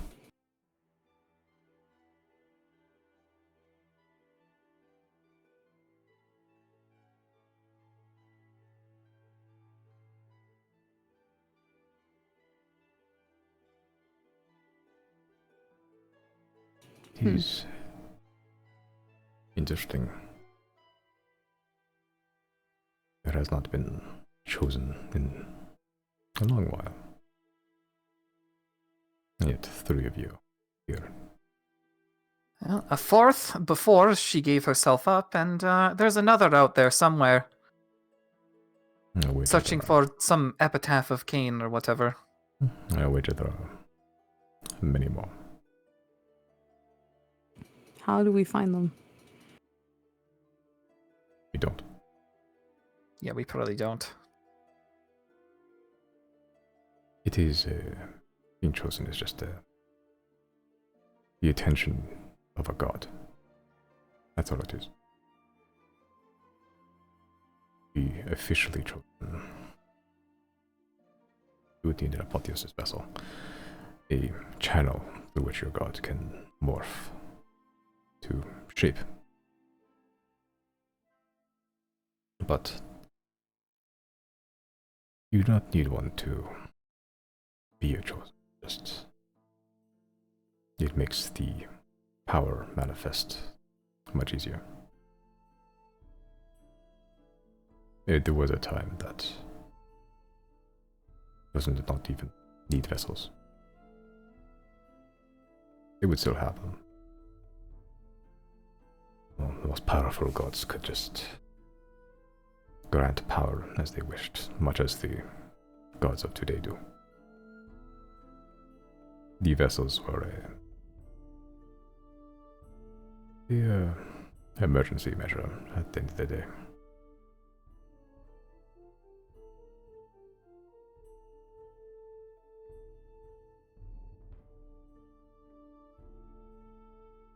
Something's been bothering me.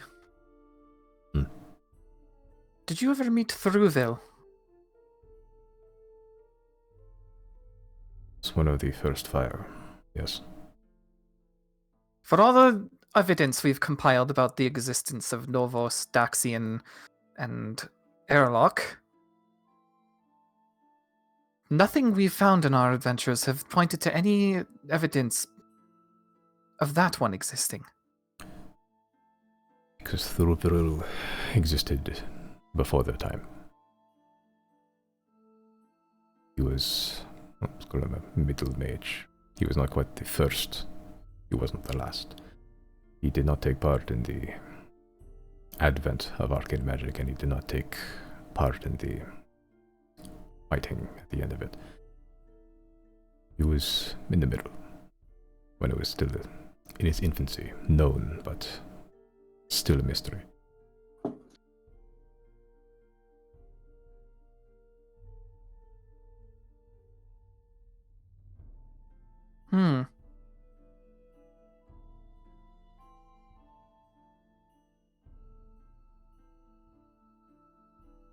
Guess there's nothing to glean from that. There were many members of the First Fire.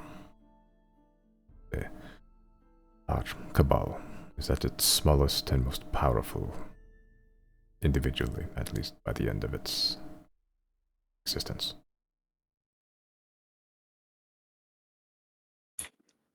Do the current gods, the 10, do they have chosen?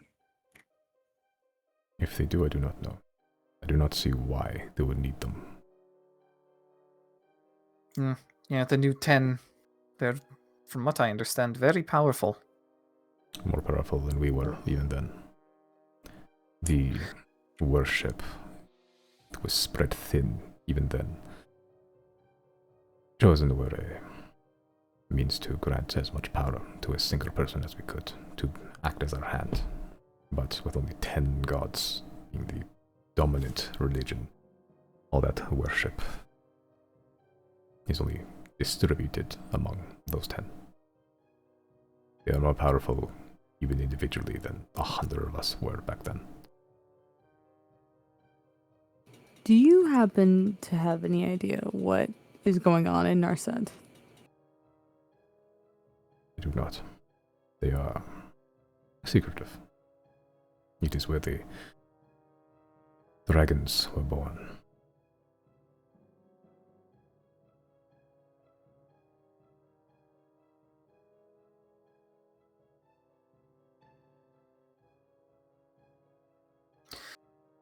Would the weirdness of the Shattered Isle, or the Shattered Sea, would that, like, show up on maps that are in-universe, or is it just, like, privy to us players? What do you mean weirdness of the Shattered Isle? I mean, like, there's one island that's a desert, there's another that's like a marsh, another's a forest, another's like a pure mountains. Yeah, no, that's on the map. That's known.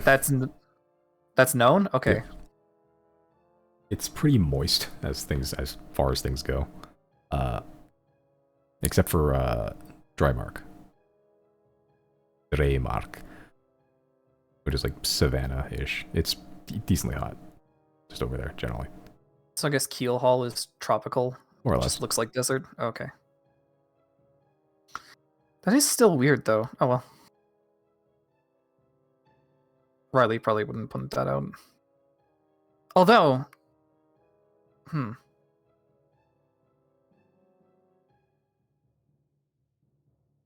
Nah. Up to you. No one has ever visited the, at least in this party, has visited the Shattered Isles. That's probably not super worth getting excited about. What about, do you know of the other continents on this planet? Do you know what the planet even is? Know of the planet. I know of other continents, but well, most gods, at least the ones you meet here, honestly, could not tell you much about them. The worship limits them to here. So that's how that works. I did find it rather convenient that all the old gods just happened to be in Hydegrey. I imagine that the other continents have their own gods too that would say the very same thing about us. Makes sense to me.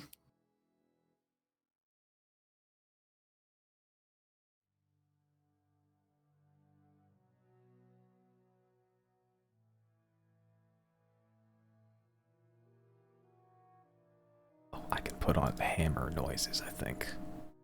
Yeah, there we go. Ding, ting, ting. I don't think it's very loud, but whatever. Oh, no, I can hear it now.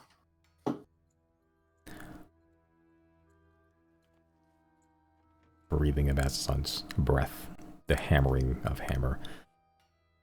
Your Apotheos vessels are being scrawled upon. It's being worked and hammered into conical shapes and then engraved.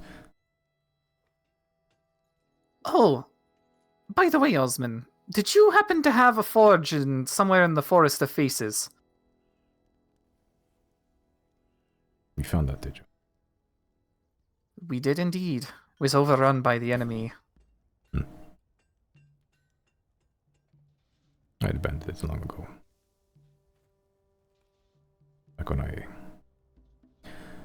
still had hope for this world.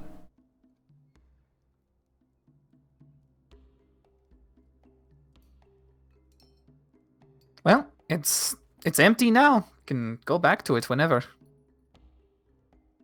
There's no need.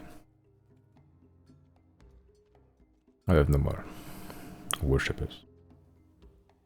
Just a few smiths here and there that have no nature, inkling of knowledge of what I am. There's nothing for me there. Everything I need is here. Just looking towards Azazon. Yep. A very lovey-dovey couple. Was there chaos worshippers back in the day? Many. They were troublesome. Are you troublesome?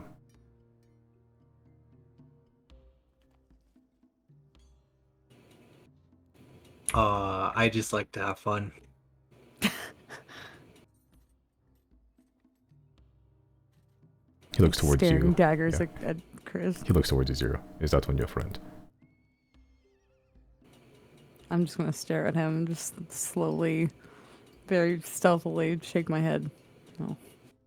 Good. Then when this is over, kill him.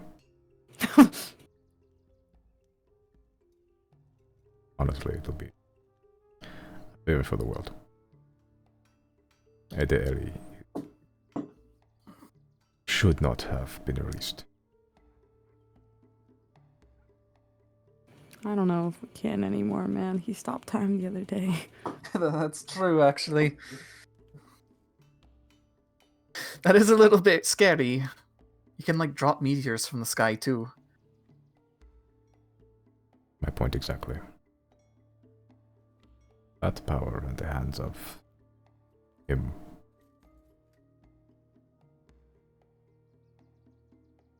It'll be fun pranks one day, then the next he'll ask you to skin the face off of a deer so you can wear it as a hat. Sticks to snakes. Hear that, Chris? That's your fate. You would do well to change it. What about the buck on a pole? What about the buck on the pole? What does that have to do with anything?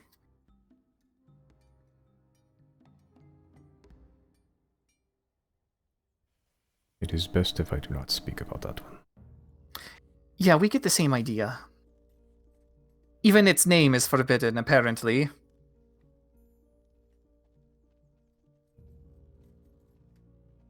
Secret keeper. So secretive. Can't even talk about the thing that keeps secrets.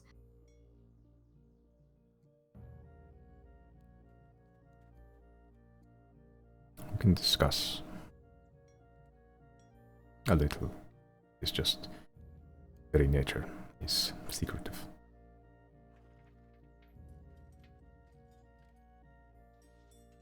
Out of I never respect.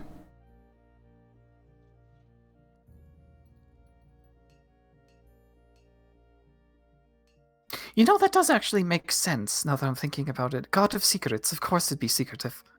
Yeah, no. That all lines up.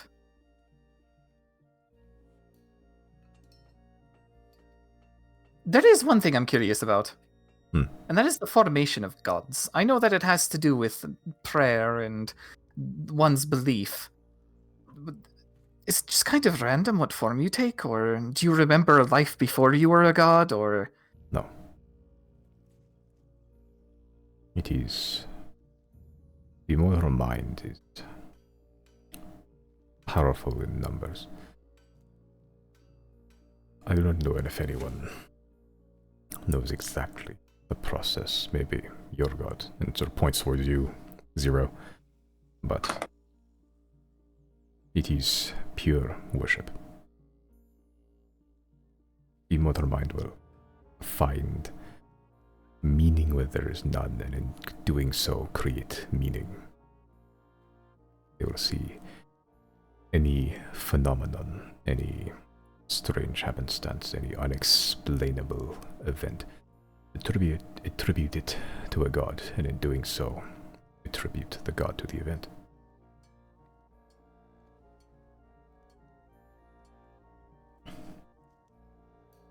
I guess there will always be chaos then. The issue becomes... containing it. Yes. And the more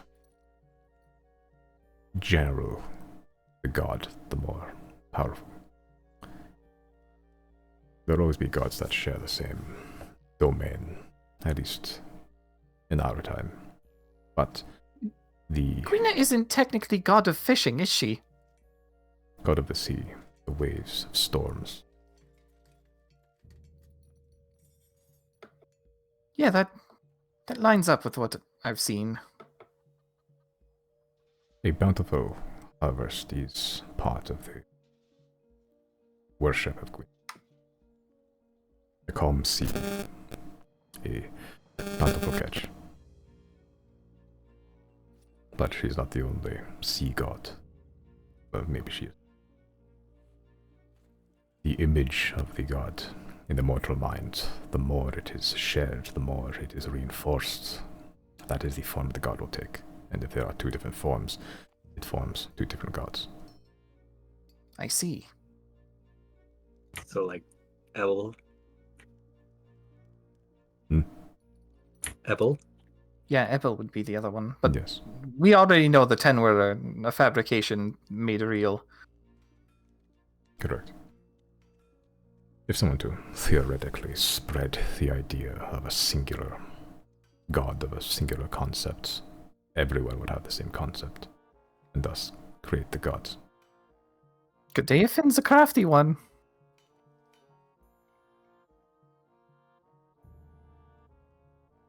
There's a god of cheese in my time. There's a god for everything. Every concept, every menial task, someone would attribute to a god, and if enough people believed it would be real. We never would have imagined what would happen if the worship died. Well, you're still here, and you're still presumably more powerful than us mortals, so Yes. maybe once a god, always a god. No. My power is a fraction of what it was. A shard of a whole sword. I can change your Apotheosis vessels, but I used to be able to conjure whole cities made of iron, to melt them with a breath. Now I live in a shack.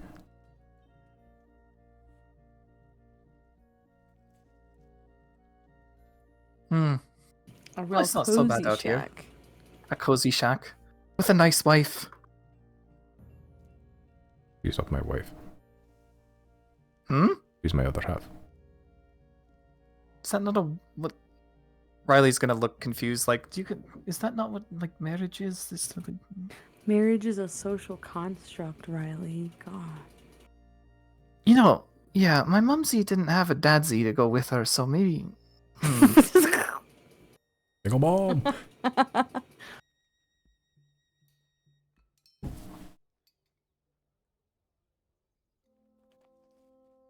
You are open. You will understand one day that there are bonds far deeper than contractual ones and social ones.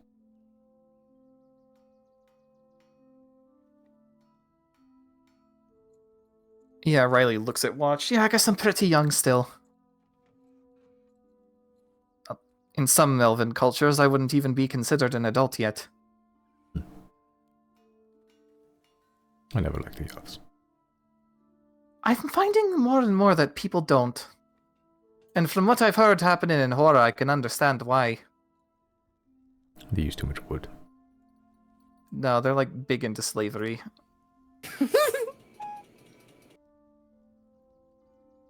This is a problem. Yes? I think I kind of well, I don't know about used wood, but I burned wood. Good. That is its main use. Jenna is on another plane somewhere, angry as fuck. Jan is up in heaven lining up a sniper shot on this dude's head.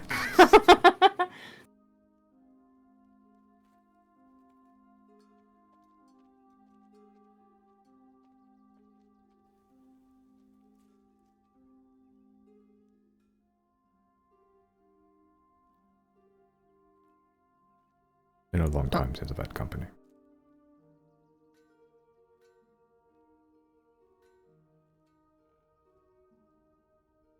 How do you like it?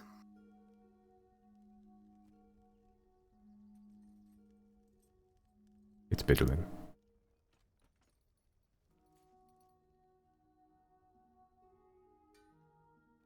Oh, is that better than the usual? It is neither good nor bad.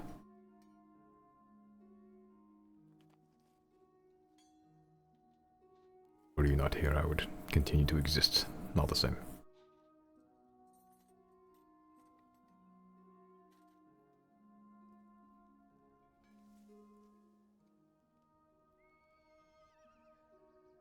As he begins to... Well, there is one thing that wouldn't continue to exist here if we weren't here. Looks at Azazon. In more ways than one.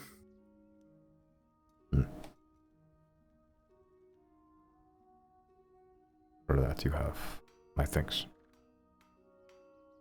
As eternal as steel.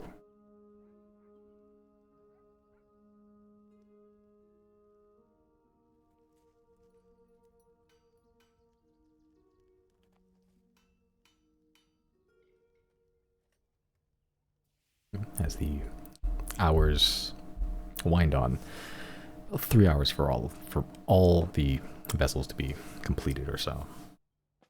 At this point it's high noon, but can't tell. Dark. Eventually he hands all the Apotheosis vessels back to you, as they're just pretty much like two cones stuck to the end of each other, but they're all beautifully scrawled. They're all somewhat different designs too. Like, rather yours is kind of wave-like. There's a couple that kind of look like scrawlings that look like fish, kind of like dancing in between the waves. Yours is eyes and feathers, and kind of all the way through. It kind of resembles the hilt of your of Truthseer itself. Yeah, and yeah, Chris, yours is several laughing masks, kind of all linking to each other, each laughing or crying or angry face just being one half of the other.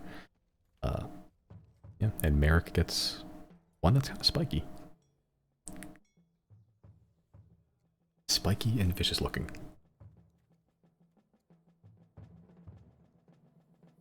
Your vessels are complete. They are powerful as I can make them.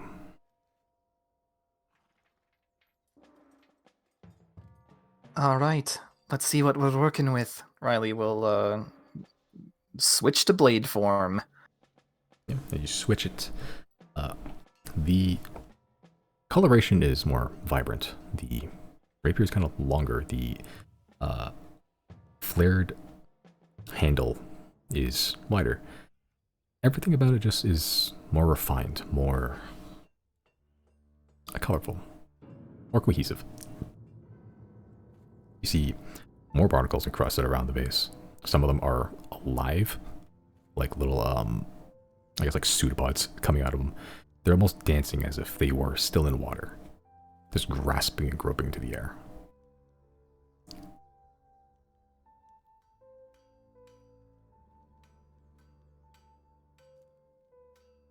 I'll open up the pointy stick of funsies.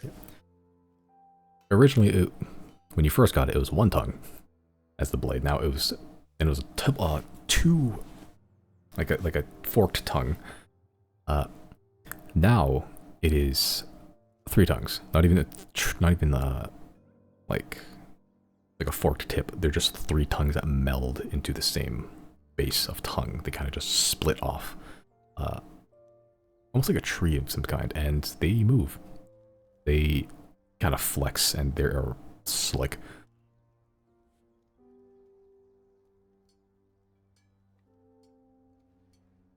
I wave it around. yeah, saliva comes out of them. Hate that.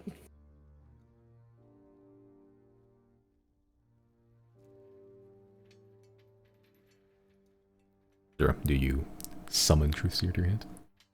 Yeah. Yeah, as you summon Truth Seer to your hand, the blade is longer, a little tapered, sharper. The gold is way brighter. It reflects and shines, but more notably, the eye guard coming out, almost like eyelashes, coming out the side, are almost like these patterned wings, owl wings, that kind of somewhat flutter in the breeze. As you can see, the eye in the center shifts to look around at things.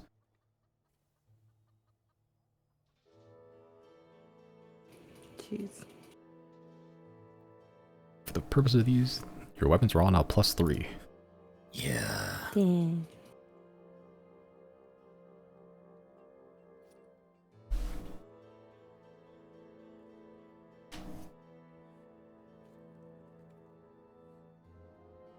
I will begin. Any coding addition?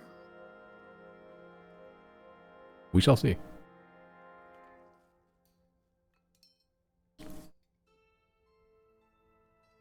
For now, +3. Knows where my goodies arrive. Where do I increase that? Just the magic bonus and your either I think attacks. Oh, okay. Yeah. I'll just instead of 2, it's Magic 3. bonus. I see. Yep. Alright, fixed. Yeah, +12 to hit. Let's go.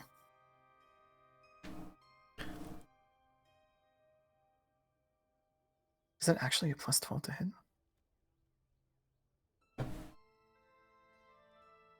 Yeah, there's a 15. Okay. Gross. High level campaigns. What you gonna do? Roll a 2. Again. Yup. That sounds about right. 0 can't hit shit and can't Riz Kaladin. Wow. I'm doing my best. Yeah, and because you're so persistent, it's getting somewhere now. Wow. Did I do it right? I think so. Yep, you good.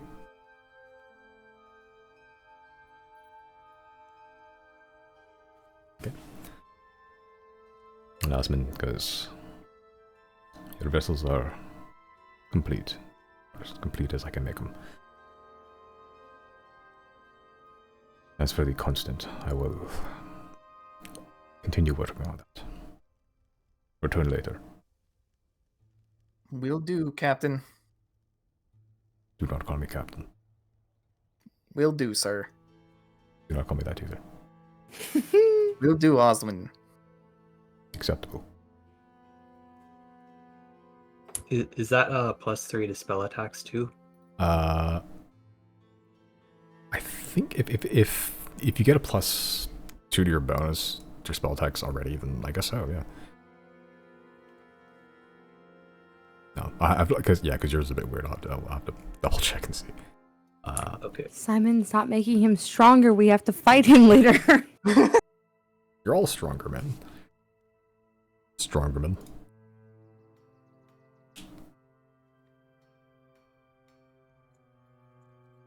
Okay. I guess I'll turn to Zero and be like, all right, you weren't here. So it turns out we can get him to make like a constant radar for us. Something to that extent. And with that, we've secured one of 3 victory conditions. That is a relief. Good looking out, guys. This was definitely a very, very, very, very, very fruitful endeavor. I wasn't sure if it would be, but you guys, yeah, this was a good call. Oh, we can thank Mr. Smith down in Larono. Maybe give him some more business at some point.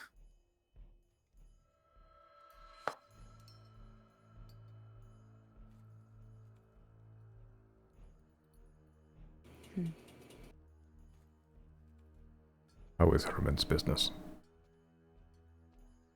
Well, he seems to be stagnating a bit, because it's purely weapons, and he just gets commissioned by the government. Not too many common folk hop into his store. Until, takes out the fishing rod, I came along and planted the idea in his head that he can do more with Arcanite than just make weapons. He's now making tools out of Arcanite. I don't know. He's thinking about it anyway. Kill him.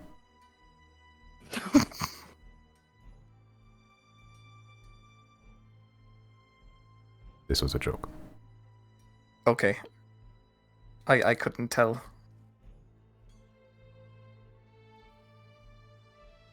Yeah, that's with your vessels obtained. Information gathered from a secluded god in the middle of a very, very dangerous mountain. Retrieving Claudine. And you're about to, ride off to go assassinate the Grand Arbiter next session? Probably, yeah. Okay. That is where we leave off tonight. Good fucking session.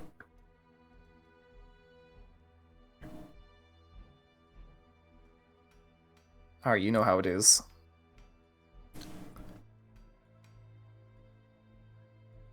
$2K. Acceptable. Acceptable. At this point, I'm just fucking... It may as well be milestones leveling at this point, to be honest. I don't even know why I'm saying EXP. I'm essentially just doing milestones. Because I like to watch... I like to watch the big number go up. Big number, get bigger! Is milestone next campaign, 100%. I'm totally fine with that, yeah. I'm basically doing it already. It's just, yeah, the long way around.